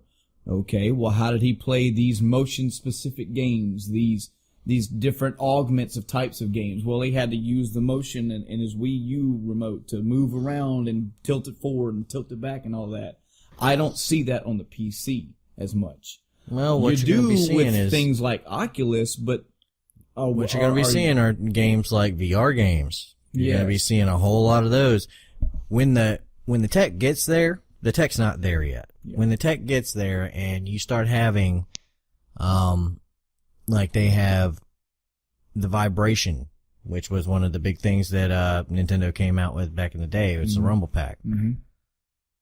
It got invented by Nintendo, refined by Sony, and then everybody said, okay, well, that's the industry standard now. Yeah. Okay. That's the way all tech is going to be. It gets created by one person and then refined. Right now we're looking at VR being what it is, and everybody's trying to come up with what is going to be the standard headset configuration. Okay. We need something that's light. We need something that's easy to use. But I think we've talked about this before on the cast as well. VR isn't going to be by itself enough. Yeah. You're going to look at an entirely new experience. They have that little rolly ball track thing where you can walk in any direction. You're going to take that up with, also what is it called? Kind of like a move, kind of motion controls kind of thing where you take, for instance, you might be walking down a street and using a motion control to control your gun while you're walking, looking around in VR, and somebody shoots at you, and you might have your, they have, what was that vest called? It's basically like a rumble vest. Yeah, I know what you're talking about. Yeah, that was a disappointment. Yeah.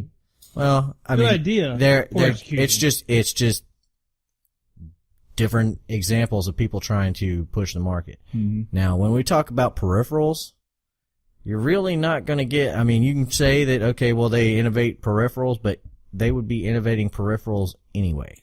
Do you think controllers or controls as a whole have reached a zenith? No. I don't either. I think when you get to controls, that's what I was saying, is it's going to be a combination of different peripherals that push gaming into that next level, because you're never going to have that big jump from PlayStation or from Super Nintendo to PlayStation again until you get to this, when it becomes a complete package where you're combining VR with motion controls with force feedback and the ability to walk without vomiting all over yourself in a VR game. So you're going to need all those things to come into play all at once in order to get it, and that's going to be a steep barrier for it to overcome. Where do you think it's going to be? I think it's going to be on the PC. I think it's going to be on the PC, and the reason I think it's going to be on the PC is because I have yet to see a console-specific peripheral that was not overpriced as hell.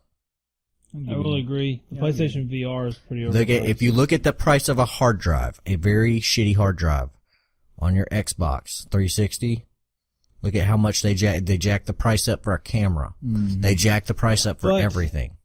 Well, okay. The Xbox 360 and the Xbox One cameras are actually being used by PC owners because they're really, really good 3D cameras. Okay. Now, also too, there was something else you brought up. I'm trying to remember that you were. I lost it. He lost it. But the cameras are a big deal. Oh, hard drives. Okay. You don't have to buy an Xbox specific hard drive anymore. Same with PlayStation. That's for James. That That may be the case now, but it didn't always. You are correct. On the Xbox 360, you had to You had a weird shaped quote-unquote proprietary hack hard drive. the hard drive to use one off the shelf, but you still could. It was just a It was a giant pain in the ass, and a normal Joe person wouldn't be able to do it. Wouldn't necessarily do it. But that accessibility has never stopped being a PC thing. And just because we're getting to it now, and we're getting to the point where, okay, well, they're deciding to put in all these extra functionalities now, that moves more towards my argument of the convergence they're undergoing right now. When they lose that, when the day when a PlayStation is a less modular PC is the day it dies. Yeah. Okay? It becomes, why don't I just buy a PC? Why, when it requires as much skill to operate and as much knowledge of peripherals to get the max out of it, why don't I just go over to the other side and save some money? Yeah. I guess that's my main argument for why they're dying. Would you say that's your final statement on the whole matter? I mean, I can. Yeah. I can say that's my final statement. Let's say your final statement on the PC versus console matter. My final statement? Yeah. My final statement is there's nothing about a console that cannot be circumvented by a PC. Nothing that you can't build a PC to defeat. Mm-hmm. And it could be price, it could be power, it could be price and power, it could be modularity, it could be adaptability, utility, functionality. Anything that you decide you want to focus on, even games. The only thing a console can hold over the PC is a specific title that it holds the rights to, and it holds the rights over its own console brethren when it does it. Mm-hmm. So, anytime you say, well, I can only play Gears of War on console, I'll be like, well, you can only play Uncharted on, fucking the other console, so... Yeah. You can just right the fuck off, because it's going to cost you twice as much for two consoles. Adam, go buy yourself a PlayStation 4, man. I refuse. Not going to do it. Mike, what about you? Final statements on the whole PC versus console I'm still debate. perfectly happy playing my console. I buy it to play games, and I play games on it. I won't ever rule out the possibility of owning my own PC one day. Mm-hmm. I won't say that PC doesn't do it better. Mm-hmm. I'm sure that it does. But at the end of the day, it's just, I just find it easier just to use my console. And I'm perfectly content playing on my console. Now maybe if I had played PlayStation, a computer or a PC on these amazing graphic settings, then, and I got spoiled on these amazing things, then yes, I probably would feel like I was missing out, and I would probably be more on the PC is better side. Mm-hmm. But I've grown up with consoles, and I've just watched them get better over the years, and I feel like they're still going to get better. But there is a change coming, and I don't know what that'll be, and maybe it will. Maybe they will morph into something like a PC, and maybe we'll reach that point where it's just PC's the only option. Yeah. But or I phone. still like my consoles. Mm-hmm. Or phone. Here's my final statement, and we've had a good time with this discussion. Adam and I personally have had this discussion several times, and it's, to tell you the quite honest truth, but an official thing of the whole End of Time cast conglomerate of Adam and I, we're both gamers. Okay, it's about the games. We don't get pissy with each other, man. All you do is play PC, or all you do is play console, because even though he won't buy a newer one, maybe he won't, but there are still consoles that he does play games on. He does have childhood memories of games, and he still has games that he would play. Like, he owns a Wii U, and I'm sure eventually he's going to get Breath of the Wild. Believe it or not, I have one. And he's going to get it. He's going to play it. Because I have kids, and I'm not letting them touch my fucking computer. I'm the same way. Despite what the whole argument and debate that we were trying to make go here, I'm a middle ground person. I've been a middle ground person for a long time. I'm all about the games. I don't care what I play them on. I will not argue the superiority of a PC over a console because that's just silly. That'd be just a silly. This would have been a much cooler debate if we'd had all 20 people here. Oh yeah. Oh man. But what I see these days that I don't like about what I don't like about consoles versus PCs these days is, like I said, is that it's a big money scheme. And Nintendo's not going to back down from the mountain that it has, and that's respect. I understand that. You got money, you want to keep that. The same thing with Sony. It just aggravates me that I can't, in 2017, turn on my PC that can play anything that I want, pretty much, and I can't just, hook up a Wiimote and an Nunchuck and play Mario Galaxy. And I'm saying legally, mind you. It's not, gaming itself is not modular, and that's what it should be. Yep. But we live in that age where, this movie company versus that movie company and this console versus that console. And it's so fucking petty when you reach over the age of like 16 or 17. You're like, wow, I don't really have to do this. Yep. Why is stuff like this? It's the way we live. And that is what I wish would go away. I think we're heading towards the homogeny. Don't worry. That's what I actually wish for that. I know there are downsides to it. I do. But I think that if you have the powerhouse of Nintendo and if the PC master race wants to feel like Nintendo backed down and said, okay, we secede, we'll make games for the PC. I don't think that Nintendo will be like, okay, you can just fucking make Mario however you want to. We don't care anymore. You can make Zelda however you want to. We don't care. They're going to be the game company, and they're going to be They're still going to be the developer. This is of the those Metroid games that we're making. So you're still getting Metroid. You just don't have to buy it on a Nintendo console anymore. You just play it on your PC. I think it'd be great. I think if your PC turned into a one-stop shop and it wasn't even the PC, it was a new thing, that'd be great. Because you come to these things, you come to an Xbox, you come to a PlayStation, you came to an Atari, you came to a Lynx, you came to a PC, you came to Sega CD for the games. And that's what matters at the end of the day. Stop having your petty arguments, guys and gals. Doesn't matter. Just play your games on whatever you play and have fun.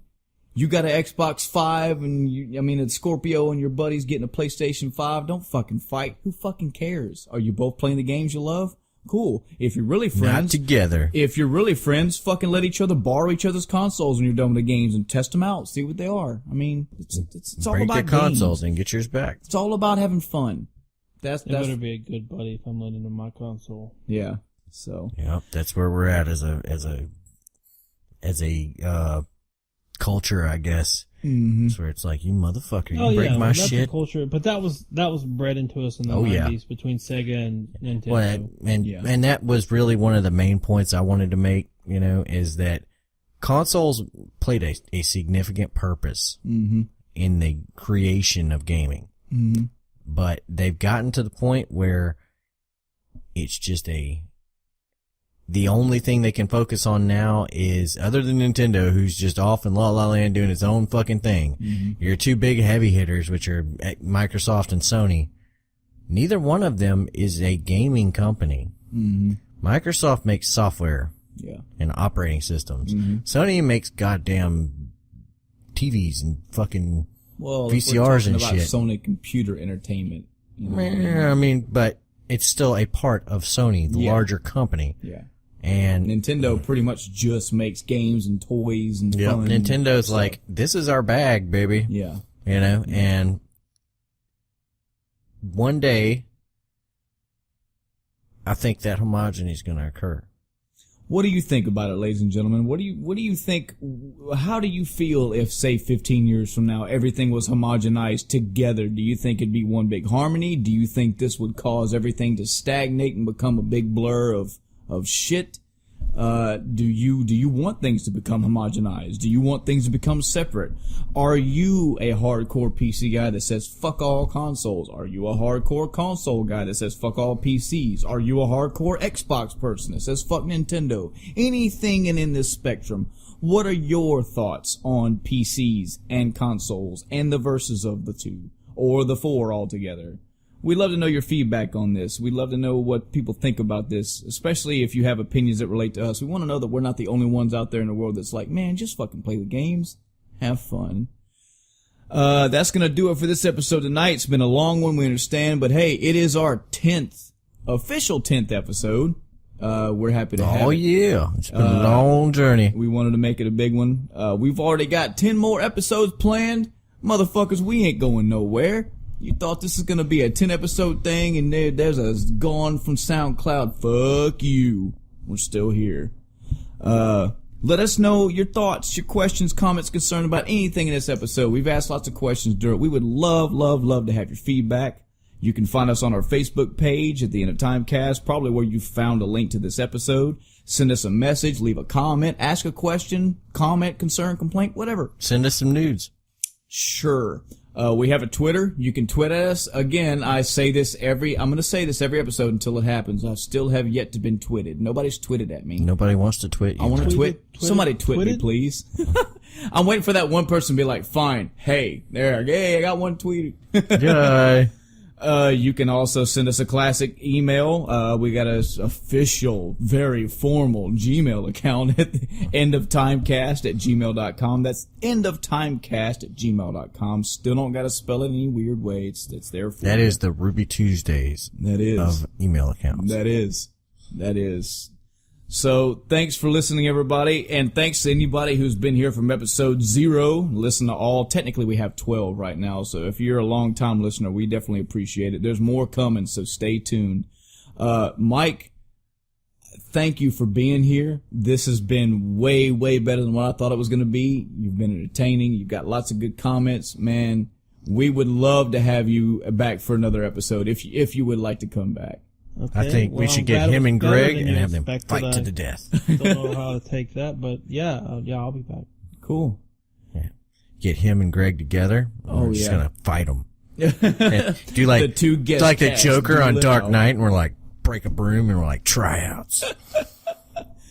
All right, that's gonna do us for tonight, everybody. Until next time, I'm Michael. And I'm Adam.